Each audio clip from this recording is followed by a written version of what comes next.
ಎಲ್ಲರಿಗೂ ಶರಣಾರ್ಥಿಗಳು. ಸರ್ ದಯಮಾಡಿ ನಾವೆಲ್ಲರೂ ಮೈಕಲ್ಲಿ ಮುಟ್ಬೇಕು ಅಂತ ಹೊಸ ಸಿಗಿತದ ಮತ್ತಿದಾಯ್ತು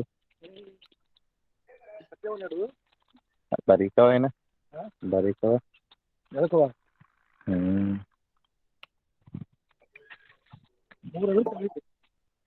ಹಲೋ ಸಂತೋಷ್, ಮೈಕ್ ಆಫ್ ಮಾಡಿ ನೀವು. ಹೇಳ್ತಾ ಸಂತೋಷ್ ಸರ್ ಪ್ರಾರಂಭ ಮಾಡ್ಬೋದಾ? ಶಶಿಕಾಂತ್ ಪಟ್ಟಣ ಸರ್, ಪಟ್ಟಣ್ ಸರ್. ಸರ್ ನಿಮ್ ವಾಯ್ಸ್ ಕೇಳಿಸ್ತಾ ಇಲ್ಲ ಸರ್, ವಾಯ್ಸ್ ಕೇಳಿಸ್ತಾ ಇಲ್ಲ.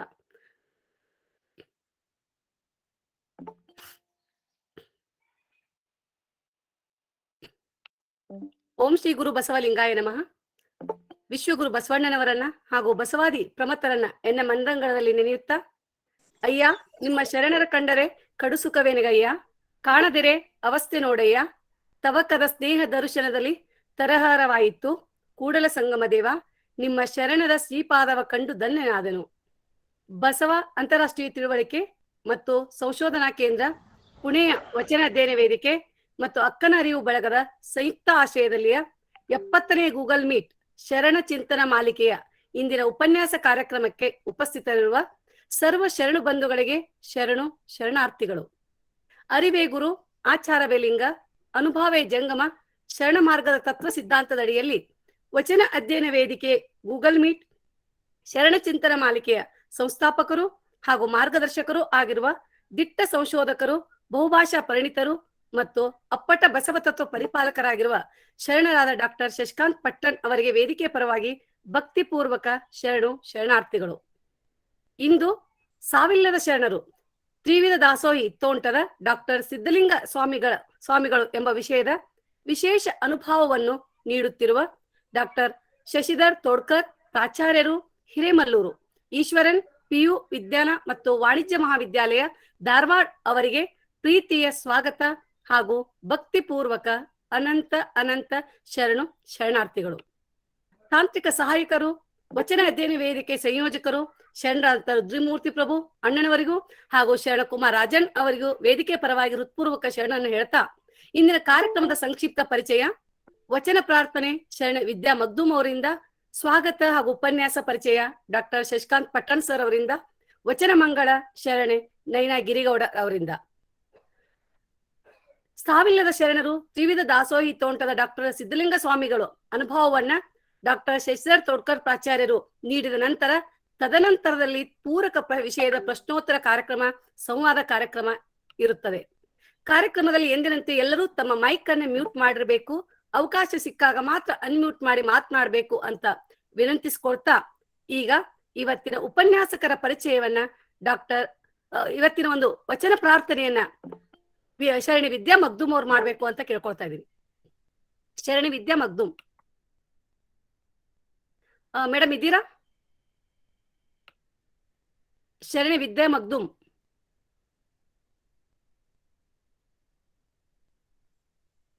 ವಿದ್ಯಾ ಮೇಡಮ್.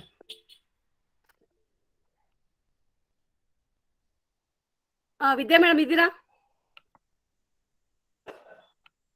ಇಲ್ರಿ ಅಕ್ಕ ಅವರು. ಮತ್ತೆ ಯಾರಿದಾರ ನೋಡ್ರಿ ಇವತ್ತು?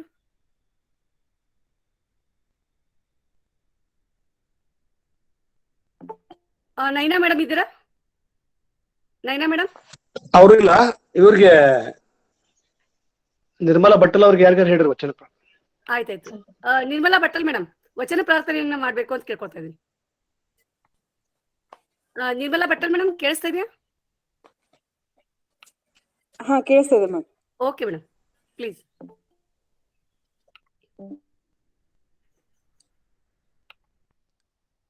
ಎಲ್ಲರಿಗೂ ಶರಣು ಶರಣಾರ್ಥಿಗಳು. ಸುಪ್ರಭಾತ ಸಮಯದಲ್ಲಿ ಅರ್ಥಿಯಲ್ಲಿ ಲಿಂಗವ ನೆನೆದರೆ ತಪ್ಪುವುದು ಅಪಮೃತ್ಯು ಕಾಲಕರ್ಮಂಗಳಯ್ಯ. ಸುಪ್ರಭಾತ ಸಮಯದಲ್ಲಿ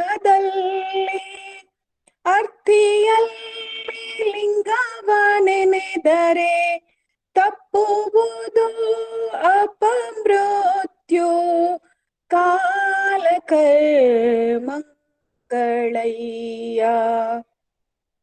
ದೇವ ಪೂಜೆಯ ಮಾಟ ದುರಿತ ಬಂಧನದೋಟ ಶಂಭು ನಿಮ್ಮಯ ನೋಟ ಹೆರೆ ಹಿಂಗತ್ ಕಣ್ಬೇಟ. ಸದಾ ಸನ್ನಿಹಿತನಾಗಿ ಶರಣೆಂಬುವುದನಂಬಿ ಲಿಂಗಾರ್ಚನೆಯ ಮಾಟ ಕೂಡಲ ಸಂಗಮನ ಕೂಟ.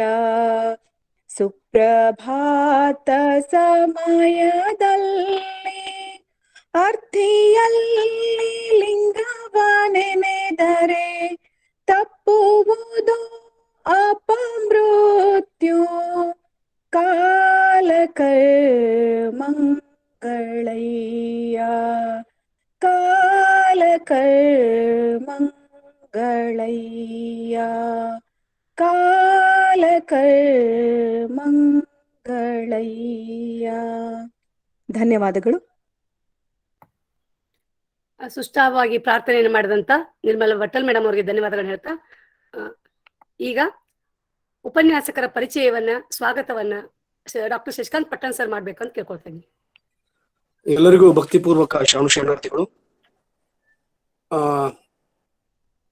ಬಸವ ಅಧ್ಯಯನ ವೇದಿಕೆ ಅಂತಾರಾಷ್ಟ್ರೀಯ ತಿಳುವಳಿಕೆ ಕೇಂದ್ರ ಪುಣೆ ಈ ಸಂಸ್ಥೆಯ ಮೂಲಕ ಸುಮಾರು 2 ವರ್ಷಗಳಿಂದ ನಿರಂತರವಾಗಿ ಬಸವಾದಿ ಶರಣರ ವಿವಿಧ ತತ್ವ ಸಿದ್ಧಾಂತಗಳನ್ನ ಬಸವ ತತ್ವಕ್ಕಾಗಿ ದುಡಿದಂತ ಹಲವಾರು ಧೀಮಂತ ಮಹಿಳೆಯರನ್ನ ಅವರನ್ನ ಸಾವಿಲ್ಲದ ಶರಣರು ಅಂತಕ್ಕಂತ ಒಂದು ಅಡಿಯಲ್ಲಿ ನಾವು ಚರ್ಚಿಸುತ್ತಾ ಜನರಿಗೆ ಪರಿಚಯ ಮಾಡ್ತಕ್ಕಂಥ ಇವತ್ತ ನಾಡಿನಾದ್ಯಂತ ಅಷ್ಟೇ ಅಲ್ಲ, ಆಸ್ಟ್ರೇಲಿಯಾದಿಂದ ಸಂಗಮೇಶ್ ತಾಲಿಮಠರು, ನ್ಯೂಜಿಲೆಂಡ್ನಿಂದ ಡಾಕ್ಟರ್ ಕಲಬುರ್ಗಿ ದಂಪತಿಗಳು, ಬೇರೆ ಬೇರೆ ರಾಷ್ಟ್ರದಿಂದ ಬೇರೆ ಬೇರೆ ರಾಜ್ಯದಿಂದ ಈ ಒಂದು ಉಪನ್ಯಾಸ ಮಾಲೆಗೆ ಭಾಗವಹಿಸ್ತಾ ಇದ್ದಾರೆ.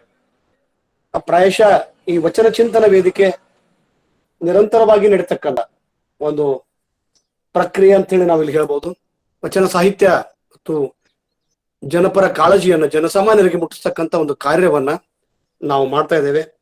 ನಮ್ಮೆಲ್ಲರ ಮಧ್ಯೆ ಗದಗಿನ ತೋಂಟದ ಡಾಕ್ಟರ್ ಸಿದ್ಧಲಿಂಗ ಸ್ವಾಮಿಗಳು ವಿರಕ್ತ ಪರಂಪರೆಯ ಒಬ್ಬ ಧೀಮಂತ ಬಸವ ತತ್ವ ಅನುಯಾಯಿಗಳು ಇದ್ರು ಅಂತಕ್ಕಂಥದ್ದೇ ಒಂದು ವಿಸ್ಮಯದ ಸಂಗತಿ ಅಂತಂದ್ರೆ ತಪ್ಪಾಗ್ಲಿಕ್ಕಿಲ್ಲ. ಅಷ್ಟೊಂದು ಆ ಮಟ್ಟದ ಬಹಳ ಎತ್ತರದ ಹೋರಾಟಗಾರರು, ತತ್ವನಿಷ್ಠರು, ಬಸವ ತತ್ವವನ್ನ ಮೈಗೂಡಿಸಿಕೊಂಡರು. ಅದು ಸಾಂಸ್ಥೀಕರಣಗೊಂಡಂತ ಮತೀಯ ಪರಂಪರೆಗಳು ಕೂಡ ಅತ್ಯಂತ ಉದಾರ ವಿಚಾರಗಳನ್ನ ಹೊಂದಿದಂತ ಒಬ್ಬ ಶ್ರೇಷ್ಠ ಶರಣರು ಗದಗಿನ ತೋಂಟದ ಸಿದ್ಧಲಿಂಗ ಶ್ರೀಗಳು ಅಂತಕ್ಕಂಥ ವಿಚಾರ. ಅವರ ಪರಿಚಯವನ್ನ ಮಾಡ್ಬೇಕು. ಯಾಕಂದ್ರೆ ಇತ್ತೀಚೆಗೆ ಅವರ ಜನ್ಮ ಒಂದು 2-3 ದಿನದ ಕೆಳಗಡೆ ಅವರ ಜಯಂತಿಯನ್ನ ಮಾಡಿದ್ವಿ, ಗದಗಿನೊಳಗೆ ಮಾಡಿದ್ರು. ಅವಾಗ ನಾವು ವಿಚಾರ ಮಾಡಿದ್ವಿ, ಹಂಗಾರೆ ಯಾರನ್ನ ನಾವು ಕರಿಬೇಕು ಉಪನ್ಯಾಸಕರನ್ನ. ಅವರ ಅತ್ಯಂತ ಹತ್ತಿರದ, ಆಮೇಲೆ ಗದಗಿನ ಡಾಕ್ಟರ್ ತೋಂಟದ ಸಿದ್ಧಲಿಂಗ ಸ್ವಾಮಿಗಳ ಒಂದು ಕನಸಿನ ಕೂಸಾದಂತ ಹಿರೇಮಲ್ಲೂರು ಈಶ್ವರನವರ ಈ ಕಾಲೇಜಿಗೆ, ಆ ಕಾಲೇಜಿನ ಪ್ರಾಂಶುಪಾಲರಿಗೆ ಅವರು ಇರತಕ್ಕಂಥ ಅವಿನಾವ ಸಂಬಂಧ, ಅವರ ಬಗ್ಗೆ ಚಿಂತನೆ, ಕಳಕಳಿ ಇವೆಲ್ಲ ನೋಡಿದಾಗ ನನಗೆ ಬಹಳ ಜನ ಕೇಳಿದಾಗ ಡಾಕ್ಟರ್ ಶಶಿಧರ್ ತೋಡ್ಕರ್ ಅವ್ರನ್ನ ಕರೀರಿ, ತುಂಬಾ ಚೆನ್ನಾಗಿ ಮಾತಾಡ್ತಾರೆ, ಗದಗಿನ ಶ್ರೀಗಳನ್ನು ಬಹಳ ಹತ್ತಿರದಿಂದ ವಾಸ್ತವಿಕವಾಗಿ ಮಾತಾಡ್ತಾರ ಅಂತಕ್ಕಂಥದ್ದು. ಬಸವ ಸಮಿತಿಯೊಳಗೂ ಕೂಡ ಅವರು ಈ ಉಪನ್ಯಾಸವನ್ನ ನಿರಂತರವಾಗಿ ಮಾಡಿದ್ದಾರೆ. ಹೀಗಾಗಿ ಡಾಕ್ಟರ್ ಶಶಿಧರ್ ತೋಡ್ಕರ್ ಅವರನ್ನ ಪರಿಚಯಿಸುವುದಂತಂದ್ರ ಅದು ಪ್ರಾಯಶಃ ನಮ್ಮ ಹೆಮ್ಮೆಯ ವಿಷಯ. ನಮ್ಮ ಮಧ್ಯದ ಒಂದು ಭರವಸೆಯ ಬರಹಗಾರ, ಚಿಂತಕ, ಸಾಹಿತಿ ಮತ್ತು ವಾಸ್ತವಿಕ ನೆಲೆಗಟ್ಟಿನೊಳಗ ನೇರ ನಿಷ್ಠುರ ವಿಚಾರವನ್ನ ಅಭಿವ್ಯಕ್ತ ಮಾಡ್ತಕ್ಕಂಥ ಒಬ್ಬ ಧೀಮಂತ ಶ್ರೀಮಂತ ಸಂಶೋಧಕ ಡಾಕ್ಟರ್ ಶಶಿಧರ್ ತೋಡ್ಕರ್ ಅಂತಂದ್ರ ತಪ್ಪಾಗ್ಲಿಕ್ಕಿಲ್ಲ. ಇವರು ತಮ್ಮ MA PhD ಯನ್ನ ಮುಗಿಸಿದ್ರು. ಮತ್ತು ಡಾಕ್ಟರ್ ಶಶಿಧರ್ ತೋಡ್ಕರ್ ಅವರ ಇನ್ನೊಂದು ವಿಶೇಷ ಅಂತಂದ್ರೆ ಅವರ ಕಾಲೇಜಿನಿಂದ ಅತ್ಯಂತ ಕೂಗಳತೆಯೊಳಗ ಡಾಕ್ಟರ್ MM ಕಲಬುರ್ಗಿ ಅವರ ಮನೆ ಇತ್ತು. ಅವರು ಕಲಬುರ್ಗಿ ಅವರ ಮತ್ತು ಡಾಕ್ಟರ್ ಗದಗಿನ ಡಾಕ್ಟರ್ ತೋಂಟದ ಸಿದ್ಧಲಿಂಗ ಶಿವ ಸ್ವಾಮಿಗಳ ಒಂದು ಬೆಸುಗೆ ಅಥವಾ ಸೇತುವೆ ಕೊಂಡಿ ಅಂತ ಇದ್ರು ಅಂತ ನನಗ ಬಹಳ ಸಲ ನಾನು ನೋಡಿದ್ದೀನಿ.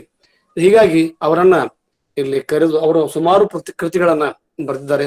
ಸಾಹಿತ್ಯಿಕವಾಗಿ, ಸಂಶೋಧನಾತ್ಮಕವಾಗಿ, ವೈಚಾರಿಕವಾಗಿ ವಚನ ಚಳುವಳಿಯನ್ನ ಒಂದು ನಿರಂತರವಾಗಿ ಇಟ್ಕೊಳ್ತಕ್ಕಂತ ಒಂದು ಕಾರ್ಯವನ್ನ ಮಾಡಿದ್ದಾರೆ. ಡಾಕ್ಟರ್ ಶಶಿಧರ್ ತೋಡ್ಕರ್ ಅವರು ಪ್ರಾಯಶಃ ಅವರಷ್ಟು ಸ್ಪಷ್ಟವಾಗಿ ಗದುಗಿನ ಡಾಕ್ಟರ್ ತೋಂಟದ ಸಿದ್ದಲಿಂಗ ಸ್ವಾಮಿಗಳನ್ನ ಚಿತ್ರಣವನ್ನ ಕಲ್ಪಿಸ್ತಕ್ಕಂಥ ಕೆಲಸವನ್ನ ಇನ್ನೊಬ್ರು ಮಾಡ್ಲಿಕ್ಕೆ ಆಗುದಿಲ್ಲ ಅಂತ ತಿಳ್ಕೊಂಡು ಅವ್ರು ಕೇಳ್ಕೊಂಡಾಗ ತುಂಬ ಹೃದಯದಿಂದ ಒಪ್ಪಿಕೊಂಡ್ರು. ಡಾಕ್ಟರ್ ಶಶಿಧರ್ ತೋಡ್ಕರ್ ಅವರೇ ತಮಗೆ ಸ್ವಾಗತ. ಎಲ್ಲರ ಪರವಾಗಿ ತಮಗೆ ಸ್ವಾಗತವನ್ನು ಕೋರ್ತಾ ಸುಮ್ಮನೆ ತಿಳ್ಬೇಡ, ನಾ ಇರೋದಿಲ್ಲ 2 ದಿನ ಬಿಟ್ಟು ಅಷ್ಟೇ ಮಾಡು. ನೀ ಮಾಡೋ ತಪ್ಪೇನು ಹೇಳಲ್ಲ ನಾವು. ಹೀಗಾಗಿ ಅವರನ್ನ ಸ್ವಾಗತಿಸುತ್ತಾ ಈಗ 1 ಗಂಟೆ ಸಮಯ ಸರ್, 1 ಗಂಟೆಯಿಂದ 1:15 ಗಂಟೆಗೆ ಗದುಗಿನ ಜಗದ್ಗುರುಗಳ ಬಗ್ಗೆ ತಾವು ನಿರಂತರವಾಗಿ ಉಪನ್ಯಾಸವನ್ನ ಹೇಳಿ ಮುಂದೆ ಕೆಲವರು ಯಾಕಂದ್ರೆ ಇದರಲ್ಲಿ ಸಾಕಷ್ಟು ವಿಚಾರಗಳನ್ನ ನರೇಟಿವ್ ಇದ್ದಾಗ ಇಲ್ಲಿ ಪ್ರಶ್ನೆಗಳು ಸಂವಾದಗಳಿಗೆ ಅವಕಾಶವಿರದೆ ಕೆಲ ಸಂದೇಹಗಳನ್ನ ತಮ್ಮ ಕೇಳಬಹುದು. ಅದಕ್ಕೆ ಈಗ ಟೈಮ್ ನಿಮ್ಮದಿದೆ. ಈಗ ವಿದ್ಯಾ ಮಗ್ದುಮ್ ಅವ್ರು ಬಂದಿದ್ದಾರೆ, ಅವರು ವಚನ ಮಂಗಲವನ್ನ ಅವರು ಮತ್ತು ಗಿರಿಗೌಡರು ಮಾಡಿಕೊಡ್ಲಿ ಅಂತೇಳಿ ಅವರನ್ನ ಕೇಳ್ಕೊಂತ ಇದ್ದೀನಿ. Over to you doctor Shashidhar Todkar sir. Thank you. ಎಲ್ಲರಿಗೂ ಶರಣಾರ್ಥಿಗಳು. ಆತ್ಮೀಯರೇ, ನನ್ನ ಬಗ್ಗೆ ಬಹಳ ಅಭಿಮಾನ ಪೂರ್ವಕವಾದಂತಹ ಮಾತುಗಳನ್ನ ಹೇಳಿದಂತ ಡಾಕ್ಟರ್ ಶಶಿಕಾಂತ್ ಪಟ್ಟಣ್ ಸರ್ ಅವರಿಗೆ ನಾನು ಕೃತಜ್ಞನಾಗಿದ್ದೇನೆ.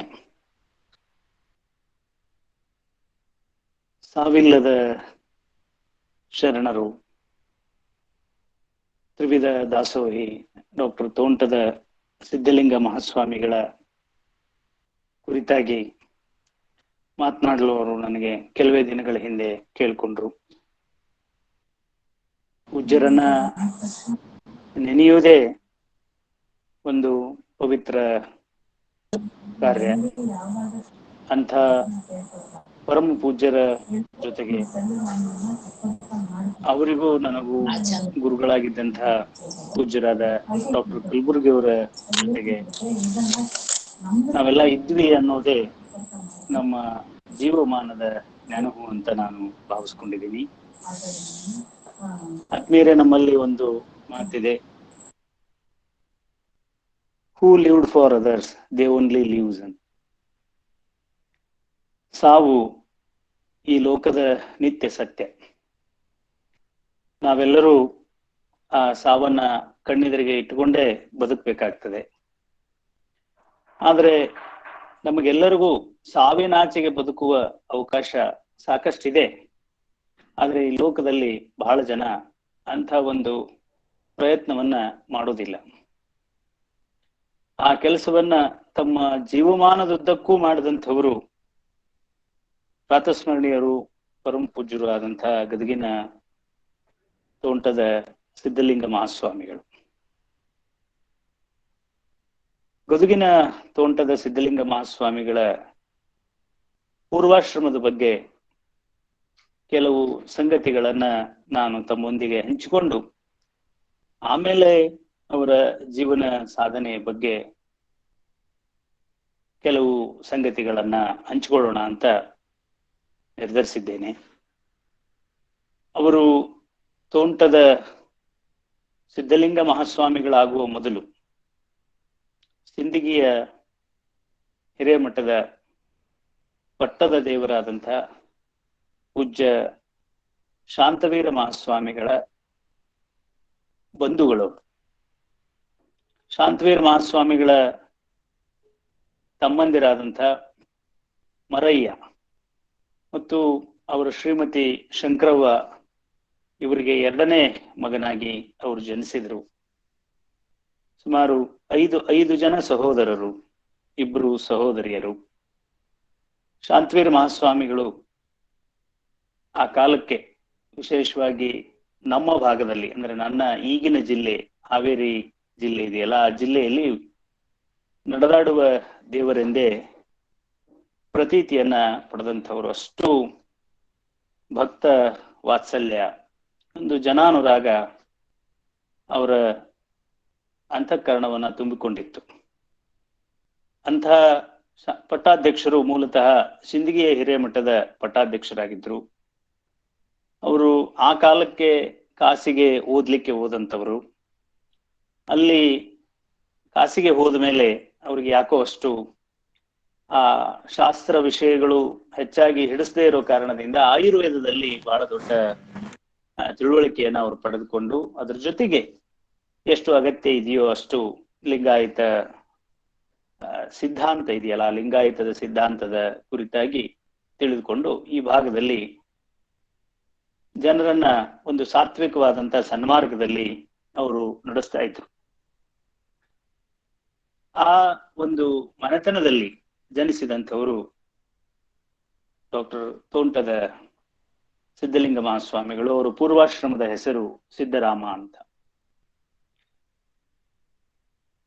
ಕಿತ್ತು ತಿನ್ನುವ ಬಡತನ, ಅನೇಕ ಜನ ಮಕ್ಕಳು, ಮತ್ತೆ ಮಠಕ್ಕೆ ಬೇರೆ ಆಸ್ತಿ ಇಲ್ಲ, ಭಕ್ತರನ್ನ ಬಿಟ್ರೆ ಬೇರೆ ಆಸ್ತಿ ಇಲ್ಲ ಅಂತ ಒಂದು ಪರಿಸರದಲ್ಲಿ ಶಾಂತವೀರ ಪಟ್ಟಾಧ್ಯಕ್ಷರು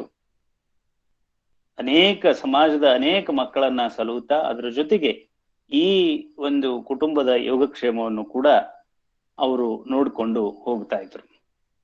ವಿಶೇಷವಾಗಿ ಗದುಗಿನ ಪೂಜ್ಯರಿಗೆ ಅತ್ಯಂತ ಪ್ರೀತಿ, ವಾತ್ಸಲ್ಯ, ಕರುಣೆಯನ್ನ ತೋರಿದಂಥವರು ಶಾಂತವೀರ ಪಟ್ಟಾಧ್ಯಕ್ಷರು. ಹೀಗಾಗಿ ಆ ಇಡೀ ಮನೆಯಲ್ಲಿ ಎಲ್ಲರಿಗಿಂತ ಹೆಚ್ಚು ಸಿದ್ದರಾಮ ಶಾಂತವೀರ ಪಟ್ಟಾಧ್ಯಕ್ಷರನ್ನ ಹಚ್ಚಿಕೊಂಡಿದ್ರು. ಶಾಂತವೀರ ಪಟ್ಟಾಧ್ಯಕ್ಷರು ಕೂಡ ಈ ಸಿದ್ದರಾಮ ಅನ್ನುವ ಹುಡುಗನಲ್ಲಿ ಅದಾವ ವಿಶೇಷವನ್ನ ಕಂಡಿದ್ರು ಏನೋ, ಅವರು ಇವರನ್ನ ಚೆನ್ನಾಗಿ ಓದಿಸಿ ಮುಂದೆ ನಮ್ಮ ಮಠದ ಮರಿ ಗುರುಗಳನ್ನಾಗಿ ಇವರನ್ನೇ ನಾವು ಮಾಡಬೇಕು ಅಂತ ನಿರ್ಧರಿಸಿ ಇವರ ವಿಷಯದಲ್ಲಿ ಬಹಳ ಕಾಳಜಿಯನ್ನ ತೆಗೆದುಕೊಳ್ಳಿಕ್ಕೆ ಶುರು ಮಾಡಿದ್ರು. ಅವರ ಪ್ರಾಥಮಿಕ ಹಂತ ಸಿಂದಗಿಯಲ್ಲಿ ಮುಗಿತಿದ್ದ ಹಾಗೇನೆ ಅವರನ್ನ ಮಾಧ್ಯಮಿಕ ಶಾಲೆಗೆ ಶಾಂತವೀರ ಪಟ್ಟಾಧ್ಯಕ್ಷರು ಹುಬ್ಬಳ್ಳಿಗೆ ಕರೆದುಕೊಂಡು ಬಂದು ಅಲ್ಲಿನ 3000 ಮಠದಲ್ಲಿ ಅವರಿಗೆ ವಾಸ್ತವ್ಯದ ಒಂದು ವ್ಯವಸ್ಥೆಯನ್ನ ಮಾಡಿದ್ರು.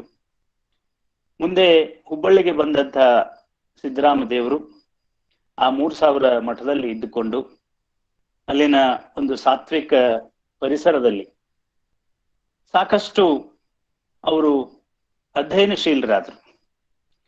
ಅವರ ಅಧ್ಯಯನಶೀಲತೆ ಅದೆಷ್ಟು ತೀವ್ರವಾಗಿತ್ತು ಅಂದ್ರೆ, ಯಾವುದೇ ಒಂದು ಪುಸ್ತಕ ಅವರ ಕೈಗೆ ಸಿಕ್ಕರೆ ಅದನ್ನ ಓದಿ ಮುಗಿಸುವವರೆಗೂ ಅವರು ಅದನ್ನು ಬಿಡ್ತಾ ಇರ್ಲಿಲ್ಲ.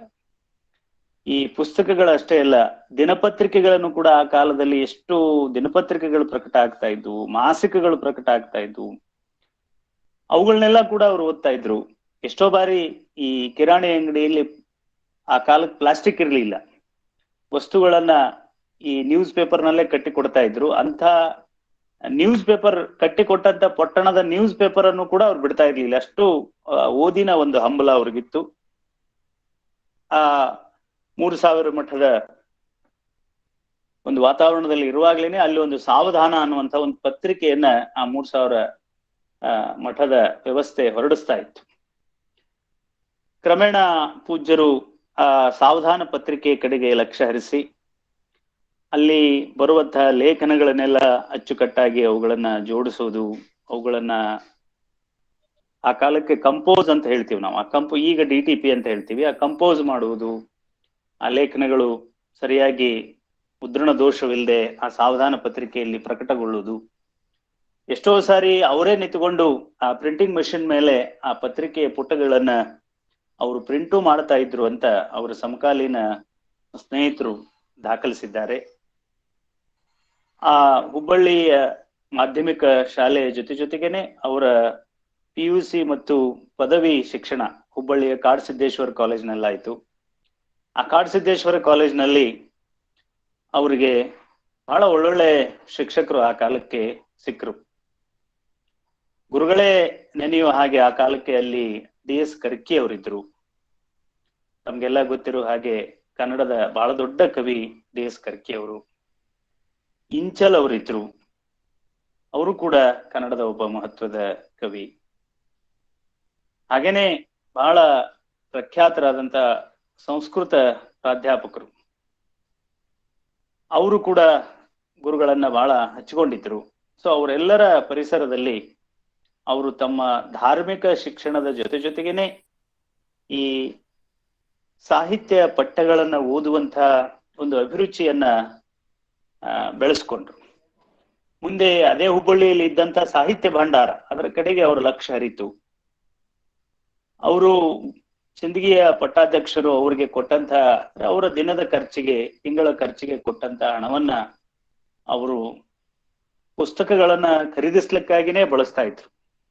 ಹೆಚ್ಚಾಗಿ ವೈಯಕ್ತಿಕವಾಗಿ ಯಾವ ಖರ್ಚನ್ನು ಮಾಡಿಕೊಳ್ಳದೆ ಕೈಯಲ್ಲಿದ್ದಂತಹ 2 ದುಡ್ಡನ್ನ ಪುಸ್ತಕ ಕೊಳ್ಳೋದು ಮತ್ತು ಆ ಪುಸ್ತಕವನ್ನ ದಿನವಿಡೀ ರಾತ್ರಿ ಇಡೀ ಓದೋದು. ಓದಿ ಆದ್ಮೇಲೆ ತಮ್ಮ ಸುತ್ತಲೂ ಏನು ಸಾಧಕರು ಇರ್ತಾ ಇದ್ರು ಆ ಸಾಧಕರನ್ನೆಲ್ಲ ಕುಂದಿರಿಸ್ಕೊಂಡು ಅವ್ರ ಎದುರಿಗೆ ಆ ಪುಸ್ತಕದ ಸಾರವನ್ನ, ಸತ್ವವನ್ನ ಹೇಳೋದು, ಹಂಚಿಕೊಳ್ಳೋದು, ಅವರೂ ಕೂಡ ಆ ಪುಸ್ತಕವನ್ನ ಓದುವ ಹಾಗೆ ಅವರಲ್ಲಿ ಒಂದು ಕುತೂಹಲವನ್ನ ಸೃಷ್ಟಿಸೋದು, ಇಂಥ ಒಂದು ಕೆಲಸವನ್ನ ಮಾಡ್ತಾ ಇದ್ರು.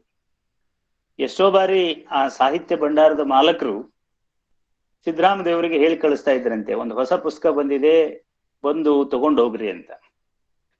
ಇವರು ಕೈಯಲ್ಲಿ ದುಡ್ಡಿಲ್ಲ, ಹೋಗಿ ನೋಡಿ ಆದ್ರೂ ಬರೋಣ ಅಂತ ಹೋದಾಗ ಆ ಪುಸ್ತಕದ ಅಂಗಡಿಯ ಮಾಲಕರು, ಪೂಜ್ಯರೇ ದುಡ್ಡಿಲ್ಲ ಅಂದ್ರೆ ಏನಾಯ್ತು, ನೀವು ತೆಗೆದುಕೊಂಡು ಹೋಗಿ ಪುಸ್ತಕನ ಓದಿ ಅಂತ ಬಹಳ ಉದಾರವಾಗಿ ಕೊಟ್ಟು ಕಳಿಸ್ತಾ ಇದ್ರು. ಅಂಥ ಒಂದು ಓದಿನ ಹಂಬಲ ಅವ್ರಿಗೆ ಬಹಳ ಬಾಲ್ಯದಲ್ಲಿಯೇ ಅದು ಅವರಲ್ಲಿ ಬೆಳೆದಿತ್ತು. ಮುಂದೆ ಪದವಿಯನ್ನ ಮುಗಿಸ್ಕೊಂಡಂತ ಪೂಜ್ಯರು ಅವರು ಸ್ನಾತಕೋತ್ತರ ಪದವಿಯನ್ನ ಮಾಡಬೇಕು ಅಂತ ಹೇಳಿ ಧಾರವಾಡದ ಕರ್ನಾಟಕ ವಿಶ್ವವಿದ್ಯಾಲಯದ ಕನ್ನಡ ವಿಭಾಗಕ್ಕೆ ಬಂದ್ರು. ಕನ್ನಡ ವಿಭಾಗಕ್ಕೆ ಆ ಕಾಲದಲ್ಲಿ ಬಹಳ ದೊಡ್ಡ ದೊಡ್ಡ ಪ್ರಾಧ್ಯಾಪಕರೆಲ್ಲ ಇದ್ರು. ಅವರಲ್ಲಿ ಬಹಳ ವಿಶೇಷವಾಗಿ ಸಿದ್ದರಾಮ ದೇವರನ್ನ ಆಕರ್ಷಿಸಿದಂಥವರು ಪೂಜ್ಯರಾದಂಥ ಡಾಕ್ಟರ್ ಎಂ ಕಲಬುರ್ಗಿ ಸರ್ ಅವರು. ಎಂ ಕಲಬುರ್ಗಿ ಸರ್ ಅವರ ಪಾಠಗಳನ್ನ ಕೇಳೋದೇ ಒಂದು ರೋಮಾಂಚನದ ವಿಷಯ. ಅವ್ರೇನಾದ್ರೂ ಪಂಪನನ್ನ ಹೇಳಲಿಕ್ಕೆ ಶುರು ಮಾಡಿದ್ರೆ ನಮ್ಮ ಮೈಯೊಳಗಿನ ಕೂದಲುಗಳೆಲ್ಲ ನೆಟ್ಟಗಾಗ್ಬೇಕು. ಅಷ್ಟು ಅತ್ಯದ್ಭುತವಾದ ರೀತಿಯಲ್ಲಿ ಹಳಗನ್ನಡ ಪಠ್ಯವನ್ನ ಅವರು ವಾಚನ ಮಾಡ್ತಾ, ಅವುಗಳ ವ್ಯಾಖ್ಯಾನವನ್ನ ಮಾಡ್ತಾ ವಿದ್ಯಾರ್ಥಿಗಳ ಮನಸ್ಸಿಗೆ ತಟ್ಟುವ ಹಾಗೆ ಹೇಳ್ತಾ ಇದ್ರು. ಅದರ ಜೊತೆಗೆ ವಚನ ಸಾಹಿತ್ಯದ ಬಗ್ಗೆ ಅಂತೂ ಬಹಳ ಅಗಾಧವಾದಂಥ ಆಸಕ್ತಿ, ಪರಿಶ್ರಮ, ಅದನ್ನೆಲ್ಲ ಡಾಕ್ಟರ್ ಆರ್ ಸಿ ಹಿರೇಮಠ ಅವರ ಒಂದು ಸಂಘ, ಸಾಮೀಪ್ಯ, ಸಹವಾಸದಲ್ಲಿ ಏನು ಕಲಬುರ್ಗಿ ಸರ್ ಸಾಧಿಸ್ಕೊಂಡಿದ್ರು ಅದೆಲ್ಲವನ್ನೂ ಅವರು ವಿದ್ಯಾರ್ಥಿಗಳಿಗೆ ಮುಟ್ಟಿಸುವಂತ ಪ್ರಯತ್ನ ಮಾಡ್ತಾ ಇದ್ರು. ಆದ್ರೆ ಒಂದು ವಿಶೇಷ ಏನು ಅಂದ್ರೆ, ಎಂದೂ ಕಲಬುರ್ಗಿ ಸರ್ ವಿದ್ಯಾರ್ಥಿಗಳಿಗೆ ಸಲಿಗೆಯನ್ನು ಕೊಡ್ತಿರ್ಲಿಲ್ಲ. ಅವ್ರಿಗೆ ಏನು ಹೇಳಬೇಕಲ್ಲ ಅದನ್ನೆಲ್ಲ ಬಹಳ ಅಗತ್ಯಕ್ಕೂ ಮೀರಿ ಹೇಳ್ತಾ ಇದ್ರು. ಅವರೇ ಹೇಳುವ ಹಾಗೆ ಯಾವುದೇ ಒಬ್ಬ ವಿದ್ಯಾರ್ಥಿ ಪಠ್ಯಕ್ಕೆ ಮಾತ್ರ ಸೀಮಿತ ಆಗಬಾರ್ದು, ಆತ ಪಠ್ಯದಾಚೆಗೂ ಬೆಳೆದು ನಿಲ್ಬೇಕು ಅನ್ನುವಂಥದ್ದು ಕಲಬುರ್ಗಿ ಅವರ ಮಾತು. ಹೀಗಾಗಿ ತಮ್ಮ ವಿದ್ಯಾರ್ಥಿಗಳು ಬರೀ ಪಠ್ಯ ಪುಸ್ತಕವನ್ನ ಓದುವ ವಿದ್ಯಾರ್ಥಿಗಳಾಗಬಾರ್ದು ಅನ್ನುವುದು ಕಲಬುರ್ಗಿ ಸರ್ ಅವರ ಒಂದು ದೊಡ್ಡ ಅಪೇಕ್ಷೆ. ಆ ಕಾರಣದಿಂದ ಅವರು ಅವನ ಇಡೀ ಆ ಪರೀಕ್ಷೆ ಇದೆಯಲ್ಲ, ಆ ಪರೀಕ್ಷೆಯನ್ನ ಮಾತ್ರ ದೃಷ್ಟಿಯಲ್ಲಿ ಇಟ್ಟುಕೊಳ್ಳದೆ ಅವನ ಇಡೀ ಬದುಕಿದೆಯಲ್ಲ, ಆ ಬದುಕಿಗೆ ಉಪಯೋಗವಾಗುವಂತ ಅನೇಕ ಸಂಗತಿಗಳನ್ನೆಲ್ಲ ಆ ಪಾಠದ ಸಂದರ್ಭದಲ್ಲಿ ಹೇಳ್ತಾ ಇದ್ರು. ಈ ಕಲಬುರ್ಗಿ ಸರ್ ಅವರ ಪಾಠ, ಪ್ರವಚನ ಇವು ಗದಗಿನ ಪೂಜ್ಯರ ಮೇಲೆ ಬಹಳ ದೊಡ್ಡ ಪರಿಣಾಮವನ್ನ, ಸಿದ್ದರಾಮ ದೇವರ ಮೇಲೆ ಬಹಳ ದೊಡ್ಡ ಪರಿಣಾಮವನ್ನ ಬೀರಿದವು. ಅವರು MA ಅಧ್ಯಯನವನ್ನ ಮುಗಿಸ್ಕೊಂಡು ಇನ್ನು ಕೆಲವೇ ದಿನಗಳಾಗಿತ್ತು. ಆ ಸಂದರ್ಭದಲ್ಲಿ ಗದಗಿನ ತೋಂಟದಾರ್ಯ ಮಠದಿಂದ ಅವರಿಗೆ ಒಂದು ಆಮಂತ್ರಣ ಬಂತು. ಆ ಗದಗಿನ ತೋಂಟದಾರ್ಯ ಮಠದ ಭಕ್ತರೆಲ್ಲ ಸೇರಿಕೊಂಡು ಆ ತೋಂಟದಾರ್ಯ ಮಠದಲ್ಲಿ ಪ್ರತಿ ಸೋಮವಾರ ಒಂದು ಶಿವಾನುಭವ ಕಾರ್ಯಕ್ರಮವನ್ನ ಆಗಲೇ ಪ್ರಾರಂಭ ಮಾಡಿದ್ರು. ಆ ಶಿವಾನುಭವ ಕಾರ್ಯಕ್ರಮದಲ್ಲಿ ಯಾರಾದ್ರೂ ಒಬ್ರು ಒಳ್ಳೆ ಉಪನ್ಯಾಸಕರು ಬೇಕು ಅಂತ ಹುಡುಕ್ತಾ ಇರುವಾಗ, ಈಗಾಗಲೇ ಪಟ್ಟಣ್ ಸರ್ ಅವರು ಹೇಗೆ ಇಲ್ಲ ಉಳಿದವ್ರೆಲ್ಲಾರು ತೋಡ್ಕರ್ ಸರ್ ಹೆಸರು ಹೇಳಿದ್ರು ಅಂತ ಹೇಳಿದ್ರಲ್ಲ, ಹಂಗೆ ಆ ಕಾಲದ ಹಿರಿಯರೆಲ್ಲ ಇಲ್ಲ ಹಿಂಗೆ 3000 ಮಠದಲ್ಲಿ ಸಿದ್ದರಾಮ ದೇವರು ಅಂತ ಇದ್ದಾರೆ, ಅವ್ರು ತುಂಬಾ ಚೆನ್ನಾಗಿ ಮಾತಾಡ್ತಾರೆ, ಅವ್ರನ್ನ ಕರ್ಕೊಂಡು ಹೋಗ್ರಿ ನೀವು ಅಂತ ಹೇಳಿದ್ರು.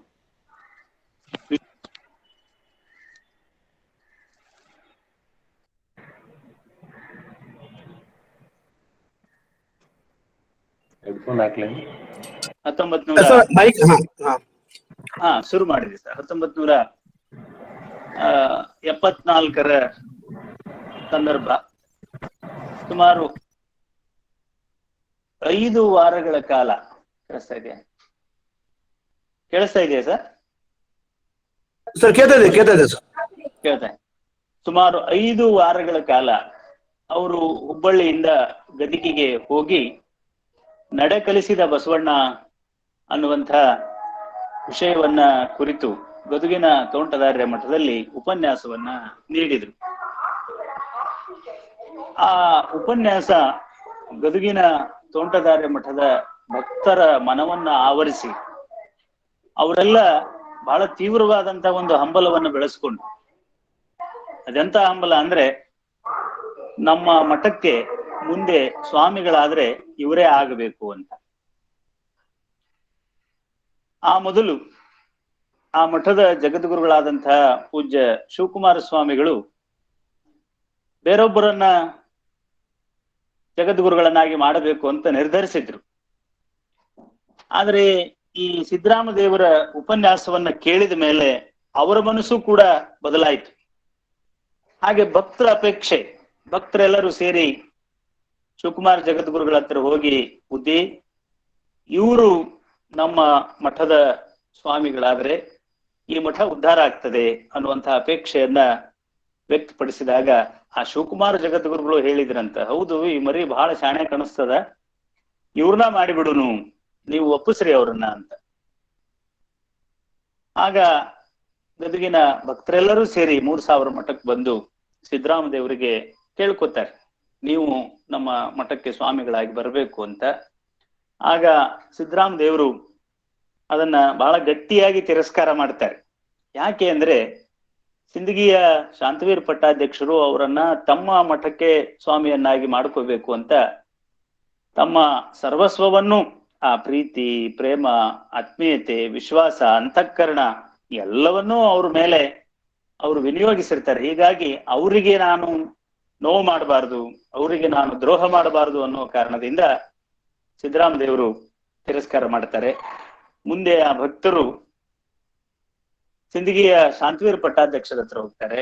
ಶಾಂತವೀರ ಪಟ್ಟಾಧ್ಯಕ್ಷರಂತೂ ಸಿಕ್ಕಾಪಟ್ಟ ಸಿಟ್ಟಿಗೆದ್ದು ಅವರು ಆ ಕಾಲಕ್ಕೆ ಆ ಬಂಧು ಭಕ್ತರ ಮೇಲೆ ರೇಗಾಡಿದ್ರು, ಒದರಾಡಿದ್ರು, ಕೂಗಾಡಿದ್ರು, ಆ ಮರಿಯನ್ನ ನಿಮ್ಮ ಮಠಕ್ಕೆ ಕೊಡೋದಿಲ್ಲ ಅನ್ನುವಂತ ಒಂದು ಅಭಿಪ್ರಾಯವನ್ನು ಹೊರಗೆ ಹಾಕಿದ್ರು ಅಂತನೂ ಕೂಡ ಅದನ್ನೆಲ್ಲ ನೋಡಿದಂತ ಹಿರಿಯರು ನಮ್ಮೆದುರಿಗೆ ತಮ್ಮ ಭಾವನೆಗಳನ್ನ ಹಂಚಿಕೊಂಡಿದ್ದಿದೆ.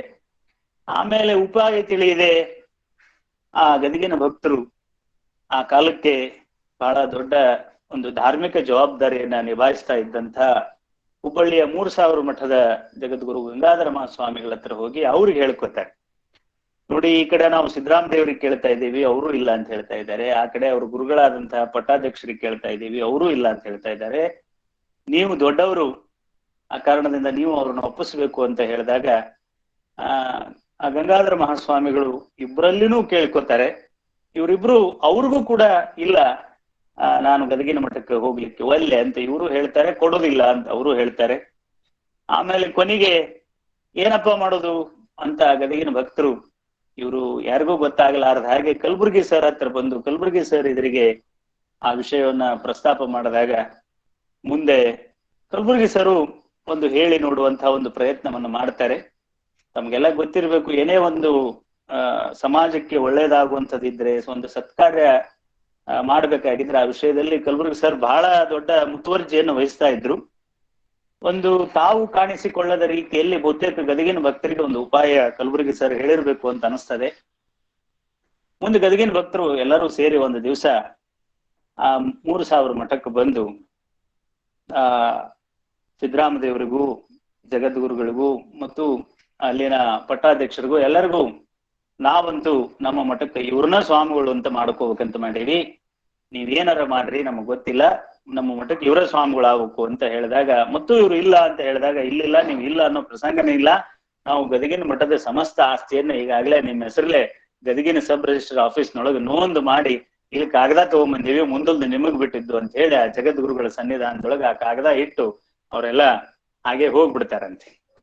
ಮುಂದೆ ಈ ಸಂದರ್ಭ ಇದೆಯಲ್ಲ, ಇದು ಬಹಳ ವಿಚಿತ್ರವಾದಂತ ಸನ್ನಿವೇಶ. ಇವರಿಬ್ಬರ ನಡಬರ್ಕ ಸಿದ್ದರಾಮದೇವರು, ಆ ಕಡೆ ಪೂಜ್ಯ ಸಿಂದಗಿಯ ಶಾಂತವೀರ ಪಟ್ಟಾಧ್ಯಕ್ಷರು ಮತ್ತು 3000 ಮಠದ ಜಗದ್ಗುರುಗಳು, ಇದೆಲ್ಲರಿಗೂ ಇತ್ತ ದರಿ ಅತ್ತ ಪುಲಿ ಅನ್ನುವಂತ ಸನ್ನಿವೇಶ. ಆಮೇಲೆ ಸಿದ್ದರಾಮದೇವರಿಗೆ ಸಿಕ್ಕಾಬಿಟ್ಟೆ ಜ್ವರ ಬರ್ತದೆ. ಆ ಕಡೆ ಒಂದು ದಿವಸ ನಮ್ಮ ಸಿಂದಗಿಯ ಪಟ್ಟಾಧ್ಯಕ್ಷರು ಯಾವುದೋ ಒಂದು ಊರಿಗೆ ಹೋಗ್ತಾ ಇರುವಾಗ ತಮ್ಮ ಗಂಟನ್ನೆಲ್ಲ ಹೊತ್ಕೊಂಡು ಒಂದು ಬಸ್ ಹತ್ತಾ ಇದ್ರಂತೆ. ಆ ಬಸ್ಸು ತುಂಬಾ ಜನರಿಂದ ತುಂಬಿ ತುಳುಕ್ತಾ ಇತ್ತು. ಅವರಿಗೆ ನಿಲ್ಲಲಿಕ್ಕೂ ಕೂಡ ಜಾಗ ಇರ್ಲಿಲ್ಲ. ಆಗ ಹಿಂದಿನಿಂದ ಒಂದು ಧ್ವನಿ ಅವರನ್ನ ಕರೀತಂತೆ, ಪಟ್ಟದೇವರ ಇಲ್ಲಿ ಬರ್ರಿ ಇತ್ಲಾಗ ಅಂತ ಹೇಳಿ. ಆಮೇಲೆ ಅವರು ಯಾರೋ ಕರೆಯಾಕ ಕುಂತಾರಲ್ಲಪ್ಪ ಅಂತ ಹೊಳ್ಳಿ ನೋಡಿ ಅವ್ರ ಕಡೆ ಹೋದಾಗ ಅವರು ನಮ್ಮ ಭಾಗದಲ್ಲಿ ಬಹಳ ದೊಡ್ಡ ಕಾರಣಿಕ ಪುರುಷ ಅಂತ ಕರೆಸ್ಕೊಂಡಂತ ಗುಬ್ಬಿಯ ನಂಜುಂಡೇಶ್ವರ ಸ್ವಾಮಿಗಳಾಗಿದ್ರು. ನಮ್ಮಲ್ಲೆಲ್ಲ ಅವರನ್ನ ಗುಬ್ಬಿ ಸ್ವಾಮಿಗಳು ಅಂತಾನೆ ಕರೀತಾರೆ. ಆ ಗುಬ್ಬಿ ಸ್ವಾಮಿಗಳು ಪಟ್ಟದೇವ್ರಿಗೆ ಹೇಳಿದ್ರಂತೆ, ನೋಡ್ರಿ ಪಟ್ಟದೇವ್ರೆ, ಆ ಮರಿಯನ್ನ ಗದಗಿನ ತೋಂಟದಾರಿ ಮಠಕ್ಕೆ ಬಿಟ್ಟು ಕೊಟ್ಟು ಬಿಡ್ರಿ. ಆ ಮರಿ ನಿಮಗ ದಕ್ಕುದಲ್ಲ. ಆ ಮರಿನ ಯಾರಂತ ತಿಳ್ಕೊಂಡಿರಿ? ಆ ಅನಾದಿ ನಿರಂಜನ ಜಗದ್ಗುರು ತೋಂಟದ ಸಿದ್ಧಲಿಂಗ ಶಿವಯೋಗಿಗಳಿದ್ರಲ್ಲ, ಆ ಸಿದ್ಧಲಿಂಗ ಶಿವಯೋಗಿಗಳು ಸುತ್ತ 701 ಜನ ವಿರಕ್ತರಿದ್ರಲ್ಲ, ಆ ವಿರಕ್ತರೊಳಗ ಇವರು ಒಬ್ರು. ಅದಕ್ಕ ಅದು ಅದೇ ಮಠಕ್ಕೆ ಸಲ್ಬೇಕಾದ ಮರಿ. ನೀವೇನ್ ಇದನ್ನ ಇಟ್ಕೊಳಕ್ ಪ್ರಯತ್ನ ಮಾಡಕ್ ಹೋಗ್ಬೇಡ್ರಿ. ನೀವು ಪ್ರಯತ್ನ ಮಾಡಿದ್ರಿ ಮರಿ ನಿಮಗ್ ದಕ್ಕುದಿಲ್ಲ ಅನ್ನೋ ಮಾತನ್ನ ಗುಬ್ಬಿ ನಂಜುಂಡ ಸ್ವಾಮಿಗಳು ಹೇಳಿದ್ರಂತೆ. ಗುಬ್ಬಿ ನಂಜುಂಡ ಸ್ವಾಮಿಗಳಿಗೆ ಆಗ 100 ವರ್ಷಕ್ಕೂ ಮೀರಿದ ಪ್ರಾಯ ಆಗಿತ್ತು. ಅವರ ಒಂದು ಹಲ್ಲು ಬಿದ್ದಿರ್ಲಿಲ್ಲ, ಮತ್ತು ಅವ್ರ ಕಣ್ಣು ಬಹಳ ನಿಚ್ಚಳ ಕಾಣಿಸ್ತಿದ್ವು ಅಂತ ನಮ್ಮ ಭಾಗದ ಜನ ಎಲ್ಲ ಇವತ್ತಿಗೂ ನಮ್ಮ ಎದುರಿಗೆ ಹೇಳ್ತಾರೆ. ಈ ಕಡೆ ಹುಬ್ಬಳ್ಳಿಯಿಂದ ಪಟ್ಟಾಧ್ಯಕ್ಷರಿಗೆ ಪತ್ರ ಬಂತು, ಸಿದ್ದರಾಮದೇವರಿಗೆ ಸಿಕ್ಕಾಬಟ್ಟೆ ಟೈಫಾಯ್ಡ್ ಜ್ವರ, ಅವರು ಅನೇಕ ದಿನಗಳಿಂದ ಆಹಾರ ತಗೊಂಡಿಲ್ಲ, ಇತ್ತೀಚೆಗೆ ನೀರು ಕುಡಿಯಕ್ಕೂ ಒಲ್ಲೆ ಅಂತ ಹೇಳ್ತಾ ಇದ್ದಾರೆ. ಅಂದಾಗ ಅನಿವಾರ್ಯವಾಗಿ ಆ ಗುಬ್ಬಿ ನಂಜುಂಡ ಸ್ವಾಮಿಗಳ ಮಾತು ಬಹುತೇಕ ಪಟ್ಟಾಧ್ಯಕ್ಷರ ಮನಸ್ಸಿನ ಮೇಲೆ ಪರಿಣಾಮ ಬೀರಿರ್ಬೇಕು. ಯಾಕಂದ್ರೆ ಪಟ್ಟಾಧ್ಯಕ್ಷರು ಕೂಡ ಯಾರ ಮಾತನ್ನು ಕೇಳುವಂತ ಸಂದರ್ಭ ಇರ್ಲಿಲ್ಲ. ಆದ್ರೆ ಇಂಥ ಒಂದು ವಿಷಮ ಸ್ಥಿತಿ ಇದೆಯಲ್ಲ, ಈ ಕಡೆ ಒಲ್ಲೆ ಅಂದ್ರೆ ಇನ್ನೇನ ಆಗ್ಬೋದು, ಹೋಗು ಅಂದ್ರೆ ಮತ್ತೇನ ಆಗ್ಬೋದು ಅನ್ನುವಂಥ ಯಾವುದೋ ಒಂದು ಗೊಂದಲದಲ್ಲಿ ಕೊನೆಗೆ ಅವರು ಆಗ್ರಪ್ಪ ನೀವು ಜಗದ್ಗುರುಗಳಾಗ್ರಿ ಅಂತ ಹೇಳಿ ಒಪ್ಪಿಗೆ ಕೊಟ್ರು ಅಂತ ಆ ಸಂದರ್ಭದ ಹಿರಿಯರು ಹೇಳಿದ್ದನ್ನು ನಾನು ಕೇಳಿದ್ದೀನಿ. ಹಿಂಗಾಗಿ ಬಹಳ ಅನಿವಾರ್ಯವಾದಂತಹ ಒಂದು ಮನಸ್ಸಿನಿಂದ ಅವ್ರೇನ್ ಬಹಳ ಸಂತೋಷದಿಂದ ಕಳಿಸಿದ್ದಲ್ಲ, ಇನ್ನೇನು ಎಲ್ಲಾರ ಬದುಕ್ಲಿ, ಇವ್ರು ಬದುಕೊಳ್ಳಿ ಅಂತ ಹೇಳಿ ಕೊನೆಗೆ ಆಯ್ತು ನೀವು ಗದಗಿನ ಮಠಕ್ಕೆ ಸ್ವಾಮಿಗಳಾಗ್ರಿ ಅಂತ ಒಪ್ಪಿಗೆ ಕೊಟ್ರಂತೆ. ಆಮೇಲೆ ಮುಂದೆ ಜುಲೈ 29, 1974ರಲ್ಲಿ ಗದಗಿನ ತೋಂಟದಾರ್ಯ ಮಠಕ್ಕೆ ಅವರು ಜಗದ್ಗುರುಗಳಾಗಿ ಪಟ್ಟಾಭಿಷಿಕ್ತರಾಗ್ತಾರೆ. ಅಲ್ಲಿಂದ ತೋಂಟದಾರ್ಯ ಮಠದ ಒಂದು ಇತಿಹಾಸ ಇದೆಯಲ್ಲ, ಅದು ಬೇರೆಯದೇ ಆದಂತಹ ಒಂದು ತಿರುವನ್ನ ಪಡೆದುಕೊಳ್ತು ಅನ್ನೋದನ್ನ ನೀವು ಎಲ್ಲರೂ ನಾವು ಪ್ರತ್ಯಕ್ಷ ನೋಡಿದೀವಿ. ಈ ತೋಂಟದಾರ್ಯ ಮಠ ನೇರವಾಗಿ ಬಸವಾದಿ ಶರಣರ ಪರಂಪರೆಗೆ ಸೇರುವಂತಹ ಮಠ. ಬಸವಣ್ಣ ಶತಮಾನಗಳ ಒಂದು ಏನು ಶೋಷಣೆ ಇತ್ತಲ್ಲ, ಆ ಶೋಷಣೆಗೆ ಕೊನೆಯನ್ನ ಹೇಳಿದಂಥ ಭಾಸ್ಕರನ ಹಾಗೆ ಈ ನೆಲದ ಮೇಲೆ ಉದಯಿಸಿ ಬಂದಂಥವನು. ಅಂಥ ಬಸವಣ್ಣ ಅಲ್ಮ ಪ್ರಭುಗಳ ಬಳೆಬಿಡಿದು ಬಂದಂಥವರು ನಿರಂಜನ ಜಗದ್ಗುರು ತೋಂಟದ ಸಿದ್ಧಲಿಂಗ ಶಿವಯೋಗಿಗಳು. ಸುಮಾರು ಬಸವಾದಿ ಪ್ರಮುಖರು ಆಗಿ ಹೋದಂತ 300 ವರ್ಷದ ಮೇಲೆ ಒಂದು ಕಡೆ ಬಸವಾದಿ ಪ್ರಮುಖರು ಉತ್ತರದ ಕಲ್ಯಾಣದಲ್ಲಿ ಕ್ರಾಂತಿಯನ್ನ ಮಾಡಿದ್ರೆ, ಅವ್ರ ನಂತರ 300 ವರ್ಷಗಳ ಮೇಲೆ ದಕ್ಷಿಣದ ತುತ್ತ ತುದಿ ಚಾಮರಾಜನಗರದ ಹರದನಹಳ್ಳಿಯಲ್ಲಿ ಜನಿಸಿ ಬಂದಂಥವರು ತೋಂಟದ ಸಿದ್ಧಲಿಂಗ ಮಹಾಸ್ವಾಮಿಗಳು. ಅವರು ಆ ದಕ್ಷಿಣದ ಭಾಗದಲ್ಲಿ ಬಸವಾದಿ ಶಿವಶರಣರ ತತ್ವಗಳು ಪ್ರಸರಿಸುವ ಹಾಗೆ ನೋಡಿಕೊಂಡಂಥವ್ರು. ಆ ಭಾಗದಲ್ಲಿ ಈ ಸಾಮಾಜಿಕ ಬದಲಾವಣೆಯನ್ನ ಮಾಡದಂಥ ಮಹಾನುಭಾವರು. ನಮಗೆಲ್ಲ ಗೊತ್ತಿರುವ ಹಾಗೆ ಯಡಿಯೂರಿನಲ್ಲಿ ಅವರ ಗದ್ದಿಗೆ ಇದೆ. ಅವರು ಲಿಂಗದಲ್ಲಿ ಲೀನರಾದ ನಂತರ, ತೋಂಟದ ಸಿದ್ಧಲಿಂಗ ಶಿವಯೋಗಿಗಳು ಲಿಂಗದಲ್ಲಿ ಲೀನರಾದ ನಂತರ ಅದೇ ಪರಂಪರೆಯ ಗುರುಗಳು ಅವರು ಓಡಾಡ್ತಾ ದಕ್ಷಿಣದಿಂದ ಮತ್ತೆ ಉತ್ತರಕ್ಕೆ ಬಂದ್ರು. ಉತ್ತರಕ್ಕೆ ಹರಪನಹಳ್ಳಿಯಿಂದ ಡಂಬಳದಿಂದ ಗದಗು, ಅಣ್ಣಿಗೇರಿ ಈ ಭಾಗದಲ್ಲಿ ಸಂಚರಿಸ್ತಾ ಕೊನೆಗೆ ಅವರು ಡಂಬಳದಲ್ಲಿ ಅಂದ್ರೆ 7ನೇ ಜಗದ್ಗುರುಗಳ ಕಾಲಕ್ಕೆ ಅವರು ಡಂಬಳಕ್ಕೆ ಬಂದ್ರು. ಮುಂದೆ ಅಲ್ಲಿ 9ನೇ ಜಗದ್ಗುರುಗಳಾದಂತಹ ಅರ್ಧನಾರೀಶ್ವರ ಶಿವಯೋಗಿಗಳ ಗದ್ದಿಗೆ ಡಂಬಳದಲ್ಲಿದೆ.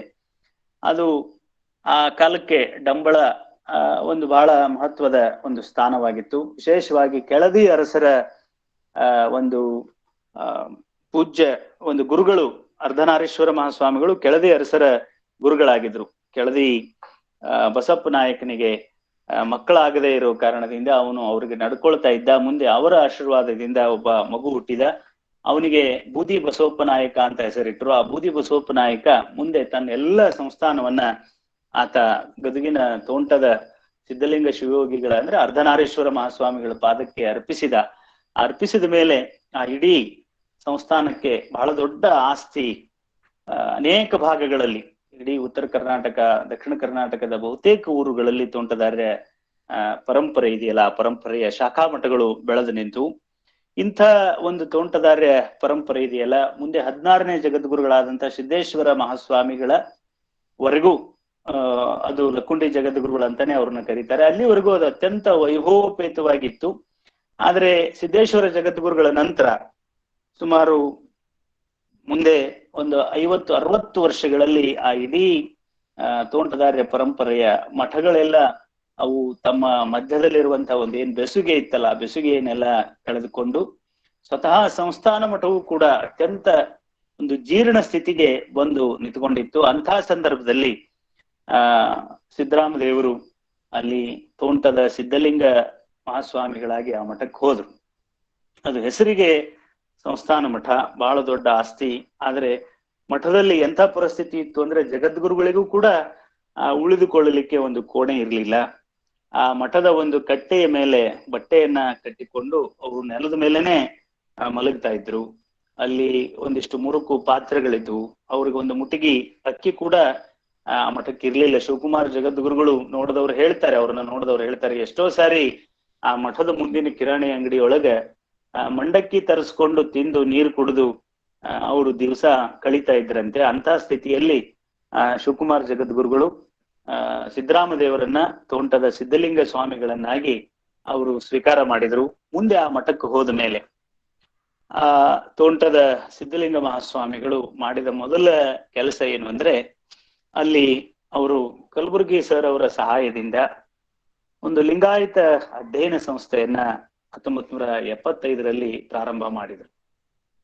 ಆ ಲಿಂಗಾಯತ ಅಧ್ಯಯನ ಸಂಸ್ಥೆ ಕಲಬುರ್ಗಿ ಸರ್ಗೆ ಒಂದು ಪತ್ರ ಬರೆದ್ರು. ಅವ್ರು, ಇಲ್ಲ ನಮ್ಮ ಮಠದಲ್ಲಿ ನಾವು ಒಂದು ಅಧ್ಯಯನ ಸಂಸ್ಥೆಯನ್ನ ಪ್ರಾರಂಭ ಮಾಡೋಣ, ನಿಮ್ಮ ಮಾರ್ಗದರ್ಶನ ಇರ್ಲಿ ಅಂದಾಗ ಕಲಬುರ್ಗಿ ಸರು ಅದನ್ನ ಬಹಳ ಗಂಭೀರವಾಗಿ ತೆಗೆದುಕೊಳ್ಳಿಲ್ಲ. ಎಷ್ಟೋ ಜನ ಹೀಗೆ ಹೇಳ್ತಾರೆ, ಆದ್ರೆ ಮುಂದೆ ಯಾವುದನ್ನು ಅವರು ಗಂಭೀರವಾಗಿ ನಡೆಸ್ಕೊಂಡು ಹೋಗೋದಿಲ್ಲ ಅಂತ ನಿರ್ಲಕ್ಷ್ಯ ಮಾಡಿದ್ರು. ಆದ್ರೆ ಮತ್ತೊಂದ್ ಸಾರಿ ಗದಗಿನ ಜಗದ್ಗುರುಗಳು ಪತ್ರ ಬರೆದ್ರು, ನೀವು ಬರ್ಲಿಲ್ಲ ಅಂದ್ರೆ ನಾವ ಅಲ್ಲಿಗೆ ಬರ್ಬೇಕಾಗ್ತೈತಿ ಅಂತ ಹೇಳಿ. ಆಗ ಕಲಬುರ್ಗಿ ಸರ್ ತಮ್ಮ ಶ್ರೀಮತಿ ಅವ್ರನ್ನ ಕರೆದುಕೊಂಡು ಗದಗಿನ ಮಠಕ್ಕೆ ಹೋದ್ರು. ಆ ಮಠದ ಪರಿಸ್ಥಿತಿಯನ್ನ ಕಣ್ಣಾರೆ ಅವ್ರು ನೋಡಿದ್ರು. ಅವ್ರಿಬ್ರು ಒಂದ್ ಕಡೆ ಕುತ್ಕೊಂಡು ಹೇಳಿದ್ರು, ಇದಕ್ಕೆ ಯಾರು ಸಂಪಾದಕರು, ಪ್ರಧಾನ ಸಂಪಾದಕರು ಅಂತ ಏನೂ ಇಲ್ಲ, ಕೆಲಸ ಆಗ್ಬೇಕು. ಬಹಳ ಮಹತ್ವದ್ದು ಏನು ಅಂದ್ರೆ ಕೆಲಸ ಆಗ್ಬೇಕು. ಆ ಕಾರಣದಿಂದ ವ್ಯಕ್ತಿ ಹಿಂದಿರಬೇಕು, ಕೆಲಸ ಮುಂದಿರಬೇಕು ಅನ್ನೋದು ಕಲಬುರ್ಗಿ ಸರ್ ಅವರ ಒಂದು ಜೀವನದ ಧ್ಯೇಯ ಅದು. ಹೀಗಾಗಿ ಜಗದ್ಗುರುಗಳು ಮತ್ತು ಕಲಬುರ್ಗಿ ಸರ್ ಸೇರಿ ಆ ಅಧ್ಯಯನ ಸಂಸ್ಥೆಯನ್ನ 1975ರಲ್ಲಿ ಪ್ರಾರಂಭ ಮಾಡಿದ್ರು. ಆ ಅಧ್ಯಯನ ಸಂಸ್ಥೆಯಿಂದ ಅನೇಕ ಮಾಲೆಗಳನ್ನ ಪ್ರಾರಂಭ ಮಾಡಿದ್ರು. ಅದರೊಳಗೆ ವಿಶೇಷವಾಗಿ ಲಿಂಗಾಯತ ಪುಣ್ಯ ಪುರುಷ ಸಾಹಿತ್ಯ ಮಾಲೆ. ನಿಮಗೆಲ್ಲ ಗೊತ್ತಿರುವ ಹಾಗೆ ಈಗಾಗಲೇ ಸುಮಾರು 300ಕ್ಕೂ ಹೆಚ್ಚು ಪುಸ್ತಕಗಳು ಈ ಲಿಂಗಾಯತ ಪುಣ್ಯ ಪುರುಷ ಸಾಹಿತ್ಯ ರತ್ನಮಾಲೆಯಿಂದ ಪ್ರಕಟವಾಗಿವೆ.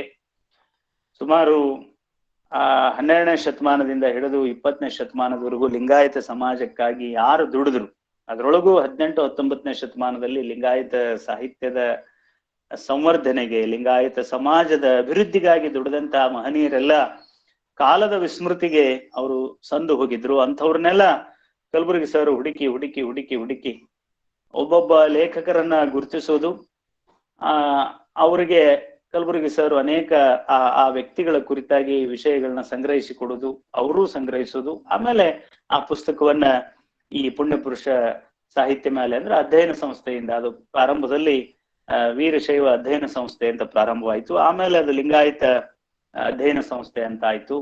ಮುಂದೆ ಕಲಬುರ್ಗಿ ಸರು ಈ ಹಂತಕರ ಗುಂಡಿಗೆ ಬಲಿಯಾದ ನಂತರ ಜಗದ್ಗುರುಗಳು ಇಲ್ಲ, ಅದನ್ನ ಡಾಕ್ಟರ್ ಎಂ ಕಲಬುರ್ಗಿ ಅಧ್ಯಯನ ಸಂಸ್ಥೆ ಅಂತಾನೆ ನಾವು ಮಾಡೋಣ, ಕಲಬುರ್ಗಿ ಸರಿಗೆ ನಾವು ಸೂಕ್ತವಾದಂತ ಗೌರವವನ್ನ ಆ ಮೂಲಕ ಸೂಚಿಸೋಣ, ಕಲಬುರ್ಗಿ ಸರ್ ಬೇರೆ ಅಲ್ಲ, ಗದಗಿನ ತೋಂಟದಾರ್ಯ ಮಠ ಬೇರೆ ಅಲ್ಲ ಅನ್ನುವಂತಹ ಒಂದು ಭಾವನೆ ಜಗದ್ಗುರುಗಳಲ್ಲಿ ಬಹಳ ತೀವ್ರವಾಗಿತ್ತು. ಹೀಗಾಗಿ ಅದನ್ನ ಡಾಕ್ಟರ್ ಎಂ ಕಲಬುರ್ಗಿ ಅಧ್ಯಯನ ಸಂಸ್ಥೆ ಅಂತ ಮಾಡಿದ್ರು. ಈ ಅಧ್ಯಯನ ಸಂಸ್ಥೆಯಿಂದ ಈ ಲಿಂಗಾಯತ ಪುಣ್ಯ ಪುರುಷ ಸಾಹಿತ್ಯ ರತ್ನಮಾಲೆಯಲ್ಲಿ ಸುಮಾರು 300ಕ್ಕೂ ಹೆಚ್ಚು ಜನ ಲಿಂಗಾಯತ ಸಮಾಜಕ್ಕಾಗಿ ದುಡಿದಂತ ಮಹನೀಯರ ಚರಿತ್ರೆಗಳು ಪ್ರಕಟವಾಗಿವೆ. ಆ ಚರಿತ್ರೆಯ ಮೊದಲ ಪುಸ್ತಕ ಈ ಉತ್ತರ ಕರ್ನಾಟಕವನ್ನ ಆ ಕಾಲಕ್ಕೆ ದಕ್ಷಿಣ ಮಹಾರಾಷ್ಟ್ರ ಅಂತ ಮಹಾರಾಷ್ಟ್ರಿಗರು ಕರಿತಾ ಇದ್ರು. ಸೊ ಈ ದಕ್ಷಿಣ ಮಹಾರಾಷ್ಟ್ರ ಅನ್ನುವಂತಹ ಒಂದು ತಿರಸ್ಕಾರದ ಭಾವನೆಗೆ ಒಳಗಾದಂತ ಈ ಪ್ರದೇಶದಲ್ಲಿ ಕನ್ನಡ ಶಾಲೆಗಳೇ ಇರ್ಲಿಲ್ಲ. ಇಂತಹ ಕನ್ನಡ ಪ್ರದೇಶದಲ್ಲಿ ಕನ್ನಡ ಶಾಲೆಗಳಿಲ್ಲ ಅಂದ್ರೆ ಅದು ಕನ್ನಡಿಗರಿಗೆ ಅವಮಾನ ಅಂತ ತಿಳ್ಕೊಂಡು ಆ ಕಾಲದಲ್ಲಿ ಈ ಭಾಗದಲ್ಲಿ ಕನ್ನಡ ಶಾಲೆಗಳನ್ನ ಆರಂಭಿಸ್ಲಿಕ್ಕೆ ಕಾರಣರಾದಂತಹ ಪ್ರಾತಸ್ಮರಣೀಯರಾದಂತಹ ಡೆಪ್ಟಿ ಚನ್ನಬಸಪ್ಪನವರು, ಆ ಚನ್ನಬಸಪ್ಪನವರ ಕುರಿತಾಗಿ ಆ ಕಾಲದ ಒಬ್ಬ ಶಿಕ್ಷಣಾಧಿಕಾರಿ ಮಗು ಹಂದ್ರಾಳ್ ಅಂತೇಳಿ ಅವ್ರ ಮೂಲಕ ಆ ಪುಸ್ತಕವನ್ನ ಪ್ರಕಟ ಮಾಡಿದ್ರು. ತಮಗೆಲ್ಲ ಒಂದು ವಿಷಯ ಗೊತ್ತಿದೆ ಈಗಾಗಲೇ, ಮತ್ತೊಮ್ಮೆ ನಾನು ಅದನ್ನ ನೆನಪಿಸ್ತಾ ಇದ್ದೇನೆ. ಡೆಪ್ಟಿ ಚನ್ನಬಸಪ್ಪನಂತವ್ರು ಹುಟ್ಟಿ ಬರೋದು ಬಹಳ ದುರ್ಲಭ ಅನ್ನುವಂಥ ಮಾತನ್ನ ನಮ್ಮ ಜಗದ್ಗುರುಗಳು ಹೇಳ್ತಾ ಇದ್ರು. ನಮ್ಮ ಹಣೆ ಬರವನ್ನ ಬರೆದಂತ ಒಬ್ಬ ಮಹಾಪುರುಷ ಅನ್ನುವಂಥ ಮಾತನ್ನು ಕೂಡ ಜಗದ್ಗುರುಗಳು ಹೇಳ್ತಾ ಇದ್ರು. ಡೆಪ್ಟಿ ಚನ್ನಬಸಪ್ಪನವರು 1868ನೇ ಇಸ್ವಿಗೆ ಈ ಮಠಮಾನ್ಯಗಳಲ್ಲಿ ದಾಸೋಹ ಪ್ರಾರಂಭ ಆಗುವುದಕ್ಕಿಂತ ಮೊದಲೇ ಬೆಳಗಾವಿಯಲ್ಲಿ ಅವರು ತಮ್ಮ ಸ್ವಂತದ ದುಡ್ಡನ್ನ ಖರ್ಚು ಮಾಡಿ ಆ ಕಾಲದಲ್ಲಿ ಕಲೀಲಿಕ್ಕೆ ನಗರಕ್ಕೆ ಬರುವಂತ ವಿದ್ಯಾರ್ಥಿಗಳಿಗಾಗಿ ದಾಸೋಹ ವ್ಯವಸ್ಥೆಯನ್ನ, ದಾಸೋಹ ನಿಲಯವನ್ನ ಅವರು ಪ್ರಾರಂಭ ಮಾಡಿದ್ರು ಅನ್ನೋದು ನಮಗೆ ಆ ಚರಿತ್ರೆಯ ಮೂಲಕ ತಿಳಿದು ಬರ್ತದೆ. ಅಂತ ಡೆಪ್ಟಿ ಚನ್ನಬಸಪ್ಪನವ್ರ ಮೇಲೆ ಮೊದಲ ಪುಸ್ತಕ ನಮ್ಮ ಪುಣ್ಯ ಪುರುಷ ಸಾಹಿತ್ಯ ರತ್ನಮಾಲೆಯಿಂದ ಪ್ರಕಟವಾಯಿತು.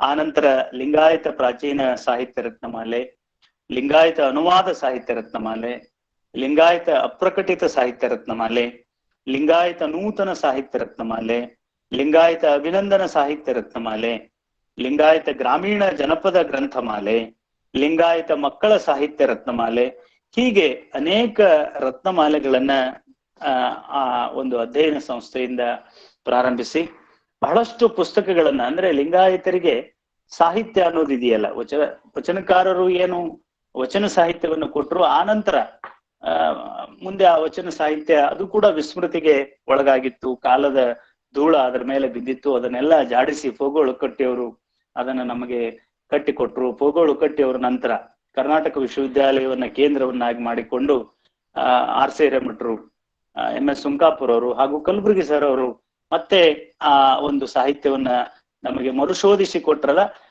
ಯಾವುದು ವಿಶ್ವವಿದ್ಯಾಲಯದಿಂದ ಸಾಧ್ಯ ಆಗಿರ್ಲಿಲ್ಲ, ಯಾವ ಕೆಲಸ ವಿಶ್ವವಿದ್ಯಾಲಯದಿಂದ ಸಾಧ್ಯ ಆಗಿರ್ಲಿಲ್ಲ, ಆ ಕೆಲಸವನ್ನ ಮಾಡಿಸ್ಲಿಕ್ಕೆ ಕಲಬುರ್ಗಿ ಸರು ಗದುಗಿನ ತೋಂಟದಾರ್ಯ ಮಠವನ್ನ ಪೂಜ್ಯರ ಮೂಲಕ ಬಳಸ್ಕೊಂಡ್ರು. ಪೂಜ್ಯರು ಕೂಡ ಅದಕ್ಕೆ ಒಂದು ಅವಕಾಶವನ್ನ ಮಾಡಿಕೊಟ್ರು. ಆನಂತರ ಪೂಜ್ಯರು ಮಾಡಿದಂತಹ ಮಹತ್ವದ ಕೆಲಸ ಯಾವುದು ಅಂದ್ರೆ, ಈ ತೋಂಟದಾರ್ಯ ಮಠದಲ್ಲಿ ಅವರು ಬರೋದಕ್ಕಿಂತ ಮುಂಚೆನೆ ಪ್ರಾರಂಭವಾಗಿದ್ದಂತ ಶಿವಾನುಭವಗಳು. ಆ ಶಿವಾನುಭವ ಪ್ರತಿ ಸೋಮವಾರ ತೋಂಟದಾರ್ಯ ಮಠದಲ್ಲಿ ನಡೀತಾ ಇತ್ತು. ಆ ಪೂಜ್ಯರು ಬರೋದಕ್ಕಿಂತ ಮುಂಚೆ ಅಲ್ಲೇ ಇರುವಂತ ಕೆಲವು ಸಂಪನ್ಮೂಲ ವ್ಯಕ್ತಿಗಳನ್ನ ಬಳಸ್ಕೊಂಡು ಆ ಶಿವಾನುಭವವನ್ನು ನಡೆಸಲಾಗ್ತಾ ಇತ್ತು. ಪೂಜ್ಯರು ಬಂದ ಮೇಲೆ ಆ ಶಿವಾನುಭವಕ್ಕೆ ಕರ್ನಾಟಕದ ಏನು ಬೇರೆ ಬೇರೆ ಪ್ರದೇಶಗಳಲ್ಲಿ ಇರುವಂತಹ ಸಾಧಕರು, ಬೇರೆ ಬೇರೆ ಪ್ರದೇಶಗಳಲ್ಲಿ ಇರುವಂತಹ ಜ್ಞಾನಿಗಳು, ಅವರು ಎಲ್ಲಾ ಕ್ಷೇತ್ರದವರು, ಇದು ಬರೀ ಶೈಕ್ಷಣಿಕ ಕ್ಷೇತ್ರ ಅಂತ ಒಂದೇ ಅಲ್ಲ. ಆ ಶಿವಾನುಭವದಲ್ಲಿ ಅನೇಕ ಜನ ಕೃಷಿಕರು ತಮ್ಮ ಕೃಷಿ ಅನುಭವಗಳನ್ನ ಹಂಚಿಕೊಂಡ್ರು. ಅನೇಕ ಜನ ಕೈಗಾರಿಕೆ ಕ್ಷೇತ್ರದಲ್ಲಿ ದುಡಿಯುವಂತ ಕೈಗಾರಿಕಾ ತಜ್ಞರು, ಅಂದ್ರೆ ಇಂಡಸ್ಟ್ರಿಯಲಿಸ್ಟ್ ಅಂತ ನಾವೇನ್ ಹೇಳ್ತೀವಿ, ಅವರು ತಮ್ಮ ಅನುಭವಗಳನ್ನ ಹಂಚಿಕೊಂಡ್ರು. ಹೀಗೆ ಬೇರೆ ಬೇರೆ ಬೇರೆ ಬೇರೆ ಜಾನಪದ ಕ್ಷೇತ್ರದ ಜನ ಶಿವಾನುಭವಕ್ಕೆ ಬಂದು ತಮ್ಮ ಅನುಭವವನ್ನ ಹಂಚಿಕೊಂಡ್ರು. ಆ ಶಿವಾನುಭವ ಇದೆಯಲ್ಲ, ಆ ಗದುಗಿನ ಸುತ್ತಮುತ್ತಲಿನ ಪರಿಸರದ ಜನರ ತಿಳುವಳಿಕೆಯನ್ನ ಹೆಚ್ಚಿಸುವಲ್ಲಿ ಬಹಳ ದೊಡ್ಡ ಒಂದು ವೇದಿಕೆ ಆಯಿತು. ಮತ್ತು ಕರ್ನಾಟಕದ ಏನು ಬೇರೆ ಬೇರೆ ಕ್ಷೇತ್ರಗಳಲ್ಲಿ ದುಡಿಯುವಂತಹ ಏನು ವ್ಯಕ್ತಿಗಳಿದ್ರಲ್ಲ, ಅವರಿಗೂ ಕೂಡ ಅದೊಂದು ವೇದಿಕೆ ಆಯಿತು. ಆ ಶಿವಾನುಭವ ಇವತ್ತಿಗೂ ಕೂಡ ಸಾವಿರಾರು ಚಿಂತನ ಉಪನ್ಯಾಸಗಳನ್ನ, ಚಿಂತನ ಮಾಲಿಕೆಗಳನ್ನ ಅದು ನೆರವೇರಿಸ್ತಾ ಬಂದಿದೆ. ಆ ಶಿವಾನುಭವ ಇವತ್ತು ಗಿನ್ನಿಸ್ ದಾಖಲೆಯನ್ನ ಮಾಡಿದೆ. ಅದರ ನಂತರ ಸುಮಾರು 79ರಲ್ಲಿ 23/12/1979ರಲ್ಲಿ ಪೂಜ್ಯರು ತೋಂಟದಾರ್ಯ ವಿದ್ಯಾಪೀಠ ಅನ್ನುವಂತಹ ಒಂದು ಸಂಸ್ಥೆಯನ್ನ ಪ್ರಾರಂಭ ಮಾಡಿದ್ರು. ಸುಮಾರು 1890ರ ಸುಮಾರಿಗೆ ಧಾರವಾಡದ ಲಿಂಗಾಯತ ಏನು ವಿದ್ಯಾಭಿವೃದ್ಧಿ ಸಂಸ್ಥೆ ಇದೆಯಲ್ಲ, ವಿದ್ಯಾಭಿವೃದ್ಧಿ ಸಂಸ್ಥೆಯಲ್ಲಿ ನಮ್ಮ ಗದುಗಿನ ತೋಂಟದಾರ್ಯ ಮಠದ 16ನೇ ಜಗದ್ಗುರುಗಳಾದಂತಹ ಸಿದ್ದೇಶ್ವರ ಸ್ವಾಮಿಗಳು ಒಂದು ದತ್ತಿಯನ್ನ ಇಟ್ಟಿದ್ರು. ಈ ಲಿಂಗಾಯತ ಮಕ್ಕಳ ವಿದ್ಯಾಭ್ಯಾಸಕ್ಕೆ ಅನುಕೂಲವಾಗಲಿ ಅಂತ ಆ ಕಾಲಕ್ಕೆ ಒಂದು 10,000 ರೂಪಾಯಿಗಳನ್ನ ಕೊಟ್ಟು ದತ್ತಿಯನ್ನ ಇಟ್ಟು ಗದುಗಿನಲ್ಲಿ ಒಂದು ಸಂಸ್ಕೃತ ಪಾಠಶಾಲೆಯನ್ನ ಪ್ರಾರಂಭ ಮಾಡಿದ್ರು. ಆ ಸಂಸ್ಕೃತ ಪಾಠಶಾಲೆ ಬಿಟ್ಟರೆ ತೋಂಟದಾರ್ಯ ಮಠದಲ್ಲಿ ಬೇರೆ ಇನ್ಯಾವ ಸಂಸ್ಥೆಗಳು ಇರಲಿಲ್ಲ. ಆದ್ರೆ 79ರಲ್ಲಿ ಪೂಜ್ಯರು ಪ್ರಾರಂಭಿಸಿದಂತಹ ತೋಂಟದಾರ್ಯ ವಿದ್ಯಾಪೀಠ ಇದೆಯಲ್ಲ, ಅದು ಆ ಭಾಗದಲ್ಲಿ ಬಹಳ ಸ್ಮರಣಾರ್ಹವಾದಂತಹ ಒಂದು ಕೆಲಸ ಮಾಡಿತು. ಗದುಗಿನ ತೋಂಟದಾರ್ಯ ಸ್ವಾಮಿಗಳು ಅವರು ಹೇಳ್ತಾ ಇದ್ರು, ಗಾಂಧೀಜಿ ಅವರು ಹೇಗೆ ಹೇಳ್ತಾ ಇದ್ರಲ್ಲ, ಗ್ರಾಮಗಳು ಅಭಿವೃದ್ಧಿ ಆಗದ ಹೊರತು ಭಾರತ ಅಭಿವೃದ್ಧಿ ಆಗದು. ಆ ಕಾರಣದಿಂದ ತೋಂಟದಾರ್ಯ ಶ್ರೀಗಳು ಏನ್ ಮಾಡಿದ್ರು ಅಂದ್ರೆ, ಗ್ರಾಮೀಣ ವಿದ್ಯಾರ್ಥಿಗಳಿಗೆ ತಾಂತ್ರಿಕ ಶಿಕ್ಷಣ ದೊರೆಯಬೇಕು ಅಂತ ಸುಮಾರು 20ಕ್ಕೂ ಹೆಚ್ಚು ITIಗಳನ್ನ ಆ ಗದಗಿನ ಪರಿಸರ ಅಲ್ಲದೆ ಉತ್ತರ ಕರ್ನಾಟಕದ ಬೇರೆ ಬೇರೆ ಗ್ರಾಮೀಣ ಪ್ರದೇಶಗಳಲ್ಲಿ ಈ ತಾಂತ್ರಿಕ ವಿದ್ಯಾಲಯಗಳನ್ನ ಪ್ರಾರಂಭ ಮಾಡಿದ್ರು. ಮುಂದೆ ಅಲ್ಲಿನೇ ಡಿಪ್ಲೊಮಾ ಕೋರ್ಸ್ಗಳು ಪ್ರಾರಂಭ ಆಗುವ ಹಾಗೆ ನೋಡ್ಕೊಂಡ್ರು. ಅದರ ಜೊತೆಗೆ ಅನೇಕ ಹೈಸ್ಕೂಲ್ಗಳು, ಸುಮಾರು 20ಕ್ಕೂ ಹೆಚ್ಚು ಹೈಸ್ಕೂಲ್ಗಳು ಗ್ರಾಮೀಣ ಭಾಗದಲ್ಲಿ ಪ್ರಾರಂಭವಾಗುವ ಹಾಗೆ ನೋಡ್ಕೊಂಡ್ರು. ಪದವಿ ವಿದ್ಯಾಲಯಗಳು ಪ್ರಾರಂಭ ಆಗುವ ಹಾಗೆ, ಪದವಿ ಪೂರ್ವ ವಿದ್ಯಾಲಯಗಳು, ಅದಲ್ಲದೆ ಗದಗಿನಲ್ಲಿ ಒಂದು ತಾಂತ್ರಿಕ ಅಂದ್ರೆ ಎಂಜಿನಿಯರಿಂಗ್ ಕಾಲೇಜನ್ನ, ಹಾವೇರಿಯಲ್ಲಿ ಒಂದು ಆಯುರ್ವೇದ ಮಹಾವಿದ್ಯಾಲಯವನ್ನ, ಹೀಗೆ ಉತ್ತರ ಕರ್ನಾಟಕದ ಬಹುತೇಕ ಗುಲ್ಬರ್ಗಾದಿಯಾಗಿ ಬಹುತೇಕ ಪ್ರದೇಶಗಳಲ್ಲಿ ಅವರು ಶಿಕ್ಷಣ ಸಂಸ್ಥೆಗಳನ್ನ ಪ್ರಾರಂಭ ಮಾಡಿ, ವಿಶೇಷವಾಗಿ ಗ್ರಾಮೀಣ ಪ್ರದೇಶದ ವಿದ್ಯಾರ್ಥಿಗಳು ಶಿಕ್ಷಣದ ಮೂಲಕ ತಮ್ಮ ಬದುಕನ್ನ ಕಟ್ಕೊಳ್ಬೇಕು ಅನ್ನುವಂಥದ್ದು ಅವ್ರ ದೊಡ್ಡ ಅಪೇಕ್ಷೆಯಾಗಿತ್ತು. ಅವ್ರು ಹಗಲೆಲ್ಲ ಹೇಳ್ತಾ ಇದ್ರು, ಅನೇಕ ವೇದಿಕೆಗಳ ಮೇಲೆ ಬೆತ್ತ ಕುಟ್ಟಿ ಶಿಕ್ಷಣವೇ ಶಕ್ತಿ, knowledge is power, knowledge is power ಅನ್ನುವಂತ ಮಾತನ್ನ ಹೇಳ್ತಾ ಇದ್ರು. ಅದಕ್ಕೆ ಪೂರಕವಾಗಿ ಆ ವಿದ್ಯಾಪೀಠದ ಮೂಲಕ ಅನೇಕ ಶಿಕ್ಷಣ ಸಂಸ್ಥೆಗಳನ್ನ ಗದುಗಿನ ಪೂಜ್ಯರು ಪ್ರಾರಂಭ ಮಾಡಿದ್ರು. ಅವರ ಆ ಒಂದು ಉತ್ಸಾಹಕ್ಕೆ ನಾಡಿನ ಅನೇಕ ಜನ ತಮ್ಮ ಮನೆ, ಮಠ, ಹೊಲಗಳನ್ನ ದಾಸೋಹ ರೂಪದಲ್ಲಿ, ದಾನದ ರೂಪದಲ್ಲಿ ಕೊಟ್ಟು, ಅವರು ಕೂಡ ಬೇರೆ ಬೇರೆ ಊರುಗಳಲ್ಲಿ ಶಿಕ್ಷಣ ಸಂಸ್ಥೆಗಳು ಪ್ರಾರಂಭವಾಗ್ಲಿ ಅನ್ನುವಂತ ಒಂದು ಏನು ಪೂಜ್ಯರ ಹಂಬಲ ಇತ್ತು, ಆ ಹಂಬಲಕ್ಕೆ ಬೆಂಬಲವಾಗಿ ಅವರು ನಿಂತುಕೊಂಡ್ರು. ಇದ್ರ ಜೊತೆಗೆ ತೋಂಟದಾರ್ಯರು ನೋಡಿ, ಲಿಂಗಾಯತ ಪರಂಪರೆಯಲ್ಲಿ ಬಹಳ ದೊಡ್ಡ ತತ್ವ ಯಾವುದು ಅಂದ್ರೆ ದಾಸೋಹ. ಆ ದಾಸೋಹ ಗದಗಿನ ಮಠದಲ್ಲಿ ನಿಂತು ಹೋಗಿತ್ತು. ಆ ಗದಗಿನ ಮಠದಲ್ಲಿ ನಿಂತು ಹೋದಂತ ದಾಸೋಹವನ್ನ ಪ್ರಾರಂಭ ಮಾಡಿದ್ರು. ನಿತ್ಯ ಸಾವಿರಾರು ಜನ ಮಠಕ್ಕೆ ಬರುವಂತವರಿಗೆ ಪ್ರಸಾದ ಸಿಗುವಂತ ವ್ಯವಸ್ಥೆಯನ್ನ ಮಾಡಿದ್ರು. ಹಾವೇರಿಯಲ್ಲಿ ದಾಸೋಹದ ವ್ಯವಸ್ಥೆಯನ್ನ ಪ್ರಾರಂಭ ಮಾಡಿದ್ರು. ಇದ್ರ ಜೊತೆಗೆ ಈ ನರಗುಂದದ ಹತ್ತಿರ ಇರುವಂತ ಶಿರೋಳು ಶಾಖಾ ಮಠದಲ್ಲಿ ದಾಸೋಹನ ಪ್ರಾರಂಭ ಮಾಡಿದ್ರು. ಇದೆಲ್ಲಕ್ಕಿಂತ ಮುಖ್ಯವಾಗಿ ನಮ್ಮ ತೋಂಟದಾರ್ಯ ಪರಂಪರೆಗೆ ಮೂಲ ಕ್ಷೇತ್ರವಾದಂತಹ ಯಡಿಯೂರಿನಲ್ಲಿ ಆ ಸ್ವಾಮಿಯ ದರ್ಶನಕ್ಕೆ ಹೋಗುವಂತಹ ಭಕ್ತರಿಗೆ ದಾಸೋಹ ಇರಲಿಲ್ಲ.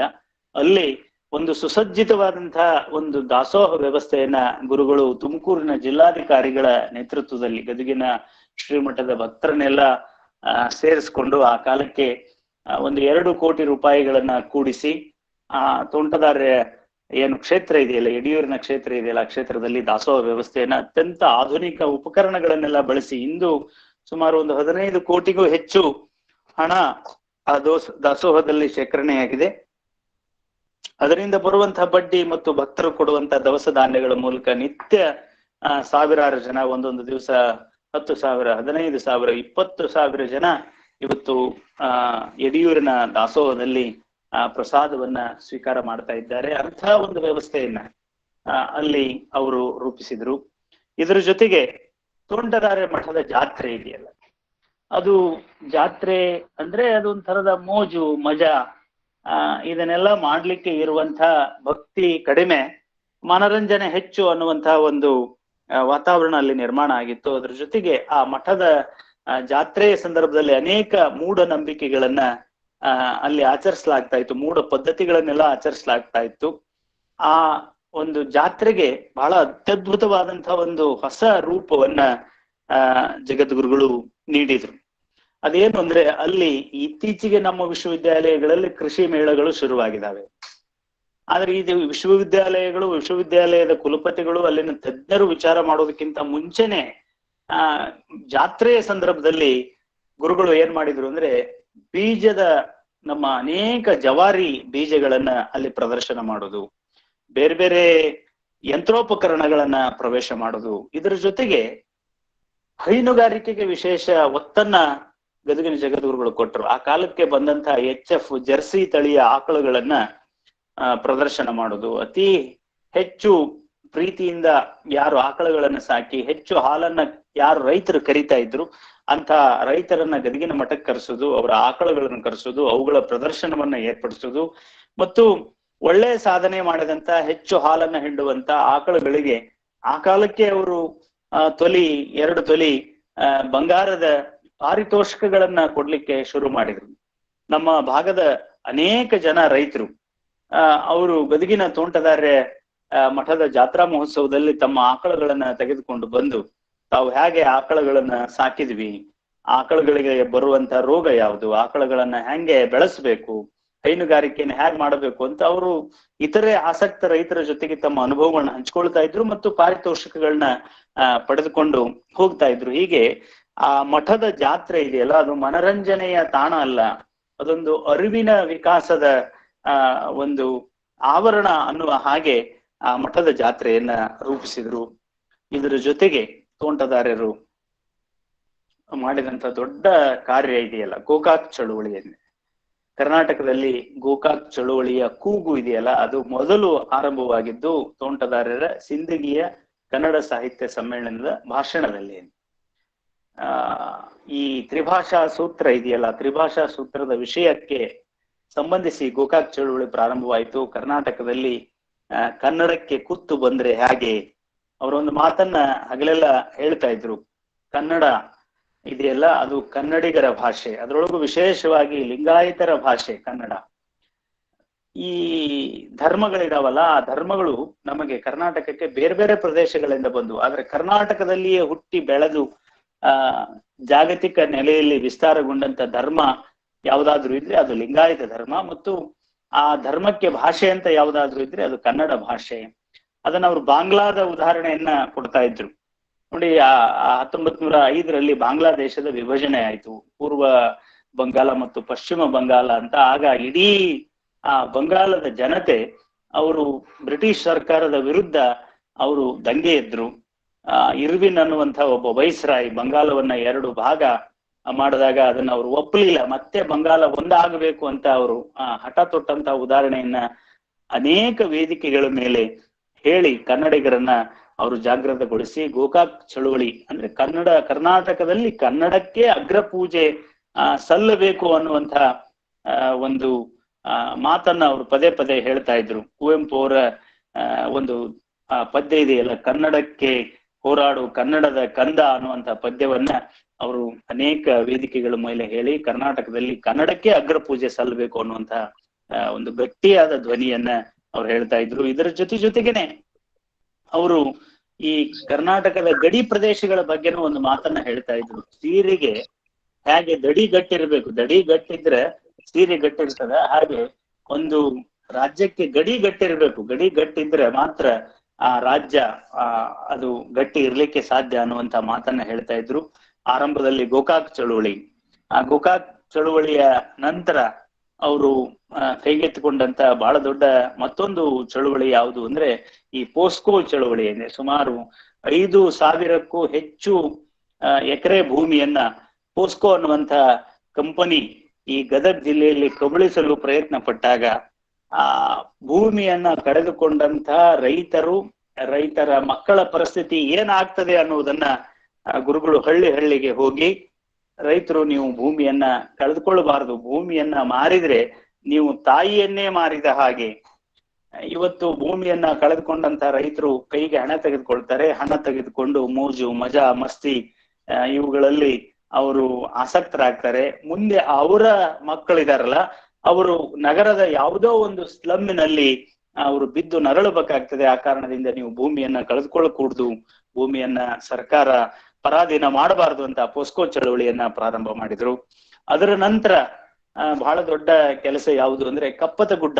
ಆ ಕಪ್ಪತ ಗುಡ್ಡದ ಚಳವಳಿ ಇದೆಯಲ್ಲ, ಕಪ್ಪತ ಗುಡ್ಡವನ್ನ ಈ ಮಲ್ಟಿನ್ಯಾಷನಲ್ಸ್ ಕಂಪನಿಗಳಿಗೆ ಗಣಿಗಾರಿಕೆ ಮಾಡಲು ಕರ್ನಾಟಕ ಸರ್ಕಾರ ಕೊಡುವ ನಿರ್ಧಾರವನ್ನ ತೆಗೆದುಕೊಂಡಾಗ ಗುರುಗಳು ಬಹಳ ತೀವ್ರವಾಗಿ ಪ್ರತಿಭಟಿಸಿದ್ರು. ವಿಶೇಷವಾಗಿ ಅವರು ಒಂದು ಮಾತನ್ನ ಹೇಳ್ತಾ ಇದ್ರು, ಈ ಭೂಮಿಯ ಮೇಲಿರುವ ಪರ್ವತಗಳು ಅವು ಭೂತಾಯಿಯ ಮೊಲಗಳಿದ್ದಂತೆ ಅಂತೆ. ಆ ಪರ್ವತಗಳ ನಾಶ ಆದ್ರೆ ನಾವು ಈ ಪ್ರಕೃತಿಯನ್ನ, ಪರಿಸರವನ್ನ ನಾಶ ಮಾಡಿಕೊಂಡ ಹಾಗೇನೆ ಅಂತ. ಅದರೊಳಗೂ ವಿಶೇಷವಾಗಿ ಆ ಗದಗ ಆ ಭಾಗ, ಉತ್ತರ ಕರ್ನಾಟಕದ ಆ ಪ್ರದೇಶ ಇದೆಯಲ್ಲ, ಆ ಪ್ರದೇಶದಲ್ಲಿ ಮಳೆ ಇದೆಯಲ್ಲ, ಆ ಕಪ್ಪತ್ತ ಗುಡ್ಡ ಕಾರಣದಿಂದಲೇ ನಮಗೆ ಮಳೆ ಬರ್ತದೆ. ಕಪ್ಪತ್ತ ಗುಡ್ಡ ಏನಾದ್ರೂ ನಾಶವಾದ್ರೆ ನಾವು ಮಳೆಯನ್ನ ಕಳೆದುಕೊಳ್ತೀವಿ. ಮಳೆ ಹೋಯಿತು ಅಂದ್ರೆ ನಿರಂತರ ಬರಗಾಲಗಳನ್ನ ನಾವು ಅನುಭವಿಸ್ಬೇಕಾಗ್ತದೆ ಅಂತ ಕಪ್ಪತ್ತ ಗುಡ್ಡದ ಚಳುವಳಿ ಸುಮಾರು 80,000 ಹೆಕ್ಟೇರಿಗೂ ವಿಸ್ತಾರ, ಅದಕ್ಕಿಂತ ಹೆಚ್ಚು ವಿಸ್ತಾರವಾದಂತಹ ಆ ಕಪ್ಪತ್ತ ಗುಡ್ಡ ಪ್ರದೇಶ ಮಲ್ಟಿನ್ಯಾಷನಲ್ಸ್ ಕಂಪನಿಗಳ ತಾಬಾ ಹೋಗಬಾರದು. ಅದು ನಮ್ಮ ಪ್ರಕೃತಿಯ ಬಹಳ ಅಮೂಲ್ಯವಾದಂತಹ ವನಸ್ಪತಿಗಳ ಮೂಲ ಕಪ್ಪತ್ತ ಗುಡ್ಡ. ಅದು ನೀರಿನ ಮೂಲ. ನೋಡಿ, ಜಲದ ಮೂಲ ಅದು ಯಾವುದು ಅಂದ್ರೆ ಅರಣ್ಯ. ಆ ಅರಣ್ಯ ನಾಶ ಆಯಿತು ಅಂದ್ರೆ ನೀರು ನಾಶವಾಗ್ತದೆ. ನೀರು ಆಯಿತು ಅಂದ್ರೆ ಜೀವಿಗಳು ನಾಶವಾಗ್ತಾರೆ ಅನ್ನುವಂತ ಮಾತನ್ನ ಅವರು ಬಹಳ ಗಟ್ಟಿಯಾಗಿ ಹೇಳಿ ಗದಗಿನ ಗಾಂಧಿ ಸರ್ಕಲ್ ನಲ್ಲಿ ತಾವೇ ಸ್ವತಃ ಅವರು ನಿರಶನಕ್ಕೆ, ಉಪವಾಸಕ್ಕೆ ಕುಳಿತುಕೊಂಡ್ರು. ಅವರು ಕುಳಿತುಕೊಂಡ ಕಾರಣದಿಂದ ಸರ್ಕಾರ ಹೆದರಿ ಆ ಕಪ್ಪತ್ತ ಗುಡ್ಡವನ್ನ ಪರಾಧೀನ ಮಾಡೋದು ಬಿಡ್ತು. ಅವರು ಗಟ್ಟಿಯಾಗಿ ಧ್ವನಿ ಎತ್ತಿದ್ರು ಅನ್ನೋ ಕಾರಣದಿಂದ ಪೋಸ್ಕೋ ಅನ್ನುವಂತ ಕಂಪನಿ ಕರ್ನಾಟಕದಲ್ಲಿ ಕಾಲಿಡಲಾರದ ಹಾಗಾಯ್ತು. ಅವರು ಗಟ್ಟಿಯಾಗಿ ಧ್ವನಿ ಎತ್ತಿದ್ರು ಅನ್ನೋ ಕಾರಣದಿಂದ ಇಡೀ ರಾಜ್ಯಾದ್ಯಂತ ಗೋಕಾಕ್ ಚಳುವಳಿ ಪ್ರಾರಂಭವಾಯಿತು. ಹೀಗಾಗಿ ನಮ್ಮ ಭಾಗದ ಹೋರಾಟಗಾರರು ಅವರನ್ನ ಚಳುವಳಿಗಳ ಸಖ ಅನ್ನುವಂತ ಒಂದು ಗೌರವದ ಮಾತಿನಿಂದಲೇ ಅವರನ್ನ ಗೌರವಿಸ್ತಾ ಇದ್ರು. ಇದರ ಜೊತೆಗೆ ತೋಂಟದಾರ್ಯರು ಮಾಡಿದಂತ ಬಹಳ ಮತ್ತೊಂದು ದೊಡ್ಡ ಕೆಲಸ ಏನು ಅಂದ್ರೆ ಕೋಮು ಸೌಹಾರ್ದತೆ.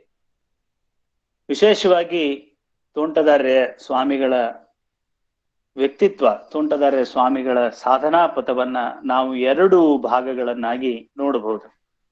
ಸುಮಾರು ಹುಬ್ಬಳ್ಳಿಯಲ್ಲಿ ಏನು ಈದ್ಗಾ ಮೈದಾನ 1991-92 ಏನು ಈದ್ಗಾ ಮೈದಾನದ ಘಟನೆ ನಡೀತಲ್ಲ, ಅದಕ್ಕಿಂತ ಮೊದಲಿನ ತೋಂಟದಾರ್ಯರನ್ನ ಮತ್ತು ಆನಂತರದ ತೋಂಟದಾರ್ಯರನ್ನ, ಅದಕ್ಕಿಂತ ಮೊದಲು ತೋಂಟದಾರ್ಯರು ಬಹಳ ಜನಪ್ರಿಯರಾಗಿದ್ರು. ಜನ ಎಲ್ಲ ಅವರನ್ನ ಮೆಚ್ಕೊಳ್ತಾ ಇದ್ರು. ಆದ್ರೆ ಆ ಘಟನೆ ನಡೆದ ನಂತರದ ತೋಂಟದಾರ್ಯರು ಜನಪ್ರಿಯರಲ್ಲ, ಅವರು ಜನಪರವಾದ್ರು. ಸೊ ಯಾವಾಗ ಅವರು ಜನಪರವಾದ್ರು ಅವಾಗ ಈ ಕೋಮುವಾದಿಗಳು ಅವ್ರ ಮೇಲೆ ತಿರುಗಿ ಬಿದ್ರು. ತೋಂಟದಾರ್ಯ ಸ್ವಾಮಿಗಳನ್ನ ನಾನಾ ರೀತಿಯಿಂದ ಟೀಕಿಸ್ಲಿಕ್ಕೆ ಶುರು ಮಾಡಿದ್ರು. ಅವರ ಅವಹೇಳನ ಶುರುವಾಯಿತು. ಅವ್ರ ಬಗ್ಗೆ ಕೆಟ್ಟ ಮಾತುಗಳನ್ನ ಈ ಪ್ರದೇಶದಲ್ಲಿ ಆಡ್ಲಿಕ್ಕೆ ಶುರು ಮಾಡಿದ್ರು ಕೋಮುವಾದಿಗಳು. ಆದ್ರೆ ಇದು ಯಾವುದಕ್ಕೂ ಅಂಜದಂತ ತೋಂಟದಾರ್ಯರು ಯಾವುದೇ ಒಂದು ನಾಡು ಕೋಮು ಸೌಹಾರ್ದತೆಯನ್ನ ಉಳಿಸ್ಕೊಳ್ಳದೆ ಹೋದ್ರೆ ಅದರ ಆಂತರಿಕ ಶಾಂತಿ ಇದೆಯಲ್ಲ, ಅದರ ಆಂತರಿಕ ನೆಮ್ಮದಿ ಇದೆಯಲ್ಲ, ಅದು ಹಾಳಾಗ್ತದೆ. ಆಂತರಿಕ ಶಾಂತಿ ಮತ್ತು ಆಂತರಿಕ ನೆಮ್ಮದಿ ಹಾಳಾದ್ರೆ ಅಭಿವೃದ್ಧಿ ಚಟುವಟಿಕೆಗಳು ಹಾಳಾಗ್ತವೆ. ಅಭಿವೃದ್ಧಿ ಚಟುವಟಿಕೆಗಳು ಹಾಳಾದ್ರೆ ಆ ನಾಡು ಜಾಗತಿಕವಾಗಿ ಮುಂದುವರಿಯೋದು ತುಂಬಾ ಕಷ್ಟ ಆಗ್ತದೆ ಅನ್ನುವಂತ ಒಂದು ನಂಬಿಕೆಯನ್ನ ಗಟ್ಟಿಯಾಗಿ ನಂಬ್ಕೊಂಡಂತವ್ರು. ಮತ್ತು ತೋಂಟದಾರ್ಯ ಪರಂಪರೆಯಲ್ಲಿ ಈ ಕೋಮು ಸೌಹಾರ್ದತೆಯನ್ನ ಪಾಲಿಸಿಕೊಂಡು ಬಂದಂತ ಅನೇಕ ಜಗದ್ಗುರುಗಳಾಗೋದ್ರು. ಅವರಲ್ಲಿ 16ನೇ ಜಗದ್ಗುರುಗಳಾದಂತಹ ಸಿದ್ದೇಶ್ವರ ಸ್ವಾಮಿಗಳು ಅಣ್ಣಿಗೇರಿಯಲ್ಲಿ ಮಸೀದಿಯನ್ನ ಕಟ್ಟಿಸ್ಲಿಕ್ಕೆ ತಮ್ಮ ತೋಂಟದಾರ್ಯ ಮಠದ ಜಮೀನನ್ನ ಕೊಟ್ಟಂತಹ ಒಂದು ದಾಖಲೆ ತೋಂಟದಾರ್ಯ ಮಠದ ಇತಿಹಾಸದಲ್ಲಿದೆ. ಆ ಮಸೀದಿಯನ್ನ ಪಡೆದುಕೊಂಡಂತಹ ಮುಸ್ಲಿಂ ಬಾಂಧವರು, ಇಸ್ಲಾಂ ಬಾಂಧವರು ಆ ಜಗದ್ಗುರುಗಳ ಮೇಲೆ ಒಂದು ಕಾವ್ಯವನ್ನ ಬರೆದಂತಹ ಒಂದು ಕೃತಿಯು ಕೂಡ ತೋಂಟದಾರ್ಯ ಮಠದಿಂದ ಇತ್ತೀಚೆಗೆ ಪ್ರಕಟವಾಗಿದೆ. ಒಟ್ಟು ಬಸವಾದಿ ಶರಣರ ಆಶಯ ಏನಾಗಿತ್ತು ಅಂದ್ರೆ ಸಕಲ ಸಮಾಜದ ಜನ ಅವರು ಎಲ್ಲ ಹಮ್ಮು ಬೊಮ್ಮುಗಳನ್ನ ಬಿಟ್ಟು ಕೂಡಿ ಬಾಳುವುದಿದೆಯಲ್ಲ, ಅದು ಬಸವಾದಿ ಶರಣರ ಆಶಯವಾಗಿತ್ತು. ಹಾಗೇನೆ ಜಗದ್ಗುರುಗಳು ಕೂಡ ಈ ಜಾತಿಗಳ ನಡುವೆ ಇರುವಂತಹ ಕಂದಕವನ್ನ ಹೋಗಲಾಡಿಸ್ಲಿಕ್ಕೆ ತಮ್ಮ ಆಯುರ್ಮಾನ ಇಡೀ ಅವರು ಪ್ರಯತ್ನ ಮಾಡಿದ್ರು. ನಮ್ಮ ಕರ್ನಾಟಕದ ಆದ್ಯ ಕೃತಿ ಕವಿರಾಜ ಮಾರ್ಗ, ಆ ಕೃತಿಕಾರ ನೃಪತುಂಗ ಅವನೊಂದು ಮಾತು ಹೇಳ್ತಾನೆ, ನಾವು ಜಗತ್ತಿನ ಜನರೆಲ್ಲ ನಾವು ಕೂಡಿ ಬಾಳ್ಬೇಕು, ಕಸವರಮೆಂಬುದು ನರಸೈರಿಸಲಾರ್ಪಡೆ ಪರಧರ್ಮಮುಂ ಪರವಿಚಾರಮುಂ ಅನ್ನುವಂಥ ಮಾತನ್ನ ನಾವು ನಂಬಿಕೊಂಡ ಧರ್ಮ ಯಾವುದೇ ಆಗಿರ್ಲಿ, ನಾವು ನಂಬಿಕೊಂಡಂತ ವಿಚಾರಗಳು ಏನೇ ಆಗಿರ್ಲಿ, ಹಾಗಂತ ನಾವು ಅನ್ಯ ಧರ್ಮೀಯರನ್ನ ದ್ವೇಷ ಮಾಡುವುದಾಗ್ಲಿ, ಅನ್ಯ ವಿಚಾರಗಳನ್ನ ಪ್ರತಿಪಾದನೆ ಮಾಡುವಂಥವರನ್ನ ಹಿಂಸಿಸುವುದಾಗ್ಲಿ ನಾವು ಮಾಡಬಾರದು. ಹಾಗೆ ಮಾಡದೇ ಇರುವುದೇ ಬಂಗಾರದಂತ ಕೆಲಸ ಅನ್ನುವಂತ ಮಾತನ್ನ ಕವಿರಾಜ ಮಾರ್ಗಕಾರ ಏನ್ ಹೇಳ್ತಾನಲ್ಲ, ಆ ಮಾತನ್ನ ಅನೇಕ ವೇದಿಕೆಗಳಲ್ಲಿ ಗುರುಗಳು ಹೇಳ್ತಾ ಇದ್ರು. ಕೋಮು ಸೌಹಾರ್ದತೆಗಾಗಿ ನಾಡಿನ ಜನ ಕೂಡಿಕೊಂಡು ಬಾಳ್ಲಿಕ್ಕೆ ಅವರು ಸಾಕಷ್ಟು ಉಪನ್ಯಾಸಗಳನ್ನ ಮಾಡಿದ್ರು. ಅನೇಕ ವೇದಿಕೆಗಳ ಮೇಲೆ, ವಿಶೇಷವಾಗಿ ತೋಂಟದಾರ್ಯರ ಪ್ರವಚನಗಳು ಸಾವಿರಾರು ಜನರ ಮನಸ್ಸನ್ನ ಅವು ಮುದುಗೊಳಿಸ್ತಾ ಇದ್ವು, ಸಾವಿರಾರು ಜನರನ್ನ ಹಿಡಿದಿಡ್ತಾ ಇದ್ವು. ಅವ್ರು ಎಲ್ಲೇ ಮಾತಾಡ್ತಾ ಇದ್ದಾರೆ ಅಂದ್ರೆ ಅಲ್ಲಿ ಜನ ಹರಿದು ಬರ್ತಾ ಇದ್ರು. ಅವರು ಈ ಸೌಹಾರ್ದತೆಯ ಕುರಿತು ಮಾತನಾಡಿದಂತ ಶಿವಮೊಗ್ಗದ ಭಾಷಣ, ಮಂಗಳೂರಿನ ಭಾಷಣ ಇವತ್ತಿಗೂ ಜನ ಅವುಗಳನ್ನ ನೆನೆಸ್ಕೊಳ್ತಾರೆ. ಅಂಥ ಒಂದು ವಾಕ್ ಸಿದ್ಧಿ, ಅದೊಂಥರದ ವೈಖರಿ ಅಂತ ಏನ್ ಹೇಳ್ತೇವಲ್ಲ, ಆ ವೈಖರಿ, ಆ ವಾಕ್ ಸಿದ್ಧಿ ತೋಂಟದಾರರಿಗೆ ಸಾಧ್ಯವಾಗಿತ್ತು. ಅದಕ್ಕೆ ಕಾರಣ ಏನು ಅಂದ್ರೆ ಅವರ ವಿಶಾಲವಾದಂತಹ ಓದು. ಆ ಓದನ್ನ ಅವರು ಅಂತಸ್ಥ ಮಾಡಿಕೊಂಡಿದ್ರು.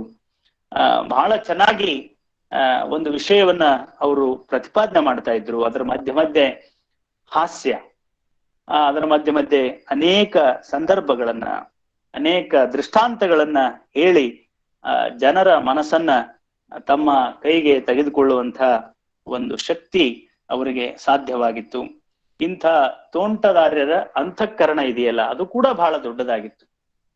ತೋಂಟದಾರ್ಯ ಮಠಕ್ಕೆ ಯಾರೇ ಬರ್ಲಿ, ಅಲ್ಲಿ ಬಡವರಿರ್ಲಿ ಶ್ರೀಮಂತರಿರ್ಲಿ, ಎಲ್ಲರನ್ನೂ ಅವರು ಸಮಾನವಾಗಿ ಕಾಣ್ತಾ ಇದ್ರು. ಅದರೊಳಗೂ ವಿಶೇಷವಾಗಿ ಬಡವರ ಬಗ್ಗೆ ಅವರಲ್ಲಿ ಅಪಾರವಾದಂಥ ಒಂದು ಕಾಳಜಿ ಇತ್ತು.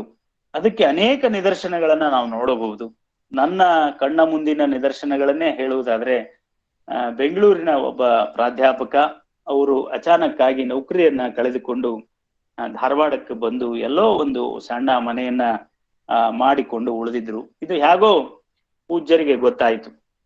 ಅದ ಗೊತ್ತಾದ ತಕ್ಷಣ ಅವರು ಮಾಡಿದ ಕೆಲಸ ಏನು ಅಂದ್ರೆ, ನಮಗೂ ಕೂಡ ಧಾರವಾಡದಲ್ಲಿ ಅವ್ರದೇ ಸಂಸ್ಥೆ, ನಾನೇ ಇಲ್ಲಿ ಪ್ರಾಚಾರ್ಯನಾಗಿ ಕೆಲಸ ಮಾಡ್ತಾ ಇದ್ರು ಕೂಡ ನಮಗೂ ಕೂಡ ಹೇಳಿದೆ. ಅವರು ಗದಗಿನಿಂದ ತಮ್ಮ ಒಬ್ಬ ಸೇವಕರನ್ನ ಕರೆದು ಅವರ ಕೈಯಲ್ಲಿ ಒಂದು ಚೀಲ ಜೋಳ, ಒಂದು ಚೀಲ ಗೋಧಿ, ಮೇಲೆ 10,000 ರೂಪಾಯಿಗಳನ್ನ ಕೊಟ್ಟು ಹೋಗಿ ಆ ಪ್ರಾಧ್ಯಾಪಕರಿಗೆ ಮುಟ್ಟಿಸು. ಅವನು ಬರೀ ಒಬ್ಬ ಪ್ರಾಧ್ಯಾಪಕನಲ್ಲ, ಅವನೊಬ್ಬ ಒಳ್ಳೆ ಲೇಖಕನಿದ್ದಾನೆ, ಒಳ್ಳೆ ಕವಿ ಇದ್ದಾನೆ. ಅವನೊಳಗಿನ ಒಬ್ಬ ಲೇಖಕ ಸಾಯಬಾರದು, ಒಬ್ಬ ಕವಿ ಸಾಯಬಾರದು ಅನ್ನುವಂಥ ಒಂದು ಕಾಳಜಿಯನ್ನ ಅವರು ಇಟ್ಕೊಂಡು ಆ ಎಲ್ಲಾ ವಸ್ತುಗಳನ್ನ ಅವರ ಮನೆಗೆ ಮುಟ್ಟಿಸುವಂತಹ ಒಂದು ವ್ಯವಸ್ಥೆಯನ್ನ ಮಾಡಿದ್ರು. ಇದರ ಜೊತೆಗೆ ಈಗಾಗಲೇ ಅವ್ರ ಮೇಲೆ ಸುಮಾರು 40ಕ್ಕೂ ಹೆಚ್ಚು ಕೃತಿಗಳು ಬಂದಿವೆ.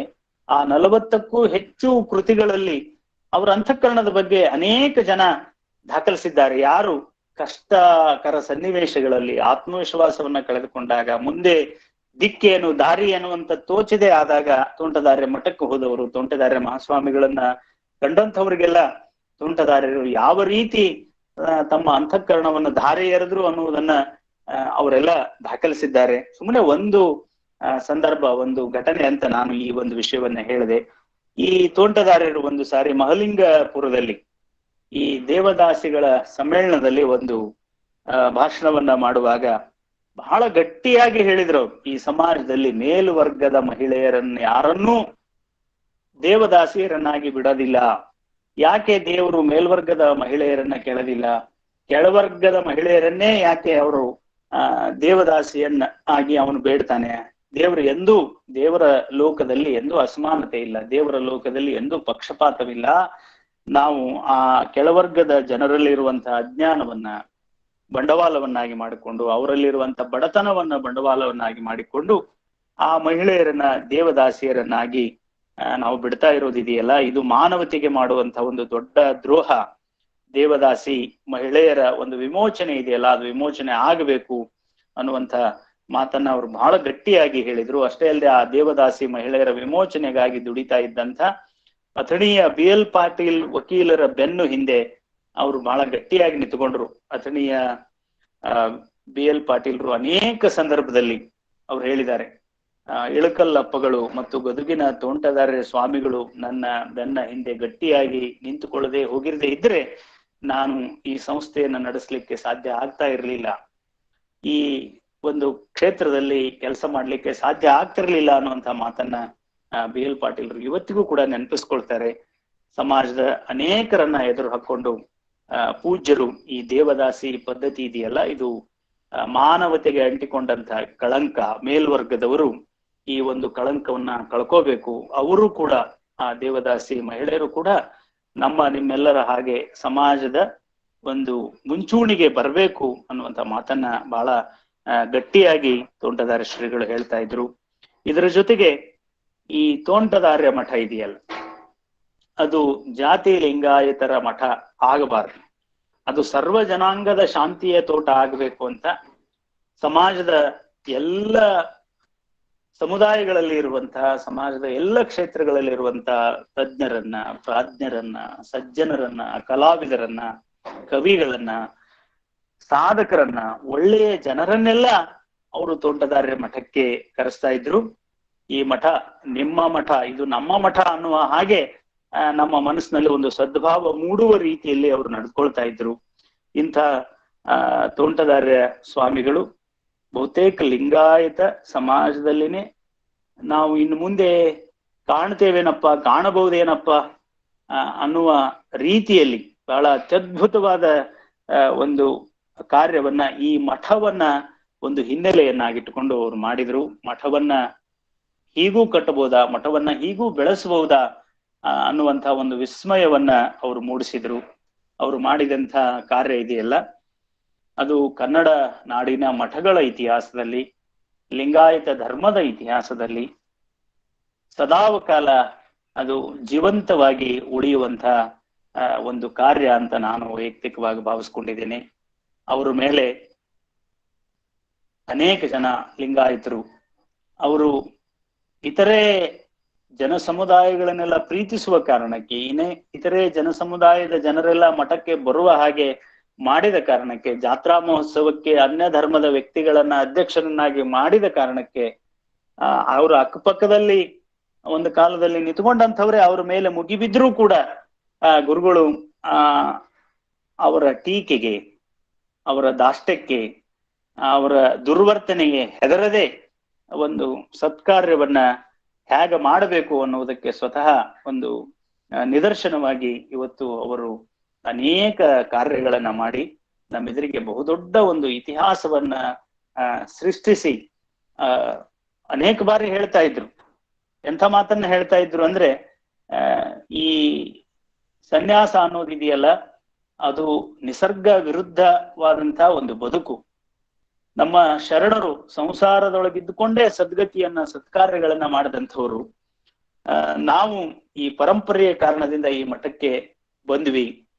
ಬಂದ ಮೇಲೆ ಯಾವುದೋ ಒಂದು ಮೂಲೆಯಲ್ಲಿ ಲಿಂಗ ಪೂಜೆಯನ್ನ ಮಾಡ್ತಾ ಕುತ್ಕೊಳ್ಳದೆ ಆ ಸಮಾಜದ ಸೇವೆಯನ್ನ ಮಾಡುವುದೇ, ಭಕ್ತರ ಸಂಕಷ್ಟಗಳನ್ನ ಪರಿಹರಿಸುವುದೇ ಲಿಂಗ ಪೂಜೆ ಅಂತ ನಾವೆಲ್ಲ ತಿಳಿದುಕೊಂಡು ದಿನದ ಇಡೀ ಸಮಯವನ್ನ ಸಮಾಜದ ಕಷ್ಟವನ್ನ ಪರಿಹರಿಸುವುದಕ್ಕೋಸ್ಕರ, ಭಕ್ತರ ಸಮಸ್ಯೆಗಳನ್ನ ಪರಿಹರಿಸುವುದಕ್ಕೋಸ್ಕರ, ಅವರೊಳಗೆ ಒಂದು ಅರಿವಿನ ಜ್ಯೋತಿಯನ್ನ ಹಚ್ಚುವುದಕ್ಕೋಸ್ಕರ ನಾವು ನಮ್ಮ ಸಮಯವನ್ನ ಕಳೆದ್ವಿ ಅನ್ನುವಂತ ಮಾತನ್ನ ಗುರುಗಳು ಬಹಳ ಸಮೀಪದಲ್ಲಿ ನನಗೆ ಹೇಳಿದ್ದನ್ನ ನಾನು ಕೇಳಿಸ್ಕೊಂಡಿದ್ದೀನಿ. ಇಂಥ ಒಂದು ಗುರುಗಳನ್ನ ನೆನೆಸ್ಕೊಳ್ಳುವುದು, ಅವರ ಆದರ್ಶಗಳನ್ನ ನಮ್ಮ ಜೀವನದಲ್ಲಿ ಅಳವಡಿಸ್ಕೊಳ್ಳುವುದು ಮತ್ತು ಅವರು ಮಾಡಿದ ಘನಕಾರ್ಯಗಳನ್ನ ನಾವು ಮುಂದುವರಿಸಿಕೊಂಡು ಹೋಗೋದಿದೆಯಲ್ಲ, ನಿಜವಾಗಿಯೂ ನಾವು ಅವರಿಗೆ ಸಲ್ಲಿಸುವ ಒಂದು ಗೌರವ ಅಂತ ನಾನು ಭಾವಿಸ್ಕೊಂಡಿದ್ದೀನಿ. ಇವತ್ತಿನ ದಿವಸ ಇಂಥ ಪ್ರಾತಸ್ಮರಣೀಯರ ಕುರಿತಾಗಿ ಬಸವ ಅಂತಾರಾಷ್ಟ್ರೀಯ ತಿಳುವಳಿಕೆ ಮತ್ತು ಸಂಶೋಧನಾ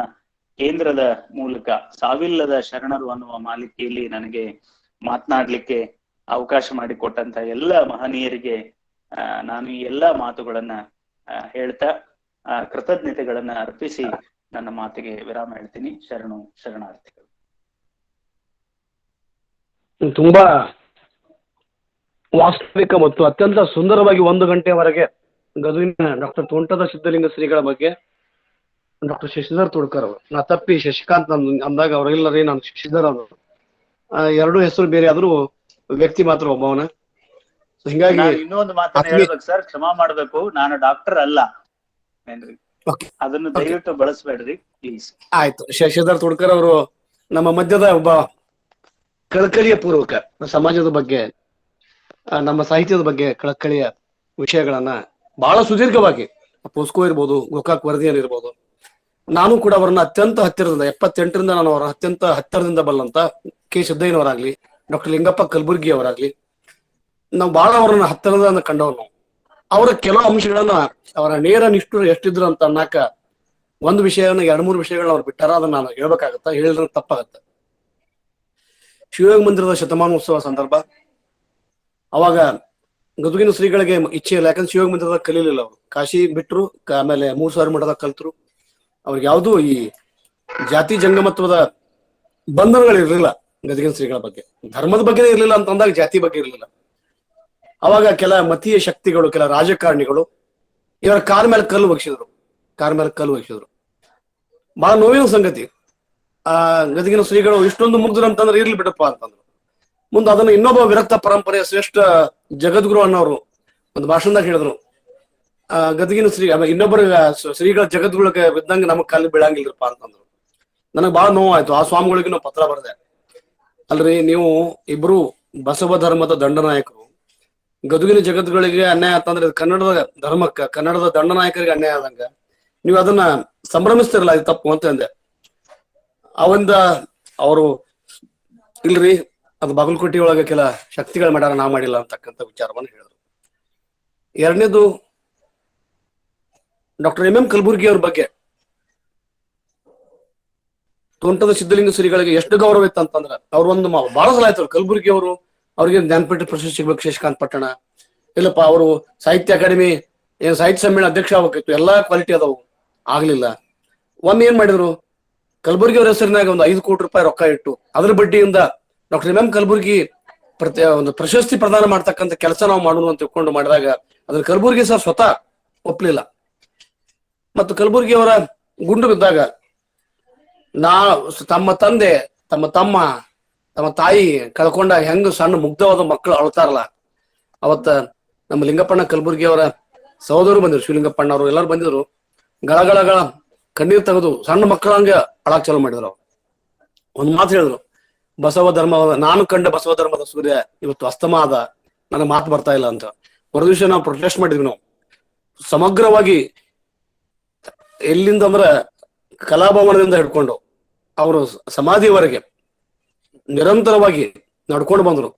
ಸಂಪೂರ್ಣವಾಗಿ ದುಃಖ ತಪ್ತರಾಗಿದ್ರು. ಎಲ್ಲಿ ಟಿವಿಯವರಿಗೆ, ಮಾಧ್ಯಮದವರಿಗೆ ಕೊಡಕ್ ಆಗಿರ್ಲಿಲ್ಲ, ಅವ್ರಿಗೆ ಒಂದು ಸಂದರ್ಶನವನ್ನು ಕೊಡಕ್ ಆಗಿರ್ಲಿಲ್ಲ ಅಂತ ಡಾಕ್ಟರ್ ಸಿದ್ಧಲಿಂಗ ಶ್ರೀಗಳಿಗೆ ನಾನು ಒಂದು ಕಾರ್ಯಕ್ರಮಕ್ಕೆ ಹೋಗಿದ್ರು. ಅವರು ಅಲ್ಲಿ ಹೋದಾಗ ಒಬ್ಬರನ್ನ ಮಾತಾಡ್ತಾ ಅವ್ರ ಅಭಿನವ ಅಕ್ಕಮಾದೇವಿ ಅಂದ್ಬಿಟ್ರು ಆ ಮಹಿಳೆಯರ ಬಗ್ಗೆ. ನಾನು ಅವ್ರಿಗೆ ಪತ್ರ ಬರೆದ ಕೂಡಲೇ ಒಂದ್ ವಾರ ಆದ್ಮೇಲೆ ಅವ್ರ ಫೋನ್ ಬಂತು, ಅವ್ರು ಶಿವನಗೌಡರ ಮೂಲಕ ಫೋನ್ ಮಾಡಿಸಿದ್ರು. ನಾನು ಹೇಳಿದೆ, ಅಕ್ಕಮಾದೇವಿಯನ್ನ ಇವ್ರಿಗೆ ಯಾರು ಹೋಲಿಸ್ಬೇಡ್ರಿ, ನೀವು ಇವ್ರಿಗೇನು ಬೇರೆ ನೀವು ಪರ್ಯಾಯ ಪಾರಿಭಾಷಿಕ ಪದಗಳನ್ನು ಬಳಸ್ರಿ, ಅಕ್ಕಮಾದೇವಿ ಹೋಲಿಸ್ಬೇಡ್ರಿ ಅಂದಾಗ ಪಾಪ ಫೋನ್ ಮಾಡಿ, ಹೌದ್ರಿ ನೀವು ಹೇಳೋದು ಖರೆ ಐತಿ ಅಂತಕ್ಕಂಥ ವಿಷಯ. ಅಂದ್ರ ತಮ್ಮ ತಪ್ಪನ್ನ ಅಥವಾ ತಮ್ಮ ಒಂದು ತಪ್ಪು ಹೆಜ್ಜೆಗಳನ್ನ, ನಿರ್ಧಾರಗಳನ್ನ, ನಿರ್ಣಯಗಳನ್ನ ಅಥವಾ ಮಾತುಗಳನ್ನ ಸಮಯೋಚಿತವಾಗಿ ಸುಧಾರಿಸಿಕೊಂಡು ನಾನು ಹಿಂಗ್ ಬದುಕಬೇಕು ಅಂತಕ್ಕಂಥ ವಿಚಾರ. ಆಮೇಲೆ ನಾನು ದೇವಲೋಕದ ಬಟ್ಟೆ ಅಂತಕ್ಕಂಥ ಪುಸ್ತಕವನ್ನು ನನ್ನ ಸಹೋದರ ರವೀಂದ್ರ ಪಟ್ಟಣ ಕಡೆ ಕಳಿಸ್ಕೊಟ್ಟಾಗ ಓದ್ಕೊಂಡು, ಮತ್ತ ಅವರು ಕೂಡ ನನ್ನ ಕೊನೆಯ ಪುಸ್ತಕ, ಅವರ ಅಭಿಮಾನ ಗ್ರಂಥ ಇರಲಿ, ಪಿ ಬಿ ದೇಸಾಯಿ ಅವರ ಬಸವ ಲಿಂಗಾಯತ ಧರ್ಮ, times of Basaveshwara and his times Kannada ಮತ್ತು ಇಂಗ್ಲಿಷ್ ವರ್ಷನ್, ಸಿದ್ಲಿಂಗ್ ಪಟ್ಟಣ ಶೆಟ್ರು ಕನ್ವಳ್ಳಿ ಅವ್ರು ಮಾಡಿದ್ದು. ಪ್ರತಿ ಕೃತಿಗಳನ್ನ, ಹೊಸ ಕೃತಿಗಳು ಬಂದ್ಮೇಲೆ ಕೊನೆಗೆ ಒಂದು ಕೊನೆ 2014ರಿಂದ ಅವರ ಕೊನೆಯವರೆಗೆ ನನ್ನ ನಿರಂತರವಾಗಿ 2 ಪುಸ್ತಕ ಯಾವ ಬರ್ತಾವ ಅವ್ನು ಕಳಿಸ್ಕೊಡ್ರಿ ಪಟ್ಟಣವ್ರಿಗೆ ಅಂತಕ್ಕಂಥ. ಮತ್ ಪುಸ್ತಕದ ಬಗ್ಗೆ ಅಭಿಮಾನ ಅಥವಾ ಓದುವಿಕೆ ಎಷ್ಟು ಹುಚ್ಚಿತ್ತು ಅಂದ್ರೆ, ಬಹುಶಃ ಒಬ್ಬ ಸಾಮಾನ್ಯ ಸಾಹಿತಿಗಳಿಗೆ ಸಾಮಾನ್ಯ ನಮ್ಗೆ ಎಷ್ಟು ಓದು ಇತ್ತಲ್ಲ ಅದ್ರ 100 ಪಟ್ಟು ಅವ್ರಿಗಿತ್ತು. ಒಂದು ಗ್ರೀಕ್ ಸಂಸ್ಕೃತಿ ಇರ್ಬೋದು, ಒಂದು ಪಾಶ್ಚಿಮಾತ್ಯ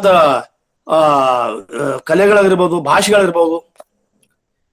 ಹಿಂಗಾಗಿ ಎಲ್ಲದರ ಬಗ್ಗೆ ಒಂದು ವಿಶೇಷವಾದಂತಹ ಜ್ಞಾನವನ್ನ ವಂಚಿಸಿದ್ರು. ಸಮಾಜದ ಬಗ್ಗೆ ವಿಶೇಷವಾಗಿ ಇದು ಕನ್ನಡದ ಧರ್ಮ, ಇದು ಲಿಂಗಾಯತ ಧರ್ಮ, ಲಿಂಗಾಯತ ಸ್ವತಂತ್ರ ಧರ್ಮ ಆಗ್ಬೇಕು ಅಂತಕ್ಕಂಥ ಚಳುವಳಿ ಒಳಗ ಆ ಡಾಕ್ಟರ್ ಸಿದ್ಧಲಿಂಗ ಸ್ವಾಮಿಗಳು ತಮ್ಮ ಅಷ್ಟು ತೊಡಗಿಸಿಕೊಂಡಷ್ಟು ನಮ್ಮ ಅದೇ ಭರವಸೆ ಇತ್ತು. ಎಲ್ಲೆಲ್ಲಿ ಸಿದ್ಧಲಿಂಗ ಸ್ವಾಮಿಗಳು ಜನಪರವಾದಂತ ಕಾಳಜಿ ಕಳಕಳಿ ಮಾಡ್ತಾರ, ಜನತಾ ಜಗದ್ಗುರು ಅಂತಾರ. ಪೋಸ್ಕೋ ಯಶಸ್ವಿಯಾಗಿದ್ದು ತೋಂಟದ ಸ್ವಾಮಿಗಳಿಂದ. ಗೋಕಾಕ್ ವರದಿಗೆ ಆವಾಗಿನ ಕಾಲಕ್ಕೆ ರಾಜ್ಕುಮಾರ್ ಅವರು ಕೂಡ ಬೆಲೆ ಕೊಟ್ಟರು. ಡಾಕ್ಟರ್ ರಾಜ್ಕುಮಾರ್ ಅವರು ಇವತ್ತೇನಾದ್ರೂ ಹೋರಾಟಕ್ಕೆ ಬರ್ಬೇಕಾದ್ರೆ ಗದಗಿನ ತೋಂಟದ ಸಿದ್ಧಲಿಂಗ ಶ್ರೀಗಳು ಅಂತಕ್ಕಂಥದ್ದು ನಾವು ಬರಿಬಾರ್ದು. ಅವ್ರ ಮಾತಿಗೆ ಬೆಲೆ ಕೊಟ್ಟು ಬಂದ್ರು. ಅಂದಾಗ ನಿರಂತರವಾಗಿ 1 ತಿಂಗಳು ಉಪವಾಸ ಕುಂತರು. ಅವಾಗ ಜನತಾ ಜಗದ್ಗುರು ಅಂತ ಹೇಳಿ ಇವ್ರಿಗೆ ಒಂದು ಅಭಿಧಾನ ಬಂತು. ನಮ್ಗ ಲಿಂಗಾಯತ್ ಸ್ವತಂತ್ರ ಧರ್ಮ ಇವ್ರು ಯಾವಾಗ ಹೋರಾಟಕ್ಕೆ ಮುಂಚೂಣಿ ತಗೊಂಡಿದ್ರು, ನಮ್ಮ ಹಿಂದಿನ ಅನುಭವದಿಂದ, ಅಂದ್ರೆ ಪೋಕ್ಸೋ ಮತ್ತು ಗೋಕಾಕ್ ವರದಿಯ ಚಳುವಳಿಯಿಂದ ನಮಗನ್ಸಿತ್ತು ಲಿಂಗಾಯತ್ ಸ್ವತಂತ್ರ ಧರ್ಮ ಸಿಗ್ತೈತಿ ಅಂತಕ್ಕಂಥದ್ದು. ಅದರ ವಿಧಿ ಅದು ಬೇರೆನೆ, ವಿಧಿ ಆಟನೇ ಬೇರೆ ಅಂತಕ್ಕಂಥ ಒಬ್ಬ ದಂಡ ನಾಯಕನನ್ನ ಒಂದು ಒಳ್ಳೆಯ ವಿಕೆಟ್ ಕೆಡೀತು ವಿಧಿ ಅಂತಕ್ಕಂಥದಕ್ಕ ಗದಗಿನ ಸ್ವಾಮಿಗಳು ಅವರು ನೇರವಾಗಿ ಮಾತಾಡ್ತಿದ್ರು. ಅಷ್ಟೇ ಮೃದುವಾಗಿ ಮಾತಾಡ್ತಿದ್ರು, ಯಾರ ಮನಸ್ಸನ್ನು ನೋಡ್ತಿದ್ರಲ್ಲ, ಮುಗ್ಧವಾದ ಮನಸ್ಸು. ಮತ್ತು ಇನ್ನೊಂದಂದ್ರೆ ಮಠಾಧೀಶರಿಗೆ ಇರ್ತಕ್ಕಂಥ ಘನತೆ ಗೌರವಕ್ಕ. ಒಂದ್ ಮಠಾಧೀಶರು ಅಂತಂದ್ರ ಯಾರಪ್ಪ ಅಂದ್ರ ಗದಗಿನ ಸ್ವಾಮಿಗಳು ನೋಡ್ಕೋರಿ, ಇಳಕರ್ ಸ್ವಾಮಿಗಳು ನೋಡ್ಕೋರಿ. ಹಂಗ ಒಂದು ಬದುಕ್ತಕ್ಕಂಥ ಒಂದು ಉದರ್ಶನವಾಗಿ ಬದುಕ್ತಕ್ಕಂಥ ಶ್ರೀಗಳು. ಆ ನೋವಿನ ಸಂಗತಿ ಅಂತಂದ್ರೆ ಇವ್ರಿಗೆಂದೂ ಕೂಡ ಅವ್ರಿಗೆ ಶೈಕ್ಷಣಿಕ ವ್ಯಾಪಾರೀಕರಣ, ದುಡ್ಡಿನ ಹಬ್ಬ ಕೆಲ ಸ್ವಾಮಿಗಳಿಗೆ ಕಾಮಿ ಹಾಕೊಂಡು ಅವ್ರಿಗೆ ಪಾತ್ಪೂಜೆ ಮತ್ತು ಈಗೂ ಇಟ್ಟ ತಮ್ಮ ಮಠದಾಗ ಮಠಗಳನ್ನ ಮೌಢ್ಯಗಳಿಂದ ಹೊರತುಪಡಿಸಿ ಅವು ವೈಚಾರಿಕ ಕೇಂದ್ರಗಳಾಗಬೇಕು ಅಂತ ಕನಸು ಕಂಡವರು ಗದಗಿನ ತೋಂಟದ ಶ್ರೀಗಳು. ಅವ್ರ ಬಗ್ಗೆ ತುಂಬಾ ಚೆನ್ನಾಗಿ ಹೇಳಿದೆ ಸರ್, ಧನ್ಯವಾದಗಳು. ಈಗ ನಮ್ಮ ಮಧ್ಯೆ ಡಾಕ್ಟರ್ ಲಿಂಗಪ್ಪ ಕಲಬುರ್ಗಿ ಅವರು ನ್ಯೂಜಿಲೆಂಡ್ ಇಂದ ಇದ್ದಾರೆ. ಅವರು ಅವರ ನೇರ ಒಡನಾಟ ಮತ್ತು ಸಂಪರ್ಕದಿಂದ ಅವ್ರು ತಾವು ಮಾತಾಡ್ಬೇಕು. ಅದಾದ್ಮೇಲೆ ಕೆ ಸಿದ್ದಯ್ಯನವರು ಮಾತಾಡ್ಲಿ ಅಂತ ಅವ್ರನ್ನ ಕೇಳ್ಕೊಂತೀನಿ. ಮೊದಲಿಗೆ ಡಾಕ್ಟರ್ ಲಿಂಗಪ್ಪಣ್ಣ ಕಲಬುರ್ಗಿ. ಎಲ್ಲರಿಗೂ ಶರಣಾರ್ಥಿಗಳು. ನಾವು ಇವತ್ತು ನಮ್ಮ ಶಶಿಧರ್ ತೋಡ್ಕರ್ ಸರ್ ಮಾತು ಕೇಳಿ ಎಲ್ಲ ಚೆನ್ನಾಗಿ ವಿವರಿಸಿದ್ರು. ಅವರು ನಮ್ಮ ಮನೆಯ ಸದಸ್ಯರಿದ್ದ ಹಾಗೆ. ಎಂ ಕಲಬುರ್ಗಿಯವರ ಜೊತೆ ಇಷ್ಟು ಒಡನಾಟ ಇದ್ರು. ಯಾವಾಗಲೂ ಈ ತೋಡ್ಕರ್ ಅವರು ಒಂದು ಸ್ವಲ್ಪ ಹೊತ್ತು ಅವರಿಗೆ ಮಾತಾಡದಿದ್ರೆ ಬಂದು ಭೇಟಿ ಆಗದಿದ್ರೆ ಅವ್ರಿಗೆ ಸಮಾಧಾನ ಆಗ್ತಿದ್ದಿಲ್ಲ. ಇತ್ತಿತ್ತಲಾಗಂತೂ ತುಂಬಾ ಇಬ್ರು ಕೂಡಿ ಕೆಲಸ ಮಾಡ್ತಿದ್ರು. ನಿಮ್ಮ ವ್ಯಕ್ತಿತ್ವ, ನಿಮ್ಮ ಒಂದು ಸಹನೆ ಮತ್ತು ನಿಮ್ಮ ಸ್ವಭಾವ ನಮಗೆ ತುಂಬಾ ಹಿಡಿಸಿತ್ತು. ಈಗ ಇವತ್ತಿನ ಕಾರ್ಯಕ್ರಮ ಬಹಳಷ್ಟು ಚೆನ್ನಾಗಿ ಮೂಡಿ ಬಂತು. ನಮಗೆ ಈ ಸ್ವಾಮೀಜಿಯವ್ರ ಬಗ್ಗೆ ಮಾತಾಡೋದಂದ್ರೆ ತುಂಬಾ ಖುಷಿ. ಯಾಕಂದ್ರೆ ಅವರಿಗೆ ನಾವು ಅಜ್ಜವರು ಅಂತಿದ್ದೆವು. ನಾವು ಎಲ್ಲರೂ ಅಲ್ಲಿ ಇತ್ತಿತ್ತಲಾಗಂತೂ ನಾವು ಎಲ್ಲರೂ ಅಜ್ಜವರು ಅಂತಿದ್ದೆವು. ಈ ಅಜ್ಜವರು ಅವರು ಮಾತಾಡೋ ಒಂದು ವೈಶಿಷ್ಟ್ಯತೆ ಏನಂದ್ರೆ ಕಣ್ಣು ಮುಚ್ಕೊಂಡು ಮಾತಾಡ್ತಿದ್ರು ಅವರು. ಅವ್ರಿಗೆ ಯಾರಾದ್ರೂ ಭೇಟಿ ಆಗ್ಲಿಕ್ಕೆ ಹೋದ್ರೆ ಮುಂದ್ಗಡೆ ಕೂಡಿಸಿಕೊಂಡು ಕಣ್ಣು ಮುಚ್ಕೊಂಡು ಇಷ್ಟು ಚೆನ್ನಾಗಿ ಮಾತಾಡ್ತಿದ್ರು. ಅದು ನಮಗೆ ಅವರ ಅಜ್ಜವರು ಒಳಗಿನ ಕಣ್ಣು ತೆಗೆದು ಮಾತಾಡ್ತಾ ಇದ್ದಾರೆ ಅನ್ನುವ ಹಾಗೆ ಭಾವನೆ ಆಗ್ತಿತ್ತು ನಮ್ಗೆ. ಅಷ್ಟು ಒಂದು. ಆಮೇಲೆ ಅವರಿಗೆ ನಮ್ಮ ಮನೆತನದ ಇತಿಹಾಸ ಸಹಿತ ತುಂಬಾ ಗೊತ್ತಿತ್ತು. ನಾವು ಅವ್ರಿಗೆ ಈಗ ನಾನು ಇಂಡಿಯಾಕ್ಕೆ ಇತ್ತಿತ್ತಲಾಗಿ ಬಂದಾಗ ಅವ್ರ ಹತ್ರ ಹೋಗಿ ಒಂದ್ ಸ್ವಲ್ಪ ಕೂತ್ಕೊಂಡು ಮಾತಾಡುವಾಗ ನಮ್ಮ ಮನೆಯ ಇತಿಹಾಸನೇ ಅವರಿಂದನೇ ನಾವು ಹೆಚ್ಚು ಕಲಿತ ಹಾಗೆ ಅಂತ ನನಗೆ ಅನ್ಸುತ್ತೆ. ಅಷ್ಟೊಂದು ನಮ್ಮ ಬಗ್ಗೆ ತುಂಬಾ ಕಾಳಜಿ ವಹಿಸಿದ್ರು. ಮತ್ತು ಅವರು ನಾವು ಸಿಂಧಿಗೆಯವರು, ಅವರು ಸಿಂಧಿಗೆಯವರಿಂದ ನಮ್ಮ ಮೊದಲಿಂದಲೂ ಅವರ ಪರಿಚಯ, ಅವರ ಅಣ್ಣ, ನಾವೆಲ್ಲ ಕ್ಲಾಸ್ಮೇಟ್ಸ್, ಹೀಗೆ ನಮ್ಮ ಒಂದು ಪರಸ್ಪರ ಇದು ಪರಿಚಯ ಇತ್ತು.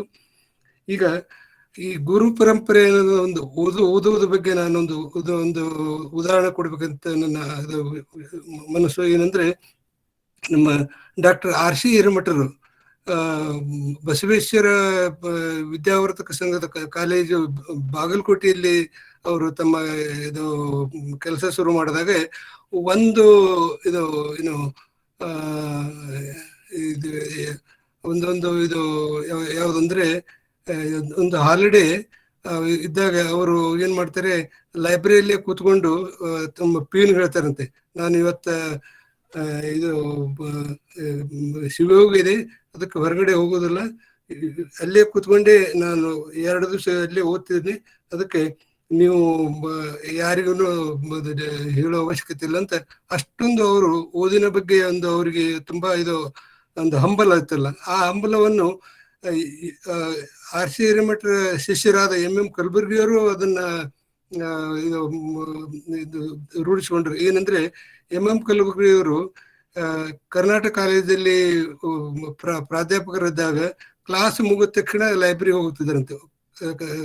ಆ ಲೈಬ್ರರಿಯಲ್ಲಿ ಹೋಗಿ ಆ ಪುಸ್ತಕದ ಕಪಾಟಿನ ಮುಂದೆ ಕೂತ್ಕೋಬೇಕು. ಕೂತ್ಕೊಂಡು ಆ ಕಪಾಟದಲ್ಲಿ ಒಂದೊಂದೊಂದೊಂದು ಪುಸ್ತಕ ಓದ್ತಾ ಇದ್ದಾರಂತೆ. ಅದಕ್ಕೆ ಅವ್ರ ವಿದ್ಯಾರ್ಥಿಗಳು ಏನಂತಿದ್ದಾರೆ ಅಂದ್ರೆ ಕಲಬುರಗಿಯವರು ಇಡೀ ಕಪಾಟನ್ನೇ ಓದ್ತಾರೆ ಅಂತ.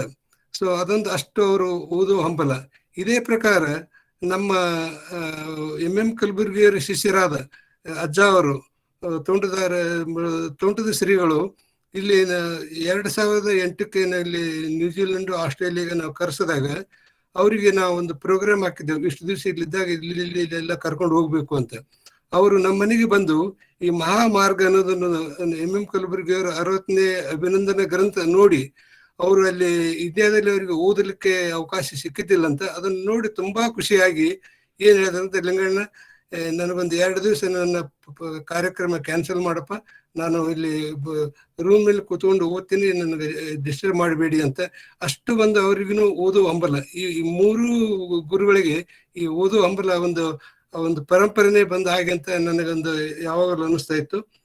ಮತ್ತೆ ತಾವು ತೋಡ್ಕರ್ ಸರ್, ತಾವು 2019ರಲ್ಲಿ ಈ ನಮ್ಮ ತೋಂಟದಾರ್ಯ ಶ್ರೀಗಳ ಮೇಲೆ ಇದನ್ನು ಕ್ಯಾಲೆಂಡರ್ ಮಾಡಿದ್ರಿ. ಆ ಕ್ಯಾಲೆಂಡರ್ ಅದೇ ಅದು ಇಷ್ಟು ತುಂಬಾ ಚೆನ್ನಾಗಿ ಬಂದಿದೆ. ಅದು ಕ್ಯಾಲೆಂಡರ್ ನೋಡಿದ್ರೆ ಇಡೀ ಎಲ್ಲ ಇದನ್ನ ಗೊತ್ತಾಗುತ್ತೆ ನಮ್ಗೆ. ಅದೇ ನೋಡಿ ಸರ್. ಹೌದು. ಸೊ ಈ ತರ ಅದು ನಿಮ್ದು ಒಳ್ಳೆಯ ವಿಚಾರ. ಅದು ಗಣ್ಯ ವ್ಯಕ್ತಿಗಳ ಬಗ್ಗೆ ಒಂದು ಕ್ಯಾಲೆಂಡರ್ ಮಾಡಿ ನೀವು ಡಿಸ್ಟ್ರಿಬ್ಯೂಟ್ ಮಾಡೋದ್ರಿಂದ ಅದು ಒಂದು ಪುಸ್ತಕ ರೂಪದಲ್ಲಿನೇ ಬೇರೆ ತರದ ಒಂದು ಮಾಹಿತಿಯನ್ನು ಜನರಿಗೆ ಮುಟ್ಟಿಸ್ತೀರಿ. ಅದು ತುಂಬಾ ಶ್ಲಾಘನೀಯ. ಇದೇ ಪ್ರಕಾರ ತಾವು 2016ರಲ್ಲಿ ಎಂ ಕಲಬುರ್ಗಿಯವರ ಕ್ಯಾಲೆಂಡರ್ನು ಮಾಡಿದ್ರಿ. ಸೊ ತುಂಬಾ ಚೆನ್ನಾಗಿ ಬಂದಿದೆ. ಈಗ ನಮ್ಮ ಶ್ರೀಗಳ ಇದರಲ್ಲಿ ಕ್ಯಾಲೆಂಡರ್ದಲ್ಲಿ ಕೆಲವೊಂದಿಷ್ಟು ನಮ್ಮ ಅಜ್ಜವರು ಏನು ಹೇಳಿದಾರೆ ಅನ್ನೋದು ಒಂದು ಸ್ವಲ್ಪ ಒಂದು 2-3 ವಿಷಯ ಹೇಳ್ತೀನಿ. ಏನಂದ್ರೆ, ಇವರು ಸಮನ್ವಯದ ಹರಿಕಾರರು ಅಂತ ತೋಂಟದ ಸಿದ್ಧಲಿಂಗ ಶ್ರೀಗಳು. ಅವರು ಪುಸ್ತಕದ ಸ್ವಾಮೀಜಿ ಅಂತ ಅವ್ರಿಗೆ ಅಂತಿದ್ರು. ಮತ್ತೆ ಕನ್ನಡದ ಕುಲಗುರು, ಸಂಸ್ಕೃತಿಯ ಪೋಷಕ ಅಂತ. ಈಗ ಗೃಹಸ್ಥರ ಮನೆಯಲ್ಲಿ ಪುತ್ರೋತ್ಸವ ಹೇಗೋ ಹಾಗೆ ತೋಂಟದಾರ್ಯ ಮಠದಲ್ಲಿ ಪುಸ್ತಕೋತ್ಸವ. ಅಷ್ಟು ಪುಸ್ತಕದ ಬಗ್ಗೆ ಅವರಿಗೆ ಅಭಿಮಾನ ಇತ್ತು. ಮತ್ತು ನಮ್ಮ ಜನಪ್ರತಿನಿಧಿಗಳು ರೈತರಿಗೆ ನೀರು ಕೊಟ್ಟರೆ ಅವರು ಜಗತ್ತಿಗೆ ಅನ್ನ ಕೊಡುತ್ತಾರೆ. ಇದು ನಮ್ಮ ಅಜ್ಜ ಅವರು ಹೇಳೋ ಮಾತು. ಇನ್ನೊಂದು, ಕನ್ನಡಿಗರು ಎದ್ದರೆ ವೀರಭದ್ರ, ಬಿದ್ದರೆ ಕುಂಭಕರ್ಣ. ಇದು ಅಂತ ನಮ್ಮ ಅಜ್ಜ ಅವರು ಹೇಳೋದು. ಮುಂದೆ, ಶ್ರೇಷ್ಠ ವಿಚಾರಗಳು ಜಗತ್ತನ್ನು ಆಳುತ್ತವೆ. ಸನ್ಯಾಸಿಯಾದವನು ನೀರು, ಗಾಳಿ, ಬೆಂಕಿಯಂತೆ ಯಾರೊಂದಿಗೂ ಭೇದ ಮಾಡಬಾರದು. ಮತ್ತೊಂದು ಮಾತಂದ್ರೆ, ಬೆಳೆದ ಮನಸ್ಸಿಗಿಂತ ದೊಡ್ಡದು ಯಾವುದೂ ಇಲ್ಲ. ಇನ್ನೊಂದು ಕೊನೆಯದಾಗಿ ಧರ್ಮದ ಬಗ್ಗೆ ಹೇಳೋದು ತುಂಬಾ ಚೆನ್ನಾಗಿದೆ ನೋಡಿ.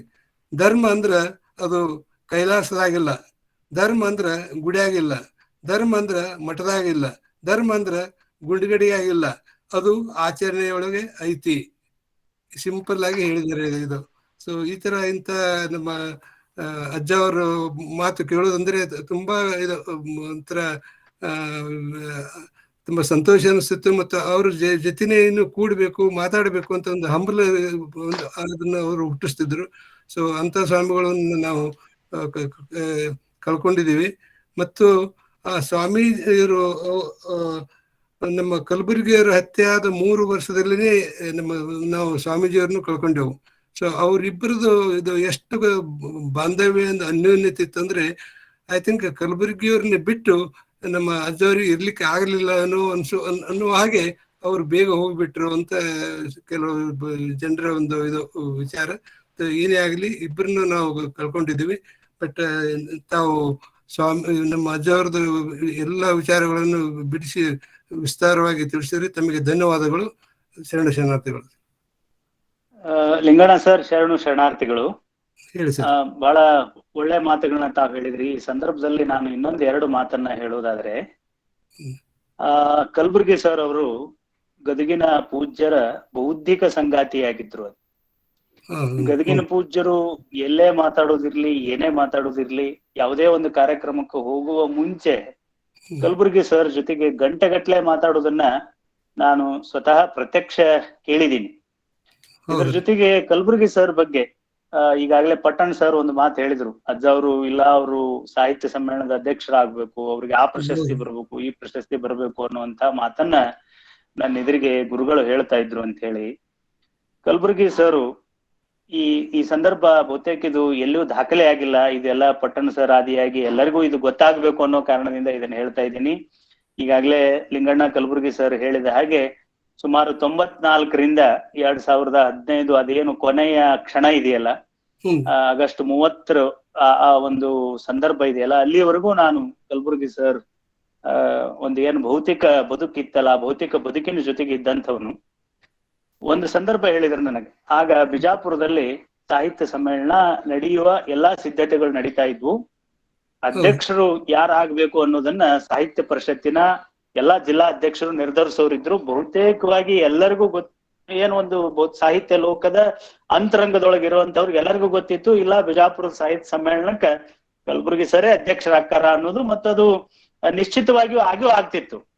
ಆ ಸಂದರ್ಭದೊಳಗೆ ಒಂದ್ ದಿವಸ ನಾನು ಏನೋ ಮಾತಾಡ್ಕೊಂತ ಕುಂತ ಕಲಬುರ್ಗಿ ಸರ್ ಹೇಳಿದ್ರು, ನಾನಂದೆ ಇಲ್ಲ ಬಿಜಾಪುರ ಸಮ್ಮೇಳನಕ್ಕೆ ನೀವ ಆಗ್ಬೇಕು ಸರ್, ನಿಮ್ಮನ್ ಬಿಟ್ರೆ ಯಾರು ಹಾಕಾರ ಅಂತ.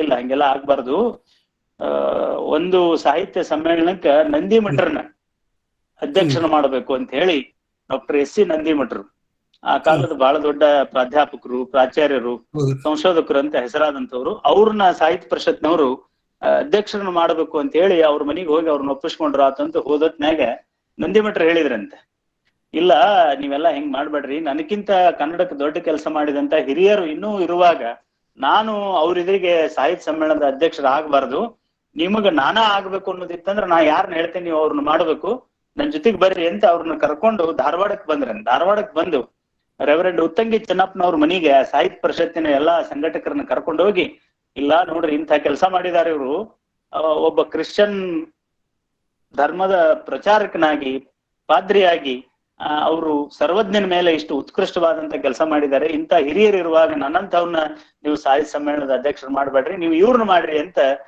ನಂದಿಮಠರು ರೆವರೆಂಡ್ ಉತ್ತಂಗಿ ಚೆನ್ನಪ್ಪನವ್ರನ್ನ ಅಧ್ಯಕ್ಷರನ್ನಾಗಿ ಮಾಡಿಸಿದ್ರಂತ. ಹಂಗೆ ಕಲಬುರ್ಗಿ ಸರು ಕೂಡ ಕನ್ನಡಕ್ಕೆ ಬಹಳ ದೊಡ್ಡ ಕೆಲಸ ಮಾಡಿದಂತ, ಕರ್ನಾಟಕದ ಏಕೀಕರಣಕ್ಕೆ ಬಹಳ ದೊಡ್ಡ ಕೆಲಸ ಮಾಡಿದಂತ ಕೋ ಚನ್ನಬಸಪ್ಪನವ್ರನ್ನ ತಾವು ಆಗ್ಬೇಕಾಗಿತ್ತು. ಇಡೀ ಕರ್ನಾಟಕದ ಜನತೆ ಕಲಬುರ್ಗಿ ಸರ್ ಆಗ್ತಾರ ಅನ್ನುವಂತ ನಿರೀಕ್ಷೆ ಒಳಗಿದ್ದಾಗ ಆ ನಂದಿಮಠರ ಆದರ್ಶವನ್ನ ನನಗ್ ಹೇಳಿದ್ರು ಅವ್ರು, ನಂದಿಮಠರು ಹಿಂಗ್ ಮಾಡಿದ್ರಪ್ಪ ಅಂತ ಹೇಳಿ, ಅದಕ್ಕೆ ನಮ್ ಚನ್ನಬಸಪ್ಪನವ್ರು ಆಗ್ಬೇಕು, ಚನ್ನಬಸಪ್ಪನವ್ರು ಆಗ್ಬೇಕು, ಅವ್ರು ಅಷ್ಟು ದೊಡ್ಡವ್ರು ಇದ್ದ ಹೊತ್ನ್ಯಾಗ ನಮ್ಮಂತವ್ರು ಆಗೋದು ಸರಿಯಲ್ಲ ಅಂತ ಹೇಳಿ ಎಷ್ಟು ದೊಡ್ಡ ಔದಾರ್ಯ ಮತ್ತು ಎಷ್ಟು ದೊಡ್ಡ ತ್ಯಾಗ ಅನ್ನೋದಕ್ಕೆ ಇದು ಎಲ್ಲೂ ದಾಖಲೆ ಆಗಿಲ್ಲ ಅನ್ನೋ ಕಾರಣಕ್ಕೆ ಇದೆಲ್ಲ ತಮ್ಮ ಗಮನಕ್ಕೆ ಬರ್ಲಿ ಅಂತ ನಾನು ಹೇಳ್ತಾ ಇದ್ದೀನಿ. ಎಲ್ಲಿ ಕಲಬುರ್ಗಿ ಸರ್ ಅಧ್ಯಕ್ಷರಾಗಬೇಕಾಗಿತ್ತು ಅಲ್ಲಿ ಕಲಬುರ್ಗಿ ಸರ್ ತಾವು ಹಿಂದೆ ಸರಿದು ಆ ಸಂಘಟಕರನ್ನ ಅವ್ರಿಗೆ ಅವ್ರ ಮೇಲೆ ಒತ್ತಡ ಹಾಕಿದ್ರು, ಇಲ್ಲ ಕೋ ಚನ್ನಬಸಪ್ಪನವ್ರನ್ನ ನೀವು ಅಧ್ಯಕ್ಷನ ಮಾಡ್ರಿ ಅಂತ ಹೇಳಿ. ಆ ಕಾರಣದಿಂದ ಕೋ ಚನ್ನಬಸಪ್ಪನವ್ರು ದೊಡ್ಡವರೇ, ಅದ್ರೊಳಗೇನೆ ಎರಡು ಮಾತೇ ಇಲ್ಲ, ಅವ್ರು ದೊಡ್ಡ ಕೆಲಸ ಮಾಡಿದವರು, ಒಳ್ಳೆ ನ್ಯಾಯಾಧೀಶರು, ಕನ್ನಡ ಸಾಹಿತ್ಯಕ್ಕೆ ಶ್ರೇಷ್ಠ ಕೃತಿಗಳನ್ನ ಕೊಟ್ಟಂತವ್ರು, ಕರ್ನಾಟಕ ಏಕೀಕರಣಕ್ಕೆ ಹೋರಾಡದಂತವ್ರು. ಆದ್ರೆ ಜನರ ಮನಸ್ಸಿನೊಳಗೆ ಅವ್ರು ಇರ್ಲಿಲ್ಲ. ಕಲಬುರ್ಗಿ ಸರ್ ಅವ್ರನ್ನ ಮುಂದೆ ಮಾಡಿ ತಾವು ಹಿಂದಕ್ಕೆ ಸರದ ಕಾರಣದಿಂದ ಅವ್ರಿಗೆ ಸಾಹಿತ್ಯ ಸಮ್ಮೇಳನದ ಅಧ್ಯಕ್ಷತೆ ತಪ್ಪಿ ಹೋಯಿತು ಅನ್ನುವಂತ ಒಂದು ಮಾತನ್ನ ತಮ್ಮ ಗಮನಕ್ಕೆ ತರ್ತಾ ಇದ್ದೀನಿ. ಸರ್ ತಾವು ಹೇಳುದು ನಿಜ. ಆ ಸಂದರ್ಭದಲ್ಲಿ ನಾನು ಇಂಡಿಯಾಕ್ಕೆ ಬಂದಿದ್ದೆ. ನಮ್ಮ ಪ್ರೊಫೆಸರ್ ಹೇಳ್ತಾ ಇದ್ರು, ಅದಕ್ಕೆ ಇನ್ನೂ ಒಂದು ಕಾರಣ ಕೊಟ್ಟರು, ಏನಂದ್ರೆ ಅವ್ರಿಗೆ ತುಂಬಾ ವಯಸ್ಸಾಗಿತ್ತಂತೆ. ಅದಕ್ಕೆ ಅವ್ರಿಗೆ ಈಗ ತುರ್ತ ಅದು ಕೊಡೋದು ಬಹಳ ಸೂಕ್ತ, ಯಾಕೆ ಮುಂದೆ ನಮಗೆ ಯಾವಾಗ ಚಾನ್ಸ್ ಸಿಗುತ್ತೆ, ಈಗ ಪಾಪ ಅವ್ರಿಗೆ ಕೊಡಬೇಕು ಅಂತೇಳಿ ಅದನ್ನ ನನ್ನ ಮುಂದೆ ಏನು ಹೇಳಿದ್ದಾರೆ ಅವರು. ಹೀಗೆ ಅವರು ದೊಡ್ಡ ಗುಣ ಅಷ್ಟೇ, ದೊಡ್ಡ ಗುಣ. ಸರ್ ನೆಕ್ಸ್ಟ್ ಒಂದು ನಿಮಿಷ ಕೆ ಸಿದ್ದಯ್ಯನವರು ತಮ್ಮ ಅಭಿಪ್ರಾಯ ಹೇಳ್ರಿ, ಆಮೇಲೆ ಡಾಕ್ಟರ್ ಶರಣಮ್ಮ ಗೊರೆವಾಳ. ಸಿದ್ದಯ್ಯನವರು ಮೈಕ್ ಅನ್ಮ್ಯೂಟ್ ಮಾಡ್ಕೊಂಡು ಮಾತಾಡಿ. ಸಿದ್ದಯ್ಯನವ್ರೆ ಕೇಳ್ತಿದ್ರೆ ಮೈಕ್ ಅನ್ಮ್ಯೂಟ್ ಮಾಡ್ಕೊಂಡು ಮಾತಾಡ್ಬೇಕು, ಕಾರ್ನರ್ದಲ್ಲಿ ಇದೆ ನೋಡಿ ಮೇಲೆ. ಹಲೋ, ಮಾತಾಡಿ ಸರ್, ಮಾತಾಡಿ. ಎಲ್ಲರಿಗೂ ಶರಣಾರ್ಥಿ. ನಾನು ಮಾನವಿಯಿಂದ ಮಾತಾಡೋದು ಸರ್. ನಾನು ಗದಗಿನ ಶ್ರೀಗಳೊಂದಿಗೆ ನನಗೆ ಕಾಂಟ್ಯಾಕ್ಟ್ ಹೆಂಗ್ ಬಂತಂದ್ರೆ, ನಮ್ಮ ಮಾನವಿಯಲ್ಲಿ ಡಾಕ್ಟರ್ ಎಸ್ ಟಿ ಪೇಟೆ ಅಂತೇಳಿ ಡಂಬಳದವ್ರು ಇರ್ತಾರೆ. ಅವ್ರು ಇಲ್ಲಿಗೆ ಬಂದು ಸುಮಾರು 45 ವರ್ಷ ಆಯ್ತ್ರಿ. ಪ್ರತಿ ವರ್ಷ ಗದಗ ಶ್ರೀಗಳು ಅವ್ರ ಮನೆಗೆ ಬಂದಾಗ ನಮ್ಮನ್ನ ಫೋನ್ ಮಾಡಿ ಕರೆಸ್ತಾರೆ. ಕೆಲವು ಮಂದಿಯಲ್ಲಿ ನಾನು ಒಬ್ಬತ ಹೋಗ್ತಿದ್ವಿ. ಆವಾಗ ಅವರಿಗೆ ನಾನು ಸುಮಾರು ಒಂದು 15-20 ವರ್ಷದ ಇರಬೇಕು, ಮೋಸ್ಟ್ಲಿ ನನಗೆ ನೆನಪಿಲ್ಲ. ಆ ದಾವಣಗೆರೆಯಲ್ಲಿ ಒಬ್ಬ ಶ್ರೀಗಳು ಸನ್ಯಾಸಿ ಎಂಬುದು ಬಹಳ ಕಷ್ಟದ ಕೆಲಸ ಅದ, ಸನ್ಯಾಸತ್ವ ಉಳಿಸಿ ಎಂಬುದು ಕಷ್ಟ ಅದ ಅಂತೇಳಿ ಅವರು ಸನ್ಯಾಸಿಗಳೇ ಮಾತಾಡಿದ್ರು. ಈ ಬಗ್ಗೆ ನಾನು ಗದಗ ಶ್ರೀಗಳಿಗೆ ಕೇಳಿದೆ. ಇದು ಸತ್ಯ ಅದ. ನೀವು ಸಂಸಾರಿಕರು ಏನನ್ನ ತೊಂದರೆ ಆದ್ರೆ ಎಂಡ್ರು ಮಕ್ಕಳು ಇರ್ತಾರ, ನಿಮಗೆ ಸಿಟ್ಟಾದ್ರೆ ಹೆಂಡತಿಗೆನ್ನ ಬೈತಿರಿ, ಮಕ್ಕಳಿಗೆನ್ನ ಬೈತಿರಿ, ಅಥವಾ ಮಕ್ಕಳು ಮೊಮ್ಮಕ್ಕಳು ಕೂಡ ಆಡ್ತಾರೆ. ನಮಗಿದು ಕಷ್ಟದ ಕೆಲಸ ಆದ ಸತ್ಯ. ಆದ್ರೆ ನಾವೇನು ಮಾಡಬೇಕು ಅಂದ್ರೆ, ಅವರು ವೈಯಕ್ತಿಕ ತಮ್ಮ ಜೀವನದ ಬಗ್ಗೆ ಹೇಳಿದರು. ನಾನು ಒಕ್ಕಲ್ತನದಲ್ಲಿ ಈಗ ಮಗ್ನಾಗಿನಿ, ಅಲ್ಲಿ ತಾಂಡೇದವ್ರ ಜೊತೆಗೆ ಇರ್ತೀನಿ, ಜನಸಾಮಾನ್ಯರ ಜೊತೆಗೆ ಇರ್ತೀನಿ, ದುಡಿತೀನಿ, ರಂಟೆ ಹೊಡಿತೀನಿ. ಮನೆಗೆ ಮಠಕ್ಕೆ ಬಂದ ಕೂಡಲೇ ಊಟ ಮಾಡಿದ ಕೂಡಲೇ ನಿದ್ದೆ ಬರ್ತದ. ನಾವು ದಣಿಬೇಕು, ಜನಸಾಮಾನ್ಯರ ಜೊತೆಗೆ ಇರ್ಬೇಕಂತೇಳಿ ಒಂದು ಮಹತ್ವದ ಸುದ್ದಿ ಹೇಳಿದರು. ಅದಲ್ಲದೆ ಅವರು ತಮ್ಮ ಕ್ಯಾಲೆಂಡರ್ ನಲ್ಲಿ, ಇವರು ನಮ್ಮ ಲಿಂಗಪ್ಪನವರು ಹೇಳಿದಾರಲ್ಲ, ಅವ್ರದ್ದು ಒಂದು ಕ್ಯಾಲೆಂಡರ್ ನಾನು ಸಂಗ್ರಹ ತೋರಿಸ್ತೇನೆ ನಿಮಗೆ. ಹರ್ಡೇಕರ್ ಮಂಜಪ್ಪನವರ ಕೈಯಲ್ಲಿ ಇರ್ತಕ್ಕಂಥ ಲಿಂಗ ತಮ್ಮ ಕ್ಯಾಲೆಂಡರ್ ನಲ್ಲಿ ಪ್ರಿಂಟ್ ಮಾಡಿದ್ರು. ಅದನ್ನ ನಾನು ಶೇಖರಣೆ ಮಾಡಿ ಇಟ್ಕೊಂಡೇನೆ. ನಿಮಗೆ ಕಾಣ್ತದೋ ಇಲ್ಲೋ, ಇದು ಸುಮಾರು ಲಿಂಗು ಅವ್ರ ಕೊಳ್ಳಾಗಿರ್ತಕ್ಕಂಥ ಹರ್ಡೇಕರ್ ಮಂಜಪ್ಪನವರ ಇಷ್ಟಲಿಂಗ ಇನ್ನೂ ಹೊಳಿತದ ಅವ್ರ ಕೈಯಲ್ಲಿ. ಈ ಬಗ್ಗೆ ಹರ್ಡೇಕರ್ ಮಂಜಪ್ಪನವ್ರ ಬಗ್ಗೆ ಕಲಬುರಗಿಯಲ್ಲಿ ಇರ್ತಕ್ಕಂಥ ಇದು KSRTC ಒಬ್ಬರು writer, accountant superintendent of accountant ಇದ್ದಾರೆ. ಅವರಿಗೆ ಈ ಅಂಶ ಹೇಳಿದೆ. 2ನೇ ಆವೃತ್ತಿಯಲ್ಲಿ ನಾನು ನಿಮ್ಮ ಹತ್ರ ಬರ್ತೀನಿ ಹೇಳುವಂತ್ರಿ ಅಂತ ಹೇಳ್ಯಾರ. ಅವರು ಲಿಂಗಾಯತ ದರ್ಶನದಲ್ಲಿ ಈ ಆರ್ಟಿಕಲ್ ಬರ್ದಿದ್ದರು. ಇನ್ನೂ ಒಂದು ಹೇಳ್ಬೇಕಂದ್ರೆ, ಗದಗ ಶ್ರೀಗಳು ಈಗ ಇರ್ಬೇಕಾಗಿತ್ತು ಇನ್ನೊಂದು 4 ವರ್ಷ ಅವ್ರು. ಯಾಕಂದ್ರೆ ಈಗ ನೋಡ್ರಿ, ಲಿಂಗಾಯತ ಧರ್ಮ ರ್ಯಾಲಿ ಮತ್ತು ಚಟುವಟಿಕೆಗಳು ಪೂರ್ತಿ ಮಲಗಿಬಿಟ್ಟಾವ. ಅವ್ರಿದ್ರೆ ಹಿಂಗ್ ಮಲಗೊಡ್ತಿದ್ದಿಲ್ಲ ಅಂತ ನನ್ನ ವೈಯಕ್ತಿಕ ಭಾವನೆ. ಅವ್ರ ಸೇವೆ ಇನ್ನೂ ನಮಗೆ ಲಿಂಗಾಯತ ಸಮಾಜಕ್ಕೆ, ಎಲ್ಲಾ ಸಮಾಜಕ್ಕೆ ಬೇಕಾಗಿತ್ತು ನನಗನಿಸ್ತದೆ. ಈಗ ಯಾವ ಸ್ವಾಮಿಗಳು ಆಗ್ಲಿ ಯಾರು ಇದ್ರ ಬಗ್ಗೆ ಚಿಂತನೆ ಮಾಡ್ತಾ ಇಲ್ಲ. ಮತ್ತು ಧನ್ಯವಾದಗಳು ಸರ್, ಧನ್ಯವಾದಗಳು. ಡಾಕ್ಟರ್ ಶರಣಮ್ಮ ಗೋರೆಬಾಳ್ ತಮ್ಮ ಅಭಿಪ್ರಾಯವನ್ನು ಒಂದು ನಿಮಿಷ ಹೇಳಿ. ಟೈಮ್ ಆಗ್ತಾ ಬಂದಿದೆ. ಹೌದು ಸರ್. ನಮಸ್ತೆ ಸರ್. ನಮಸ್ತೆ ತೋಡ್ಕರ್ ಸರ್. ತಾವು ಗದಗಿನ ಶ್ರೀಗಳ ಅಜ್ಜ ಅವ್ರ ಬಗ್ಗೆ, ಅವರ ಪೂರ್ವಾಶ್ರಮದಿಂದ ಹಿಡಿದು ಕೊನೆಯ ದಿನಗಳವರೆಗೆ ಇರುವಂತ ಎಲ್ಲ ವಿಚಾರಗಳನ್ನ ಒಂದು ಎಳೆಯಾಗಿ ಬಿಡಿಸಿ ಹೇಳಿದ್ರಿ. ಬಹಳ ಸಂತೋಷ ಆಯ್ತು. ನಿಮ್ ಮಾತ್ ಇನ್ನೂ ಕೇಳ್ಬೇಕು ಅನ್ನೋದ್ರೊಳಗ ಮುಗಿಸಿದ್ರಿ ನೀವು. 1 ತಾಸು ಹೆಂಗ್ ಹೋಯ್ತು ಗೊತ್ತಾಗ್ಲಿಲ್ಲ ನನ್ಗ. ಅಷ್ಟು ಸಂತೋಷ ಆಯ್ತು. ನನ್ನಂತೆ ಇವತ್ತು ನಿಮ್ ಮಾತ್ ಕೇಳಿದ ಎಲ್ಲರಿಗೂ ಸಂತೋಷ ಆಗೈತಿ ಅಂತ ಅನ್ಕೊಂಡೇನಿ. ಮತ್ತೆ ನೀವು ಬಹಳ ಕಡೆ ನೀವು ಬ್ಯಾಡ್ ಅಂದ್ರು ಎಲ್ಲಾರು ನಿಮ್ಗೆ ಡಾಕ್ಟರ್ ಅಂತಾರ. ಅದು ಯಾಕೋ ಗೊತ್ತಿಲ್ಲ. ಡಾಕ್ಟರ್ ಶಶಿಧರ್ ತೋಡ್ಕರ್ ಅಂತ ಹೇಳ್ಬೇಕು ಅನಿಸ್ತಾ ಇದೆ ಬಹುಶಃ ಎಲ್ಲರಿಗೂನು. ಇದೊಂದ್ ಕಡೆ ಅಲ್ಲ, ಬಹಳ ಕಡೆ ಕೇಳಿನಿ ನಾನು. ಅದರಿಂದ ಡಾಕ್ಟರೇಟ್ ಆದ್ರನ ಇದು ಅಂತಲ್ಲ, ಅದಕ್ಕಿಂತ ಹೆಚ್ಚಿನ ಜ್ಞಾನ ನಿಮ್ಮಲ್ಲಿ ಐತಿ ಸರ್. ಬಹಳ ಅತ್ಯಮೂಲ್ಯವಾದಂತ ಒಂದು ವಿಷಯಗಳನ್ನ ಬಹಳ ಚೆನ್ನಾಗಿ ಮಾತಾಡಿದ್ರಿ.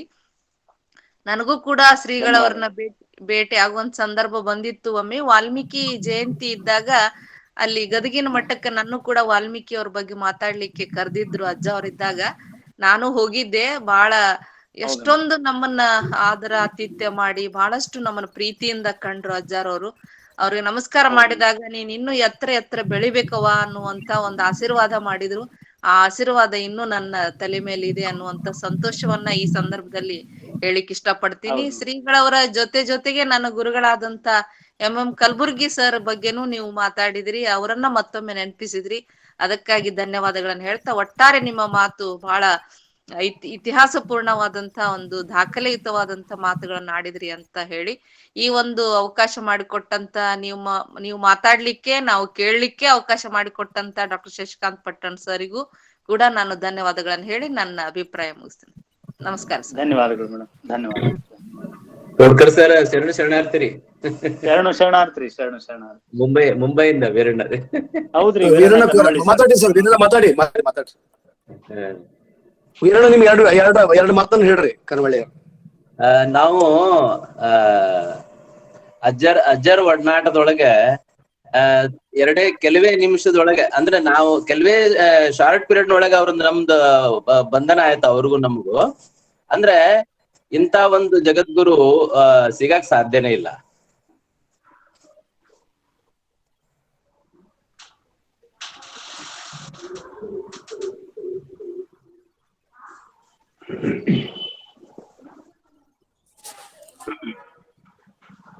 B R police Patil sir B R police Patil sir ತಮ್ಮ ಅಭಿಪ್ರಾಯ ಹೇಳಿ. ನಮಸ್ಕಾರ. ನಾನು ತೋಡ್ಕರ್ ಅವರು ಮಾತುಗಳನ್ನು ಕೇಳಲಿಲ್ಲ, ಪ್ರವಾಸದಲ್ಲಿದ್ದೆ. ಬಂದ ತಕ್ಷಣ ಬಿಜಾಪುರಕ್ಕೆ ಬಂದೆ. ಬಂದ ತಕ್ಷಣ ನಾನು ಜಾಯಿನ್ ಆದೆ. ಆದ್ರೆ ಅವ್ರ ಮಾತುಗಳನ್ನ ಕೇಳ್ದಿದ್ರು ಅವ್ರ ಬಗ್ಗೆ ತಾವೆಲ್ಲ ಮಾತಾಡಿದ್ದನ್ನು ಕೇಳಿ ಖುಷಿ ಆಯ್ತು. ನಾನು ಅಜ್ಜ ಅವರು ಮತ್ತು ಕಲಬುರ್ಗಿ ಸರ್ ಇಬ್ಬರ ಜೊತೆಗೂ ತುಂಬಾ ಕ್ಲೋಸ್ ಆಗಿ ಇದ್ದವನು. ಆ ಕಾರಣಕ್ಕಾಗಿ ಇಬ್ಬರನ್ನು ಕಳ್ಕೊಂಡು ನಾವು ಅನಾಥರಾಗಿದ್ದೀವಿ ಅನ್ನುವಂಥ ಭಾವನೆ ನಂದು. ಅದು ತೋಡ್ಕರ್ ಅವ್ರಿಗೆ ಹೆಚ್ಚು ಕಾಡ್ತದೆ, ನನಗೆ ಗೊತ್ತದೆ. ಆಮೇಲೆ ಅವರು ಕಲಬುರ್ಗಿ ಅವರು ಕನ್ನಡ ಸಾಹಿತ್ಯ ಸಮ್ಮೇಳನದ ಅಧ್ಯಕ್ಷರು ಯಾಕೆ ಆಗ್ಲಿಲ್ಲ ಅನ್ನೋದಕ್ಕೆ ಅವ್ರ ದೊಡ್ಡ ಗುಣ ಕಾರಣ. ಹಾಗೇನೆ 1998ರಿಂದ ಹಿಡಿದು 7 ವರ್ಷಗಳವರೆಗೆ ಕನ್ನಡ ಸಾಹಿತ್ಯ ಪರಿಷತ್ತಿನ ಕೇಂದ್ರ ಕಾರ್ಯಕಾರಿ ಸಮಿತಿಯ ಸದಸ್ಯನಾಗಿದ್ದವ ನಾನು. 1 ಸಾರಿ ಅಲ್ಲ 3 ಸಾರಿ ಎಂ ಕಲಬುರ್ಗಿ ಅವರ ಹೆಸರು ಆ ಕಾರ್ಯಕಾರಿ ಸಮಿತಿಯಲ್ಲಿ ಪ್ರಸ್ತಾಪ ಆದಾಗ ನಾನು ಅಲ್ಲೇ ಇದ್ದೆ. ಒಂದು ಬಾರಿ ಅವರು ಇನ್ನೇನು ಅಧ್ಯಕ್ಷರು ಆಗ್ತಾರೆ ಅನ್ನುವಂತ ಸಂದರ್ಭದಲ್ಲಿ ಕನ್ನಡ ಸಾಹಿತ್ಯ ಪರಿಷತ್ತಿನ ಕಾರ್ಯಕ್ರಮಕ್ಕೆ ಕರೆದ್ರ ಅವರು ಏನ್ ನಿಮ್ ಕನ್ನಡ ಸಾಹಿತ್ಯ ಪರಿಷತ್ ಅದಕ್ಕೆ ಕರಿಬೇಡ್ರಿ ನೀವು ನಮ್ಮನ್ನ, ನಾ ಬರುದಿಲ್ಲ ಅಂತ ಹೇಳಿ ಅಂದಾರ. ಅಂತವ್ರನ್ನ ಹೆಂಗ್ ಅಧ್ಯಕ್ಷರು ಮಾಡೋದು ಅಂತ ಹೇಳಿ ಕೆಲವರು ಹೇಳಿದ್ರು.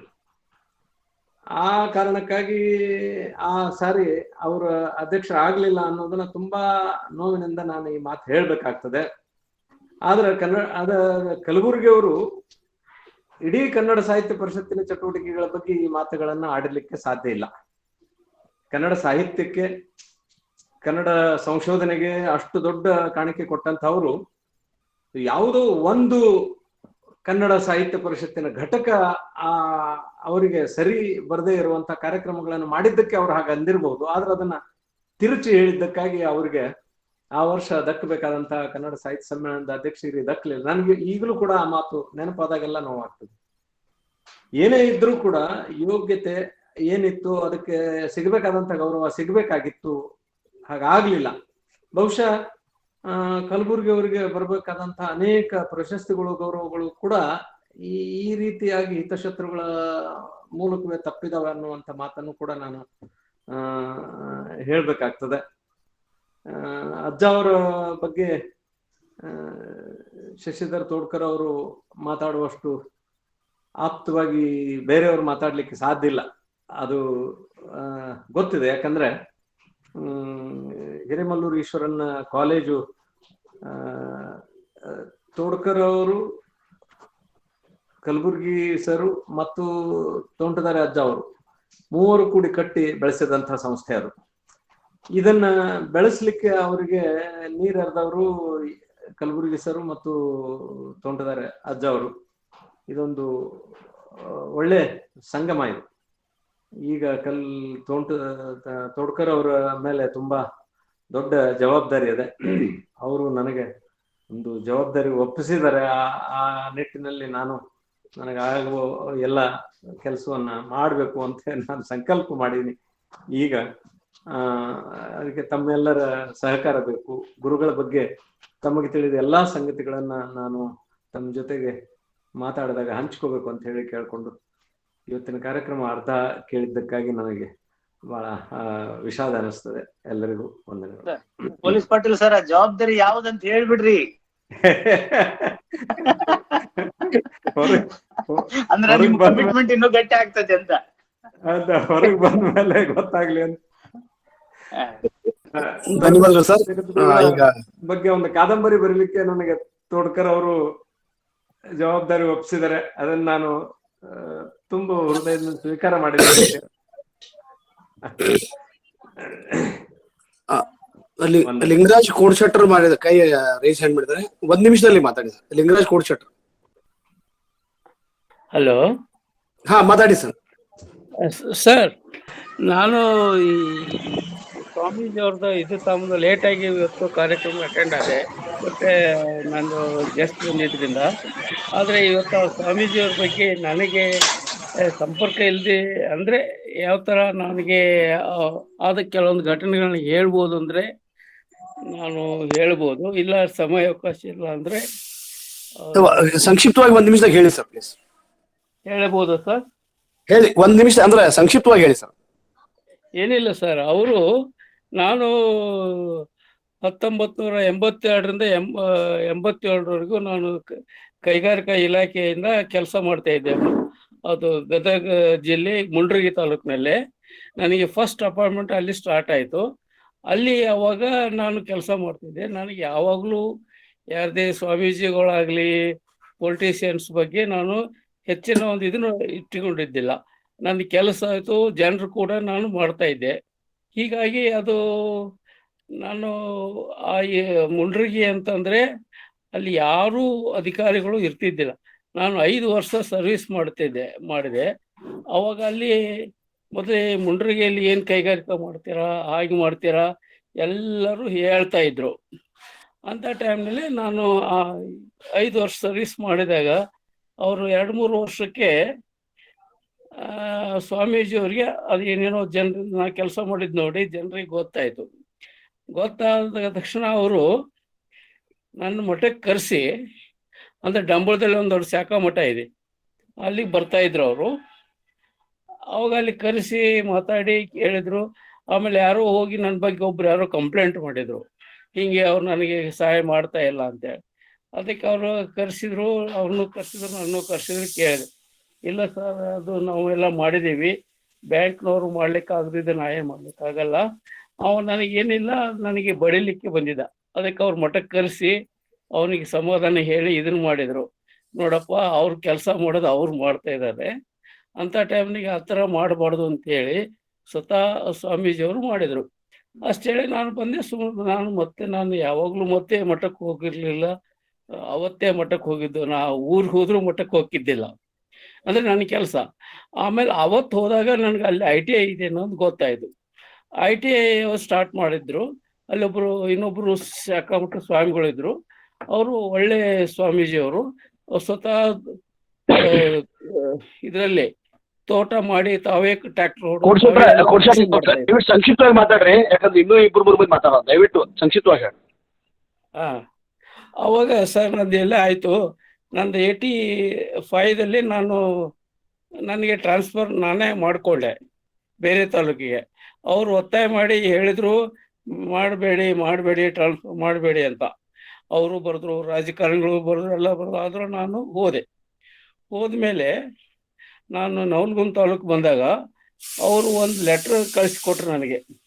ನೋಡಿ, ನೀವು ಇಷ್ಟು ದಿವಸ ನಮಗೆ ಮಾಡಿದ್ದಕ್ಕೆ ನಾವು ನಿಮ್ಗೆ ಸನ್ಮಾನ ಮಾಡ್ಬೇಕಂತ ಮಾಡಿದ್ದೀವಿ, ದಯವಿಟ್ಟು ಬಂದು ಸ್ವೀಕಾರ ಮಾಡಿ ಅಂತ ನಾನು ನವಲಗುಂದಕ್ಕೆ ಟ್ರಾನ್ಸ್ಫರ್ ಆದ್ಮೇಲೆ ಬರೆದ್ರು, ಲೆಟ್ರ್ ಕಳಿಸ್ಕೊಟ್ರು. ಆ ನಂತರ ನಾನು ಹೋದೆ, ಆ ಮಠಕ್ಕೆ ಹೋಗಿ ಅವತ್ತು ಅವರು ಸನ್ಮಾನ ಮಾಡ್ಬೇಕಂದ್ರೆ ಒಂದು ದುರಾದೃಷ್ಟ ತರ ನೋಡಿ. ಅವತ್ತು ಅವ್ರದ್ದು ಡೇಟ್ ಫಿಕ್ಸ್ ಆದ ದಿವಸ ಅವ್ರದ್ದು ಆಕ್ಸಿಡೆಂಟ್ ಆಗಿ ಹಾಸ್ಪಿಟ್ಲಲ್ಲಿ ಇದ್ರು. ಹೀಗಾಗಿ ಅವರ ಶಾಖಾಮಠ ಸ್ವಾಮೀಜಿಯವರೇ ಸತ್ಕಾರ ಮಾಡಿ ಕಳಿಸಿ. ಇದು ನಾವು ನೆನೆಯಬೇಕಾದ ಜೀವನ. ಯಾಕಂದ್ರೆ ಅವ್ರು ನನಗೆ ಕೆಲಸ ನೋಡಿ ಒಂದು ಸನ್ಮಾನ ಮಾಡಿದ್ರು ಹೊರತಾಗಿ. ಧನ್ಯವಾದ. Thank you sir, thank you. ನಾನು ನೆಕ್ಸ್ಟ್ ತಗೊಂತೀನಿ ಶಾರದಾ ಪಾಟೀಲ್ ಅವರು. ಸರ್ ನೆಕ್ಸ್ಟ್ ನೆನ್ಸ್ಕೊಂಡಿದ್ದು ನಾನು ನೆನಪು. ಆಯ್ತು ಕೋಡ್ಶೆಟ್ಟರ್. ನೆಕ್ಸ್ಟ್ ನಾವು ತಗೋಣ Sharada Patil. Thank you madam. Thank you sir. Muttu Boosnoor ಅವರು. ಮುತ್ತು ಬೂಸ್ನೂರ್ ಅವರು ಮಾತಾಡ್ತಾರ?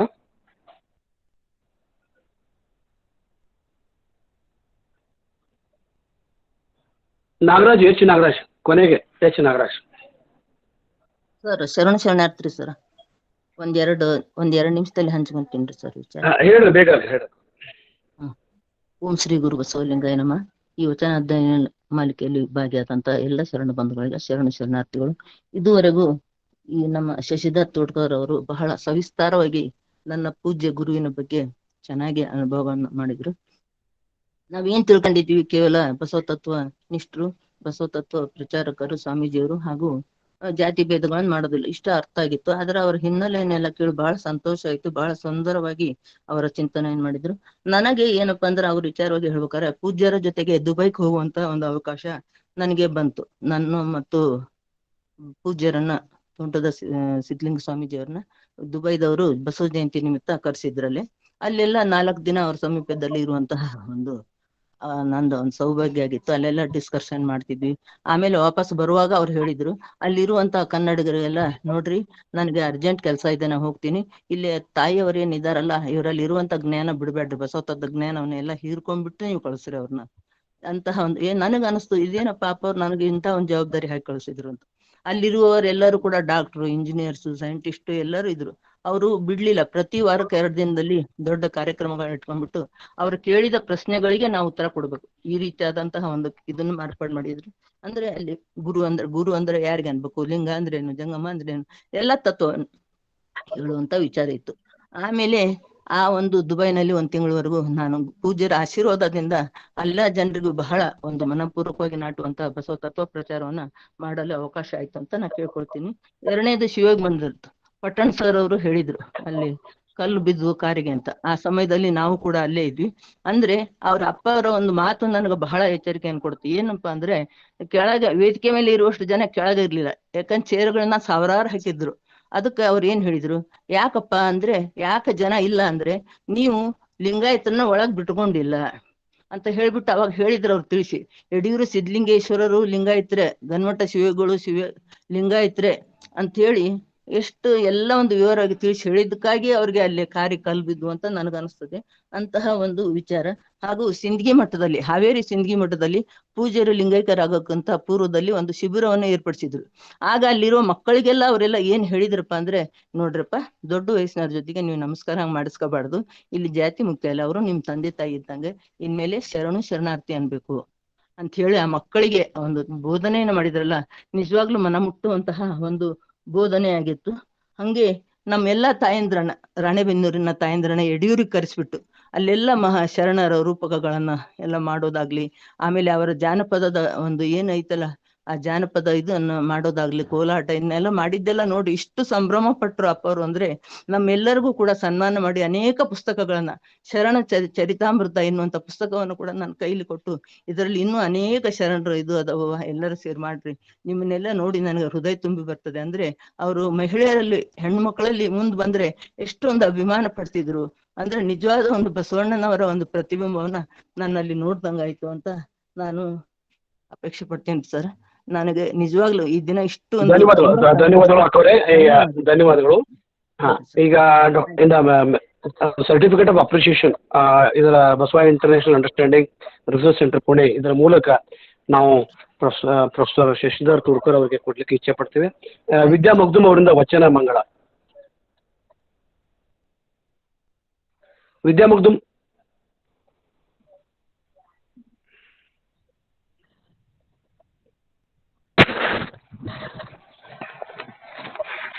ಎಲ್ಲರಿಗೂ ಅನಂತ ಶರಣಾರ್ಥಿಗಳು.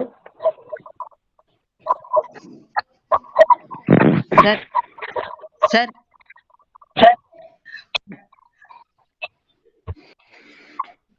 ಪಟ್ಟಣ್ ಸರ್, ವಿದ್ಯಾ ಮಗ್ದುಮ್ ಅವರ ವಚನ ಪ್ರಾರ್ಥನೆ ಮಾಡಿ. ಎಲ್ಲರಿಗೂ ಶರಣಾರ್ಥಿಗಳು.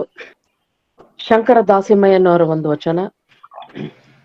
ಎನ್ನ ಕಾಯಕ್ಕೆ ಗುರುವಾದನಯ್ಯ ಬಸವಣ್ಣನು, ಎನ್ನ ಕಾಯಕ್ಕೆ ಗುರುವಾದನಯ್ಯ ಬಸವಣ್ಣನು, ಎನ್ನ ಜೀವಕ್ಕೆ ಲಿಂಗವಾದನಯ್ಯ ಚನ್ನ ಬಸವಣ್ಣನು, ಎನ್ನ ಜೀವಕ್ಕೆ ಲಿಂಗವಾದನಯ್ಯ ಚನ್ನ ಬಸವಣ್ಣನು, ಎನ್ನ ಕಾಯಕ್ಕೆ ಗುರುವಾದನಯ್ಯ ಬಸವಣ್ಣನು, ಎನ್ನ ಪ್ರಾಣಕ್ಕೆ ಪ್ರಸಾದವಾದನಯ್ಯ ಮರುಳ ಶಂಕರ ದೇವರು ಎನ್ನ ಪ್ರಾಣಕ್ಕೆ ಪ್ರಸಾದವಾದನಯ್ಯ ಮರುಳ ಶಂಕರ ದೇವರು ಎನ್ನ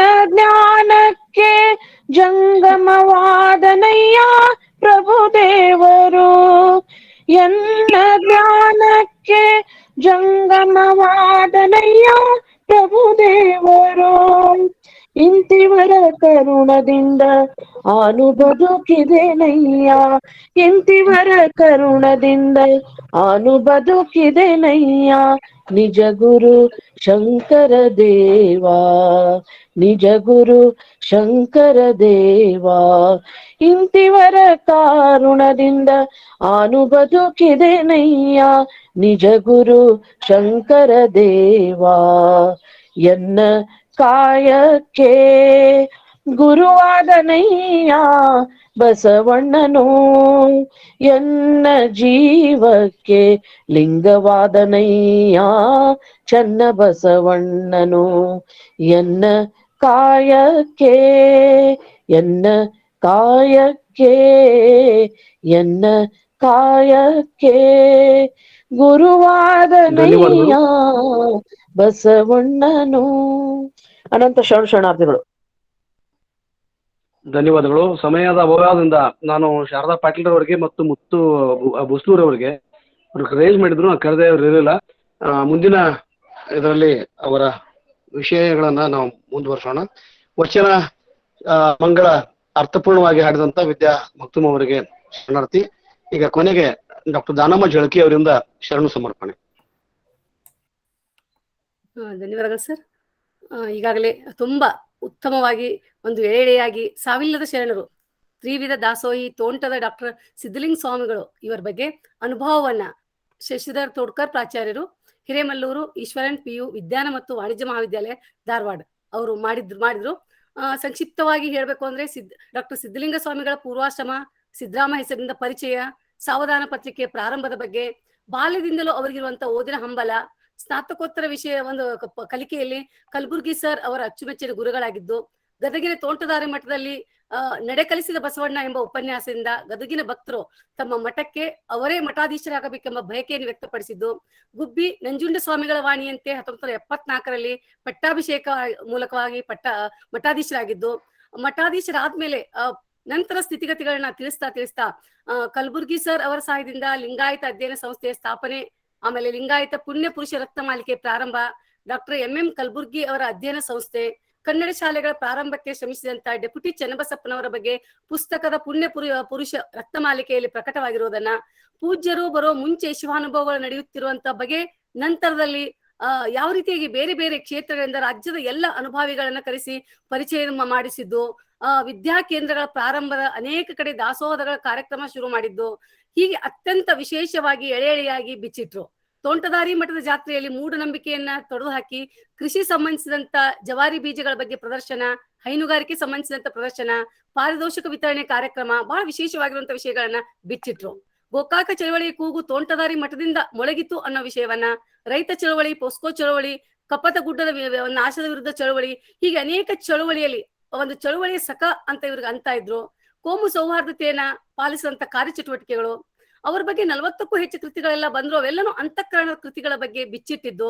ಅತನಿಯ BL ಪಾಟೀಲ್ ಅವರ ಬೆನ್ನ ಹಿಂದೆ ತೋಂಟದಾರಿ ಶ್ರೀಗಳು ಗಟ್ಟಿಯಾಗಿ ನಿಂತಿದ್ದನ್ನ, ಇದನ್ನು ಸ್ವತಃ BL ಪಾಟೀಲ್ ಸರ್ ಅವರು ಅನೇಕ ಕಡೆ ಹೇಳಿದ್ದನ್ನ, ದೇವದಾಸಿ ಪದ್ಧತಿ ನಿರ್ಮೂಲನೆ ಹೋರಾಟದಲ್ಲಿ ಮುಂಚೂಣಿಯಲ್ಲಿರೋದನ್ನ, ಹೀಗೆ ಅನೇಕ ವಿಷಯಗಳನ್ನ ತಮ್ಮ ಒಂದು ಇವತ್ತಿನ ಅನುಭವದಲ್ಲಿ ಸಾವಿಲ್ಲದ ಶರಣರು ತ್ರಿವಿಧ ದಾಸೋಹಿ ತೋಂಟದ ಡಾಕ್ಟರ್ ಸಿದ್ಧಲಿಂಗ ಸ್ವಾಮಿಗಳ ಒಂದು ವಿಷಯವಾಗಿ ಬಹಳ ಅದ್ಭುತವಾಗಿ ಹಂಚಿಕೊಂಡಿರುವಂತ ಡಾಕ್ಟರ್ ಶಶಿಧರ್ ತೋಡ್ಕರ್ ಪ್ರಾಚಾರ್ಯರಿಗೆ ವೇದಿಕೆ ಪರವಾಗಿ ನಾನು ಅನಂತ ಶರಣಾರ್ಥಿಗಳನ್ನ ಸಲ್ಲಿಸ್ತಾ ಇದ್ದೀನಿ.